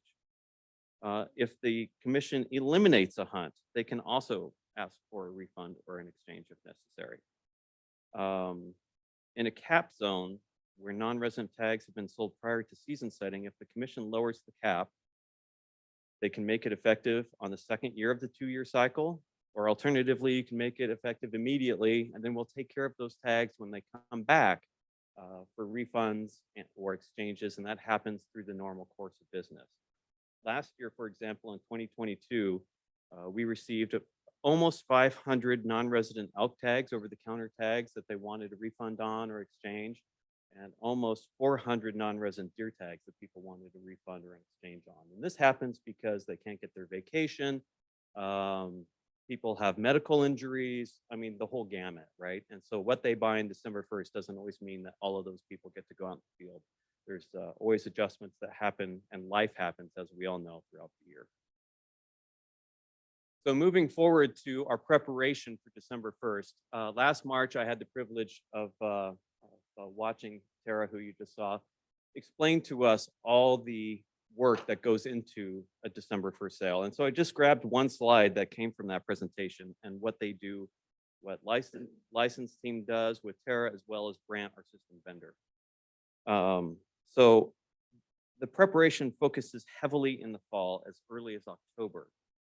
However, all of the system upgrades that we do throughout the year, the enhancements and the changes are all evaluated to make sure that they either have a beneficial or neutral impact on December 1. We're always keeping our eye on December 1. The license section works closely with Brant team, and we do something called load testing, where we try to stress the system and see how it will work and how do we make it better. We strategize configurations and then try to anticipate the problems that could occur while also dealing with the day-to-day. And this year was no different. More time and effort was spent doing load testing, forecasting customer behavior, and trying to update the system to narrow down how many unique customers are trying to get a tag. But more on that in a minute.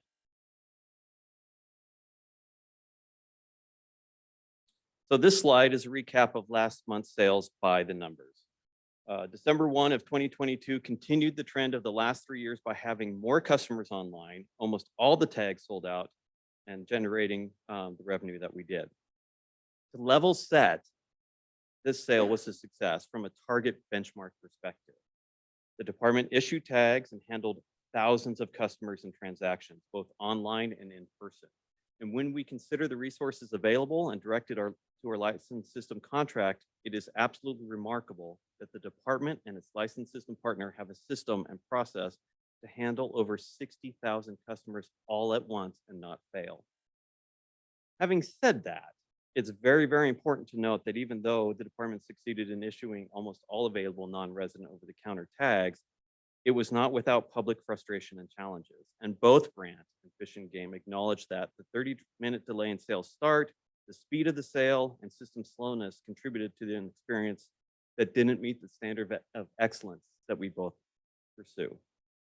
Shortly after the sale, I need to let you know that Brandt leadership flew to Boise to discuss what happened with the director and the director's office and apologize in person for the system challenges that we all experienced and that we've all been hearing about. I also need to say as a reminder that there are opportunities to purchase a tag after December 1st. Through the year, as I mentioned in the prior slide, non-resident tags are returned for refunds, and there are designated sale dates for non-residents to purchase these tags. And anecdotally, we hear that these sale dates provide a chance for groups to hunt together. So moving into the sale, here's something that was in the gold sheet, both of those matrices, where you can see the trend in the sales on December 1st since the commission limited the tags by unit and zone in November of 2020 for the 21 season. As pointed out, there's a dramatic trend upwards across all sales channels. With the implementation of the waiting room, more and more customers are deciding to physically travel to Idaho, visit a vendor, and get a tag for themselves and the rest of their party. We have seen a 5-fold increase in traffic of in-person non-resident purchases versus the 2020 sale for the 21 season. Also dramatic and interesting is the number of people attempting to purchase over the phone. This change to in-person, of course, brings its own challenges, and not just to our regional offices who implemented the procedures used for the resident cap zone tags. And here's another graph that demonstrates, now these are transactions, these aren't the number of people who attempted to get a tag, right? And so what you have in the brown colors, 2020, the first year that we had, where we had a little over 14,000, that exploded to 24,000, and 22 last month was 26,000. And I'd just like to point out again, when you look at the brick and mortar vendors, it went from 1,400 transactions to double to 3,000 to double again to 6,370. And so even here at headquarters, we had people who flew in from Chicago and Minneapolis, who flew in the day before, didn't get a hotel room, and stood outside so that they could be in line to get the tag that they wanted. It's pretty remarkable. Now, moving on to the waiting room and the number of people on the internet, I wanted to spend a moment and focus on this particular element. The count in the waiting room does not necessarily indicate unique individuals or customers, but devices logged in. We suspect that each customer has at least 2 to 3 devices logged into the waiting room. And they do that to choose the lowest number provided when the sale starts. In some cases, we're able to learn that a few individuals have over 70 devices logged in and a few with over 20. There are 2 elements that we would need to address prior to the next December sale. How many unique individuals are participating in the sale and finding a way to block those extra devices that they're using so that each person in the waiting room is truly a unique customer. By limiting each customer to 1 login, we hope to make the sale more equitable across the population and reduce the processing load on the system. And it's worthy of noting is that by trying as many machines as possible, like the 70 to 1 person I mentioned before, our most eager customers are working against their own interests by making the system load bigger and impacting everybody. So I mentioned that we were able to have some technology where we were for a short period of time trying to figure out how many people were logging in. And during the last sale, we were able to capture for the first 15 or minutes or so of that sale. And applying that ratio of the 67,000, our best guess at this moment is that those 67,000 represented 55,000 unique individuals online. And that makes sense, right? Because even if they fly here and they're standing online, they still have their device and they're still logged in just in case, because they're trying as many avenues as they possibly can to try and get that back. So Mr. Chairman, before I go through the alternatives and what we're doing currently, I'll pause for a minute and see if there's any questions. Okay. Oh, You knew I would have a I knew. question, Michael. So is there a reason we can't tie one account to one user? And you'll get to that, I'm assuming, is that where we're headed here? Mr. Chairman, Commissioner Davies, that is the crux of the issue that we're trying to get to. Okay. It's a wonderful question. And so the reason why is because the way that the waiting room has previously worked is that everybody logs in and then you're immediately put into the waiting room, right? And then we start the sale, and then when it's your turn, that's when you log in. And then you go through the sales process. What we implemented, we tried to get to a point and do all the development and testing to launch where the system would allow you to log in, and then you get put into the waiting room. So we could block you and then try and provide you an opportunity to port your number. So say you're at the office and then all of a sudden you got a meeting across town you got to go to, you know, you could transmit it on your device or pull it up on the app, and you can stay on your place in line and then, you know, not miss out, right, when your turn comes up. We weren't able to get there. So for the first 15 minutes of the sale, the way the sale worked is that it required you to log in with your user ID, and then we put you in the waiting room. This is what caused the system performance to really slow down, and why we had to delay for 30 minutes is because the system burden and load of going through that login procedure is what caused some difficulties there. And that's the nut that we're trying to crack. And so in response to that system load, we switched it back so that everybody goes in the waiting room, and when you're at your turn in line, that's when you log in. So looking forward, as part of an improvement, we're still trying to get to a part where it is one person, one sportsman ID. And even though you, Commissioner Davies, has a nice server where you can set up a virtual server and do 70, you'll get the same number, and it won't allow you to log in a second time, and that will block you. And that is the perfect world that we're aspiring to at this moment. It's a wonderful question.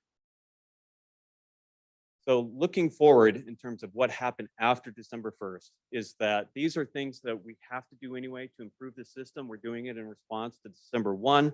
And while the process remains ongoing, doing this has given us a good start for the sale that we had a couple of weeks ago on January 12th, when we made the second set of white-tailed deer, the 1,500 available for sale. And that sale had some of the enhancements that I'm about to talk about. So a lot of these changes are highly technical, but the overall effort is to reduce the system processing load with each step of the sale, from the customer lookup that I just mentioned, confirmation of residency status, and of course, the eligibility for the items that you can buy. The focus here is to make the sale process go faster in the system, right? With less steps and less internal processing to the database and the architecture. So ultimately, all of these things will make every interaction with the system better for December 1 and year round. And also these enhancements will need to be done as part of alternative 1 and 2, which I'll get to in a moment. So you can see the bullets there where we talk about minimizing system checks against the database, and that means you select something and preventing it to go and check, is this okay, and then coming back. Removing the speed bumps, such as when you go through the sales process, do you want to buy a hard card? Yes. Do you want to donate? You know, removing those things because those steps slow things down and also create system load. Simplifying the customer lookups on login, again, a database efficiency, and then limiting the products available to just those desired on high volume day. Because we know that 98% of the items sold during the sale are hunting licenses, combo licenses, gear tags, and elk tags, period, right? For the customer side of it, as well as in our interaction, we need to do a better job of explaining how the cookies work in the browser and its impact on place in line. You may have heard feedback where my number was 3062. The next thing I know is put at the back of the line. We determined that a lot of those issues were because people like to browse in private mode. And by doing that, the QIT requires a cookie to be stored in the browser. And if you're in a browser or you switch browsers or you do something that eliminates cookies as part of your security profile, it subverts the QIT system to do that. And we're trying to find a better way to explain that to customers, like enable your cookies because that is how you keep your place in line.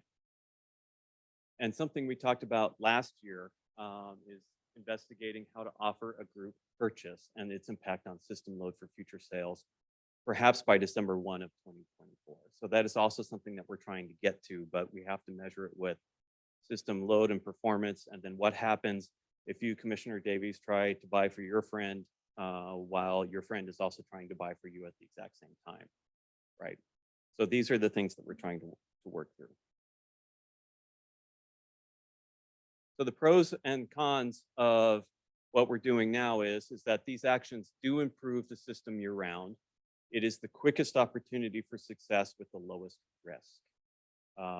All Brandt teams are familiar with all parts of the system. Well, of course they are. They built it, but they know the architecture because they've been working with it since inception. The public that we serve is already familiar with this workflow and process, and it improves every interaction with the system. The cons of this is that our customers are savvy and they're still trying to find the way to get what they want, the fastest way that they want, and avoiding the wait room. And they will continue to try and do that. Right now, it doesn't address hunting in groups. Long wait times will still persist, and the trend to in-person could conceivably continue, where people physically come to Idaho instead of being on the wait list. And then here's a smaller con of other products aren't available on December 1, right? Come back on, if you want to buy a wolf tag, please come back on December 2nd. If you want to buy a 2-pull permit, come back on December 2nd. So the next alternative that Brandt and the department came up with was creating a new light site that requires less bandwidth. So the idea here was it's a special site that doesn't contain all of the programming of the usual sales site, right? There's a lot of stuff on our sales site, and you can do from mandatory hunter reporting, the whole gamut, and update your profile. And what if we were to just create a site designed and built chiefly just for this sale?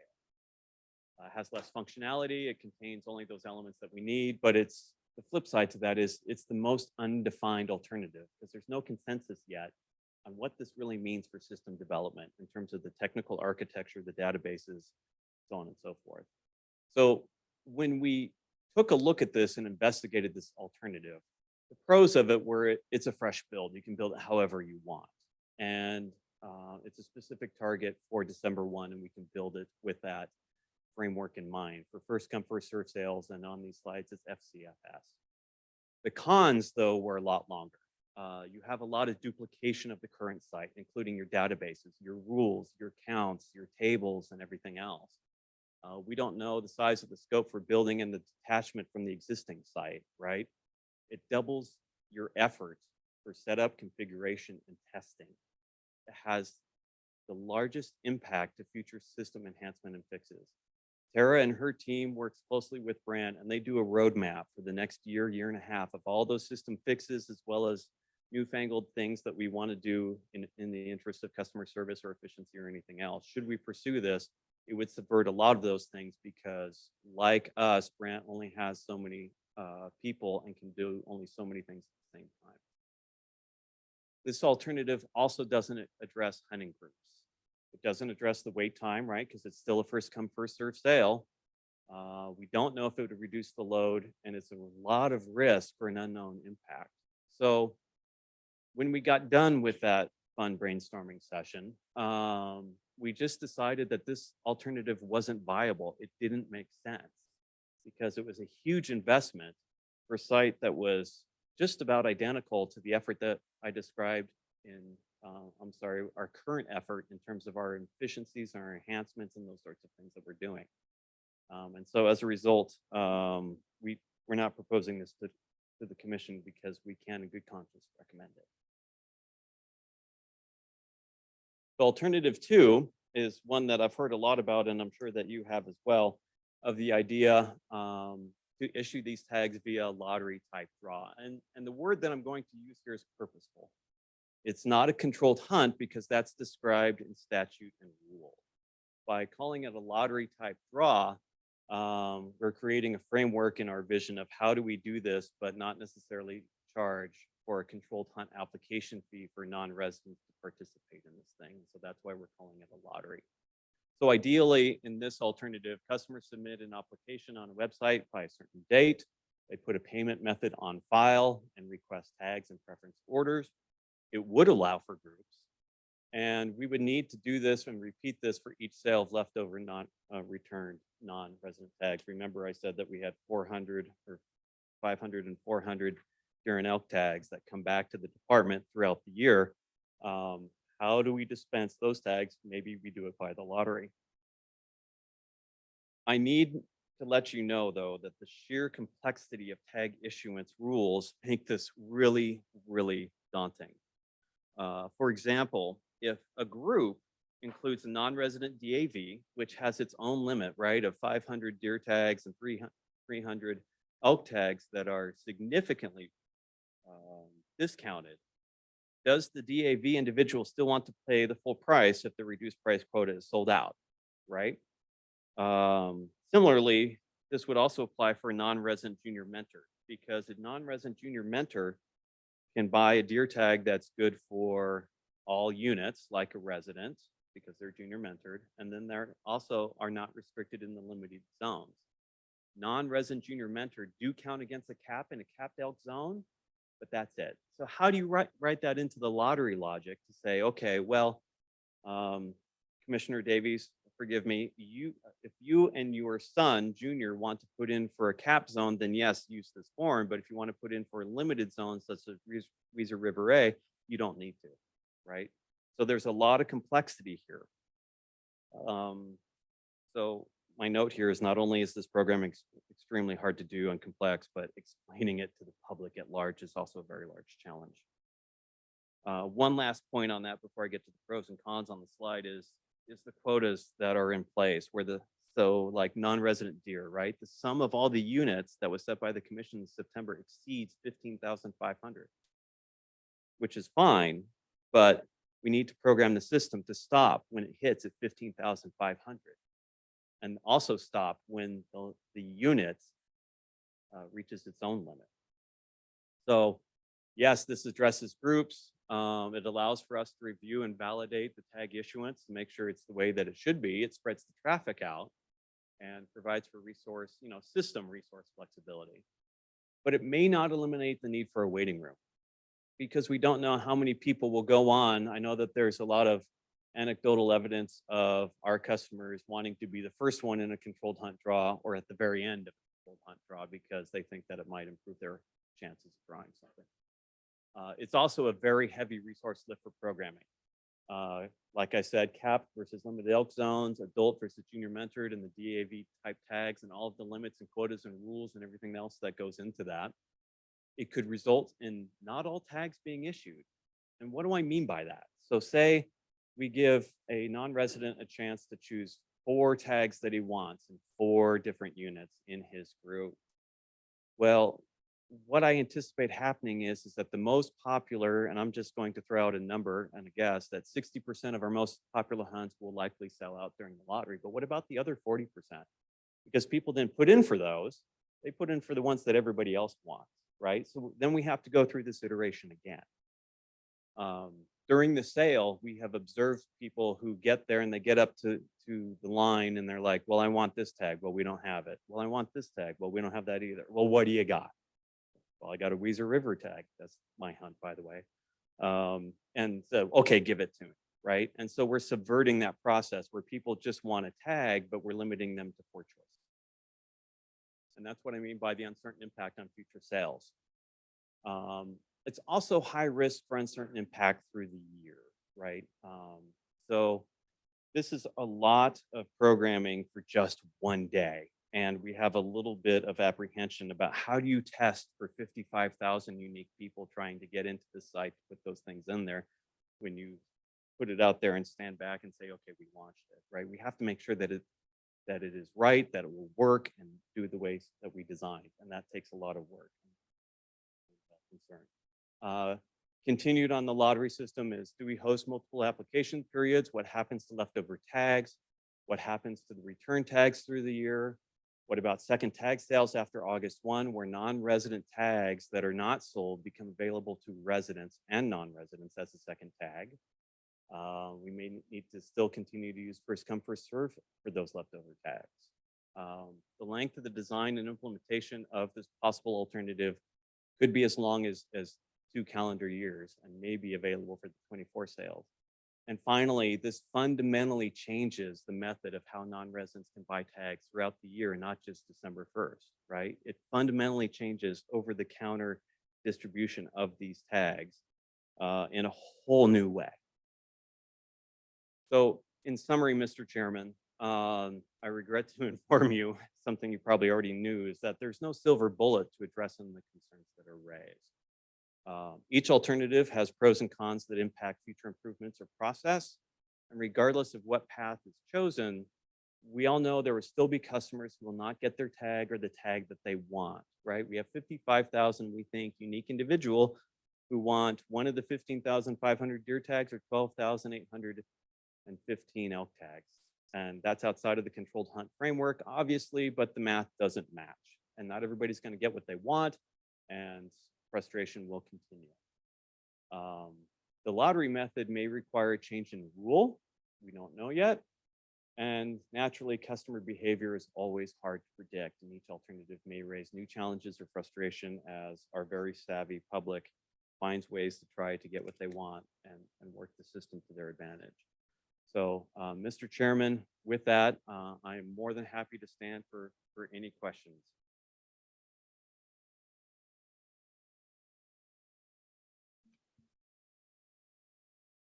Just one quick question, Michael. So, because I had about 15, but you kind of went through and answered a ton of them. So thank you for that.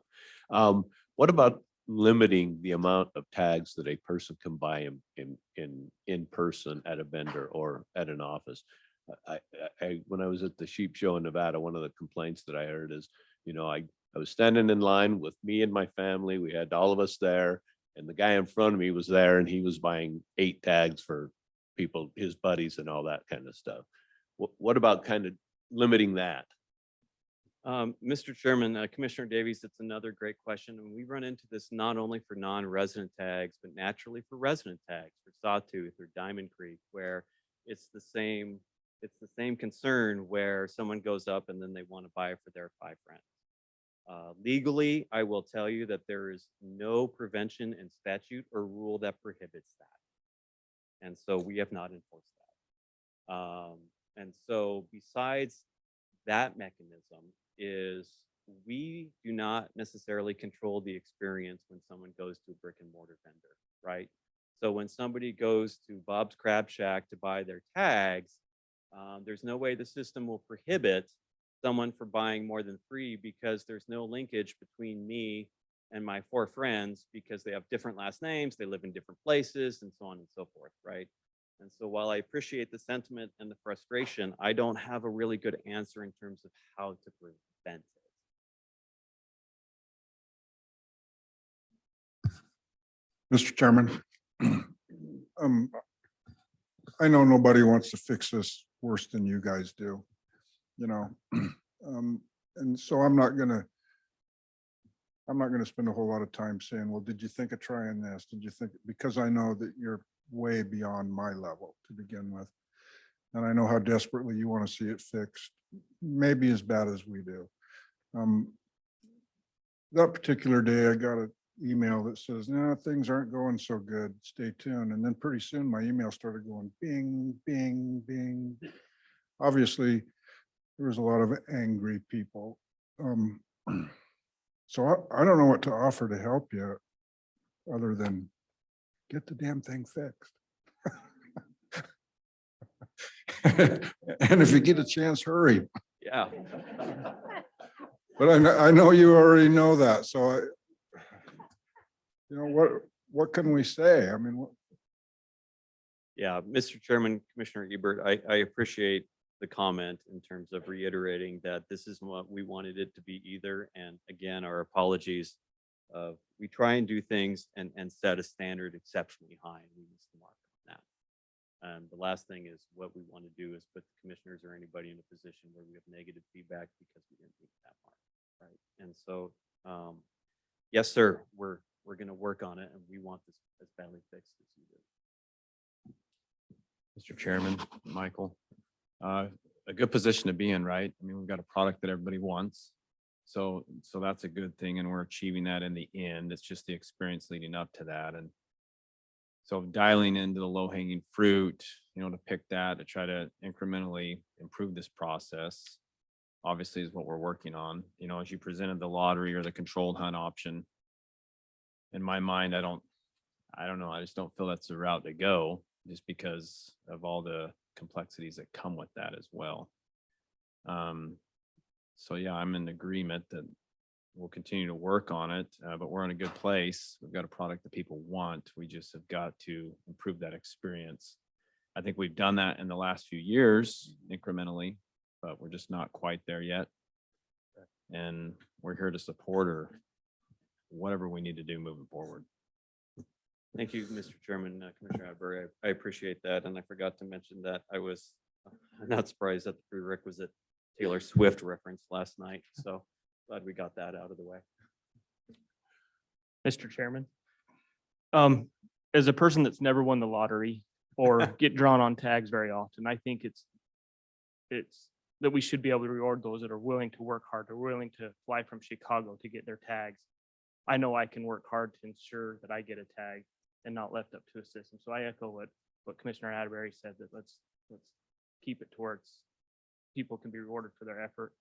Just a quick question though, do we have the same amount of problem when residents get their tags in July, or is it just less people on there, or is it something that they're going to encounter in July as well?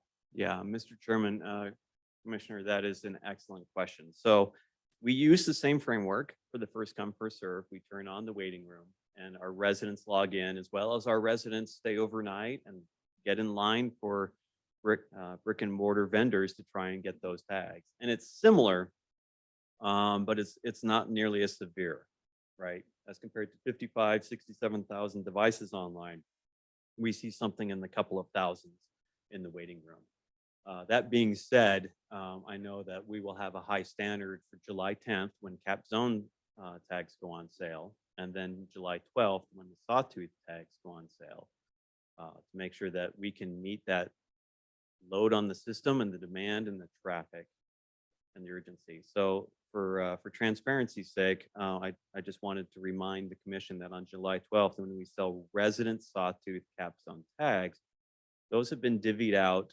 50-50. Half of them are sold in person at 10 a.m. Mountain Time, where only brick and mortar vendors, and you spend the night and get in line and try and get your tag.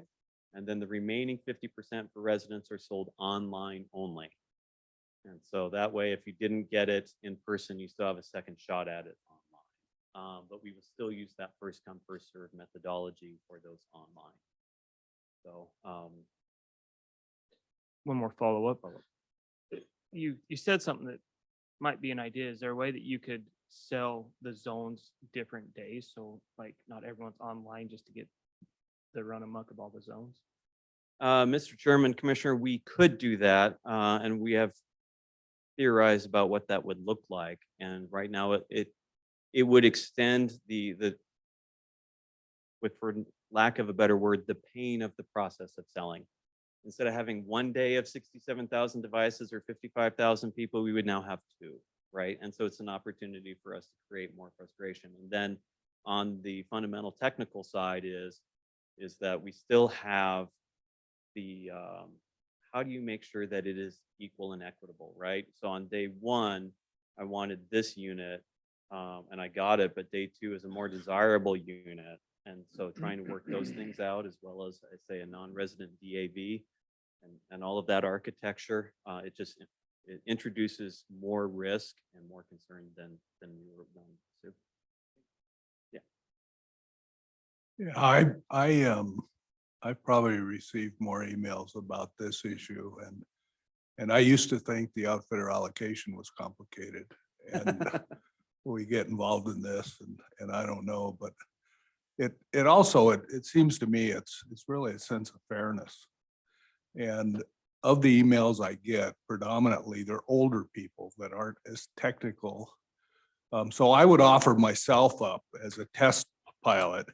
If you think something's user friendly, have me do it. If I can do it, then it's probably gonna work. But I'm a little bit in Don's court. I don't know what it takes to fix it, but there's a real sense of not being fair with the public with bandwidths and 70 devices out there trying to log in for one person.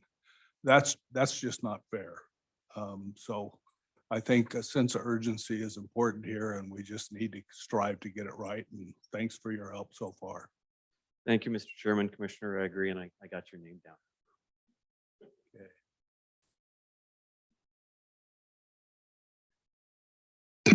Michael, it sounds like you and your team have our support for going forward. Thank you very much. Director. I can't leave this one alone either.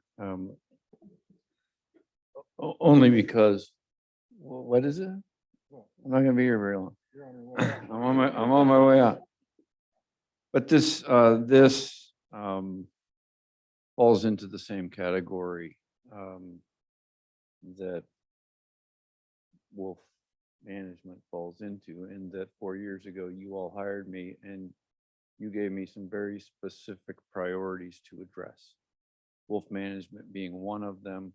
The other one that was clear marching orders to me was a finer scale of management of non-resident hunting participation in general hunts.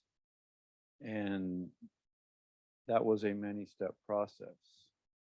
So I might talk in a little circles here for just a minute.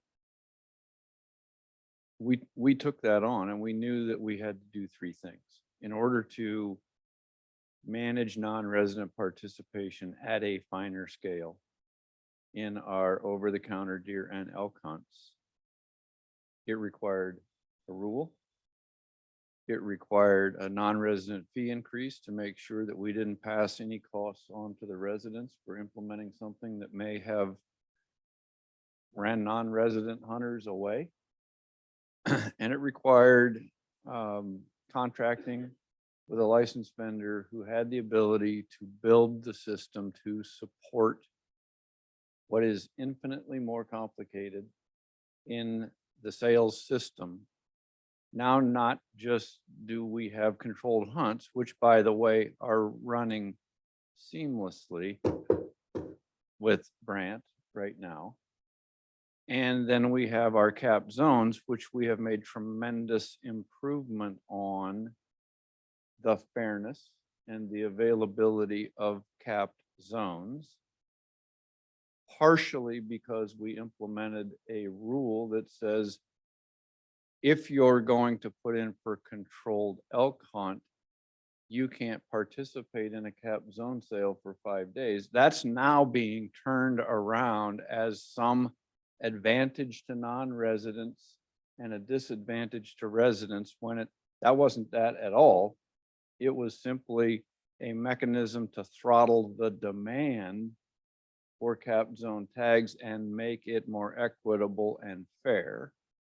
And that has worked. But we now have a system that every deer, 99, John? 99 units, some of which have controlled hunts, but those that do not, that have general hunts, now have a specific limit for regular deer tags and whitetail deer tags that have to be managed individually and independently. And every over-the-counter elk zone has an individual limit for non-residents for A tags and B tags. And we found a vendor that could build that system to sell those tags.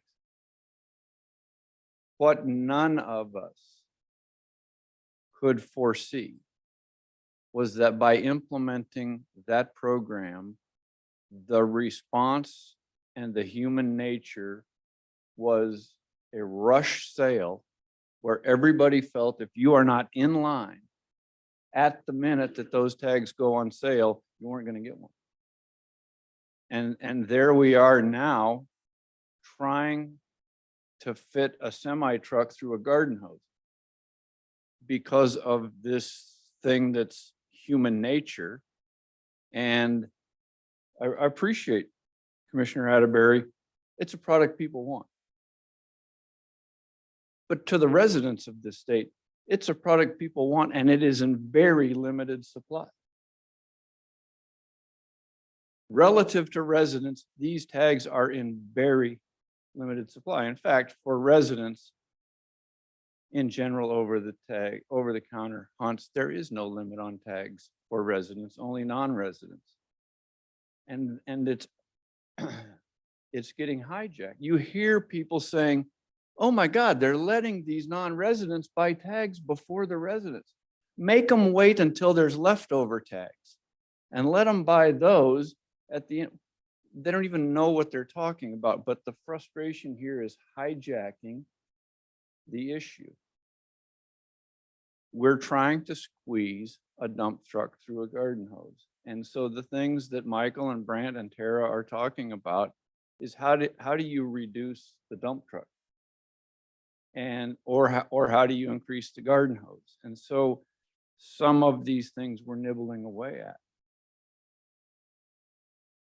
Part of it was, and I'm not trying to make an excuse.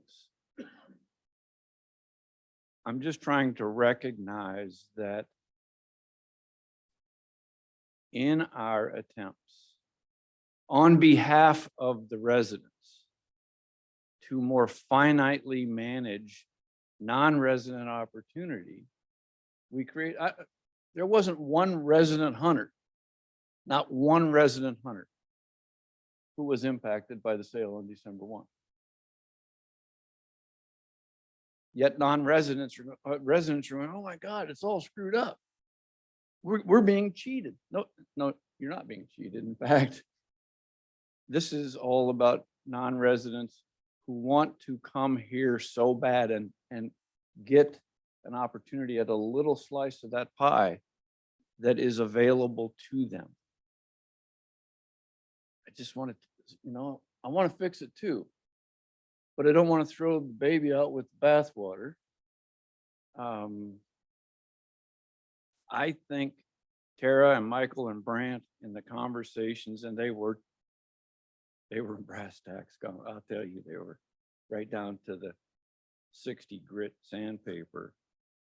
But it's about peeling away some of the stuff that is unnecessary on December 1 and see if we can't either reduce the dump truck or increase the garden hose.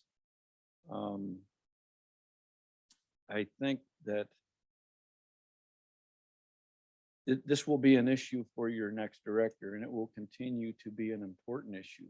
But I don't want you to lose sight that this system is running nearly flawlessly 364 days, maybe 363 and a half days out of the year. The demands on the system on July 10th and July 12th are real. But this is, I'm sorry, it is. And this is the Fish and Wildlife version of buying tickets to Taylor Swift. It is. We need to make that better. And it's not an excuse. But at the end of the day, all of that product was sold. The system did deliver all of that product to customers. And anytime you have 55,000 or 62,000 people who want 27,000 products, you're going to get, I don't care what the system looks like, you're going to get calls from people who are dissatisfied because they did not get what they wanted. There is no fix to not having enough to satisfy everybody's desire. It can run better, Michael, and I think we've all heard very clearly that it needs to. And thanks for the chance to soapbox one last time.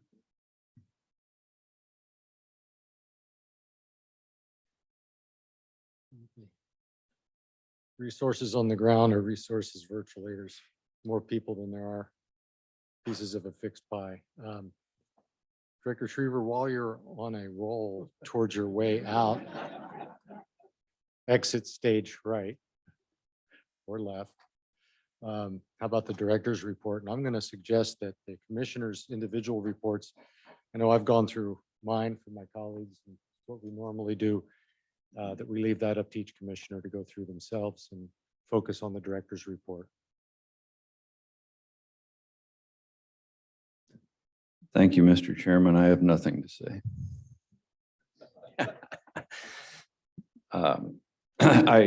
For the most part, I'll let the director's report stand in its written form. You all can dive into it. There's like every director's report, there's a ton of information in there and updates on what's going on the ground and the great work being done across the agency, implemented in the field and in headquarters. I would draw your attention to the update on wolf harvest, just as an awareness. If you haven't seen the numbers, they are tracking considerably lower than the previous 5 years of wolf harvest, mostly attributed to the months of November and December, where harvest has been documented at 50% or less of the previous 5-year average for those 2 months.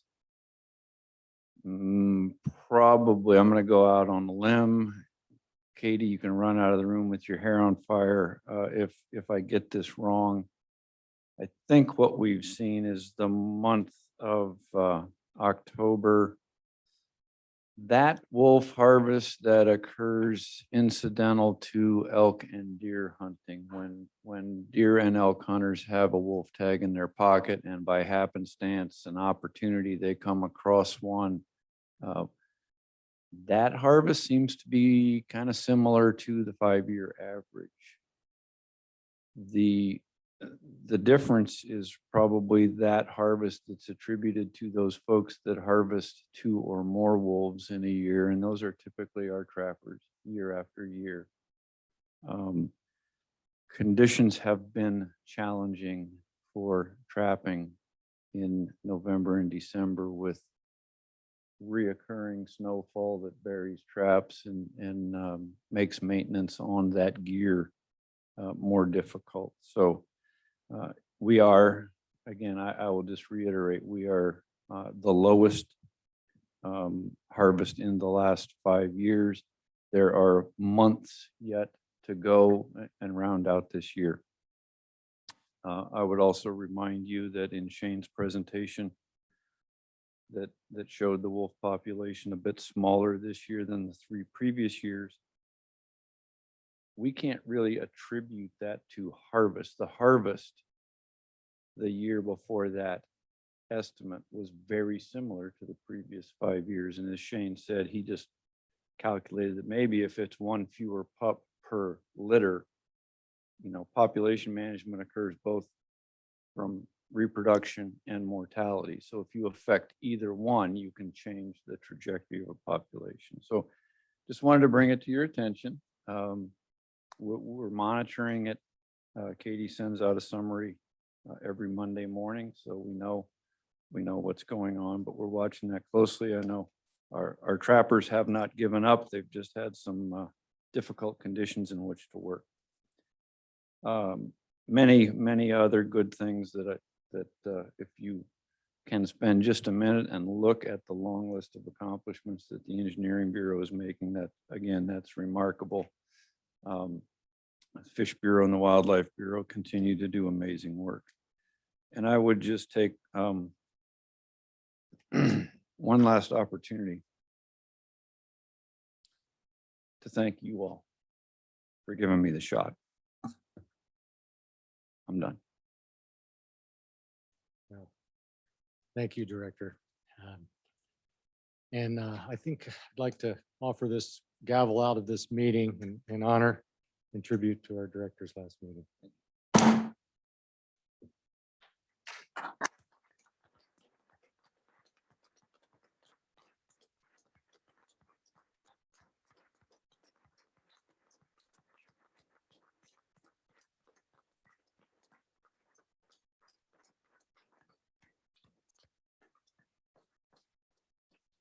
Have a little party tonight.